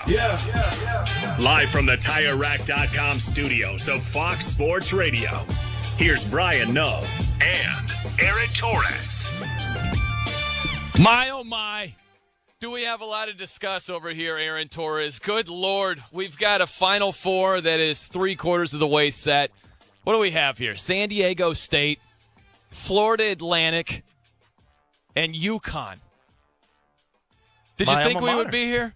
What is I Florida Atlantic? I didn't know you were FAU. I'm a UConn guy. You know that. You know that because I had a wedding on Thursday, and we talked about it nonstop on your show in Indianapolis. But, yeah, no, I had all these 3 teams in the Final Four in my bracket. I'm in second place right now going into this one. So, we'll see what happens with Texas and who they playing again? Miami today? Yeah, I have Miami too. So we'll see if I can go 4 for 4 in my bracket. But how you doing, man? Everything good? Wait a minute. So what's your bracket look like? You just heard me. I have UConn, Florida Atlantic, San Diego State, and Miami. So if Miami wins this... Are you serious? No, of course not. I'm not serious. I lost Arizona on the first day, and everybody was out once Houston lost the other day. What was your Final Four? My Final Four was Arizona. Houston was my national champion. Who else? It was so bad I can't even. I had Marquette coming out of the East. Now, I knew the East was going to be crazy. I didn't know it was going to be Florida Atlantic. And I had UCLA. I wanted to pick UConn, but I figured everyone would call me a homer if I picked UConn, so I decided against it. So I should still have one team remaining if I didn't buckle to peer pressure and internet cyberbullying. Oh, man. But I'm down to 0. How is your bracket looking? It's freaking terrible. I'm surprised. Because it was a murder scene at the beginning of the tournament over here. I had Arizona winning the whole thing, and I had Purdue going to the Final Four. So immediately I'm like, well, I guess I'll wait till 24. You know what I mean? And then we're checking the bracket standings, and I was doing okay. I guess I was getting other things right. Now all my Final Four teams are done. I had Gonzaga getting to the final. And if that happened, if they at least got to the Final Four, I had a legitimate chance because there's so many upsets. I don't know anybody that's going to have more than 2 Final Four teams in our bracket challenge, Fox Sports Radio. So I can't speak to the Fox Sports Radio bracket challenge, but it's funny because I'm hosting my own bracket challenge, and there was, a couple hundred entrants, and just out of curiosity, I looked to see who was atop the standings as of right now, and there's like one guy that has Texas and UConn. There's one guy that has San Diego State and UConn, so they're both in pretty good shape. Obviously, Texas about to tip off. And then other than that, like the guy that's in third place had like Kentucky winning the championship. And so it speaks to how crazy the tournament is. I think it's fun though. Like, where are you? Are you like Mr. Anti small schools? I only want to see Duke and Carolina, or? Oh, no. No? Okay, good. No, I branch out. I thought we were going to fight about that for the next 3 hours. Really? It just felt like this is the thing. Yeah. Like big school. No. Is that the vibe I put out there? Yeah, you're an elitist, Notre Dame. You got that Notre Dame background, covered Oregon. If they don't have a shoe company backing the program, you want nothing to do with it. Kind of vibe that I get from you. But no. It is a big thing. I was hosting my show on Saturday night. Last night, UConn game was final, but we were kind of coming on right after the Florida Atlantic game. And it was a spirited debate between Jason Martin and I if it's a quote unquote bad thing for a school like Florida Atlantic to make it. So I think it's a good thing. I think it's a great thing. I say this, I wish that college football had more of what college basketball has. Instead of the usual suspects of, crazy, Alabama and Georgia are in the thick of things. You know what I mean? In college football, I would rather there be some more, where did this team come from in college football? I wish college ball had more college basketball implemented in it than the other way around. Put it this way. Would you rather that college basketball was like college football and it's just Duke, Kentucky, and then somebody else? No, I wouldn't want it to be like that. No, I mean, it makes the tournament the tournament. That's why we watch, why we consume, why we all fill out a bracket. If everybody knew who, nobody fills out a college football playoff bracket, one, because right now there's only 4 teams. I do think from the football perspective, though, I think that'll change a little bit once we get to 12 teams in 2024. But then I think the big question at that point would obviously become, does anybody actually make a run? It's easy to say, there's 12 teams now, it's so wide open. Well, man, I've seen Cincinnati in the playoff against Alabama. I've seen Washington in the playoff against Alabama, and they don't match up. Georgia and whoever. So I just look at it and say, I think I'm not in favor of expansion of the college football playoff, but I do think there is something to getting more teams in where at least the potential for something like this could happen. Yeah, and I wonder, too, we'll get into this a little bit later tonight, but I wonder if once there's college football expansion, if being in the Final Four is going to be a big deal. I know it's not going to rival college basketball, but it's interesting. So I was thinking about that the other day because, I know everybody hates bowl games except for me, but I think there's something no, I'm serious, because I think there's something meaningful to making the playoff, even if you're probably not going to win it. When Cincinnati made the playoff, that was unbelievably cool. And I'll give you another example. This year when Tennessee, up until late in the season, was in the playoff race, that fan base was so excited. Now, if you're a 3-loss team that gets in as the 11 seed, if you're Tennessee, are you just excited to be in the college football playoff? Or are you like, crap, we lost 3 times in the regular season, then we just lost again in the playoff. We got destroyed by Georgia for a second time. So I will say, and this is maybe something we talk about over the next couple hours. Maybe it isn't. I don't know. But I do think there are some very unintended consequences that are coming for an expanded college football playoff that most people haven't rationalized, but it shouldn't take away from the fact that this is an awesome college basketball tournament and a college basketball event with a lot of super intriguing teams. Oh, we can get into all of that. Okay, good. We can get knee deep into all of that. I mean, I'm here till 5, so 5 Pacific, 8 Eastern. So yeah, me too, both of us. That's great. I thought I was maybe getting out an hour early, but apparently not daylight savings today. No, that was 3 weeks ago. Okay. You're here till 8. So. We also have to get to Super Bowl-like ticky-tack call, maybe? We got to get to that momentarily here. We are broadcasting live from the TireRack.com studios. TireRack.com will help get you there. An unmatched selection, fast free shipping, free road hazard protection, and over 10,000 recommended installers. TireRack.com, the way tire buying should be. I'm Brian Noe. He's Aaron Torres here on Fox Sports Radio. So, tie game, final seconds. San Diego State, little pull-up shot from the free throw line, little lean in, and a little hip check, if you will. A hand on the hip, and they call the foul. San Diego State splits the pair, go on to win the game. It was not a, that's clearly a foul. But I think technically it was the right call. It was ticky-tack. But I think it was the right call. You? So the answer is, I think we're going to agree a lot the next 3 hours. I actually agree with you on that. It's one of those, like, for people who didn't see it, like, I would have had no problem if it wasn't called. Right. But it was by definition a foul, and if the same play had happened with 11 minutes left in the first half, it probably would have been called, and it wouldn't have been a big deal. And again, it goes without saying, and I think this is always important, right, is like, I'm a believer, like, one call never impact, you can never blame one call on deciding an entire game. I'm trying to find the stats, but Creighton, I don't think Creighton was awful offensively. I think it was more that San Diego State was great defensively. But Creighton finished 2 of 17 from 3. And at one point, they were like, I don't know, like 3 of 15 in the second half. And it was like, so that's probably more of a credit to San Diego State's defense. But like when you sit here and play it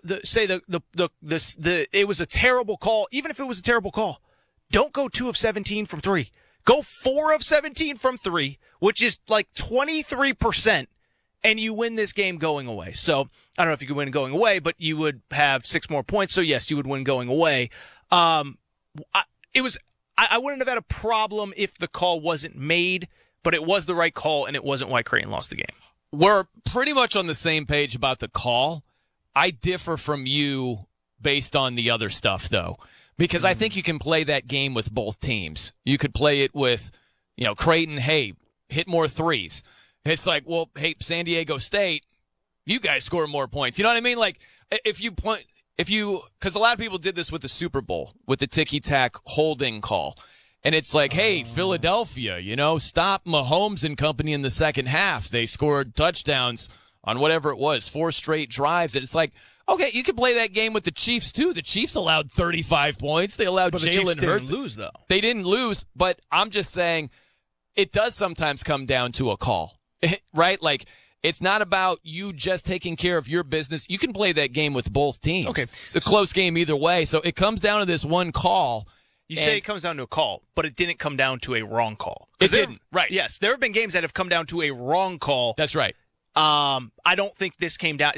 If you want to argue that, yes, it came down to that call. San Diego State won by 1 because there was a foul called with under a second, or I think it was under 2 seconds to go. Then yes, then by definition, this game came down to a call. I don't think it's the reason that that Creighton lost, and I don't think it was a wrong call. But yes, by definition, I would say it came down to a call. That's rough too with Creighton, where again it was a ticky-tack call. I thought it was a foul. Some people will differ. If you're decked out in Creighton Blue Jay gear, you might not have thought that was a foul. But then the end sequence plays out. Creighton inbounds the ball.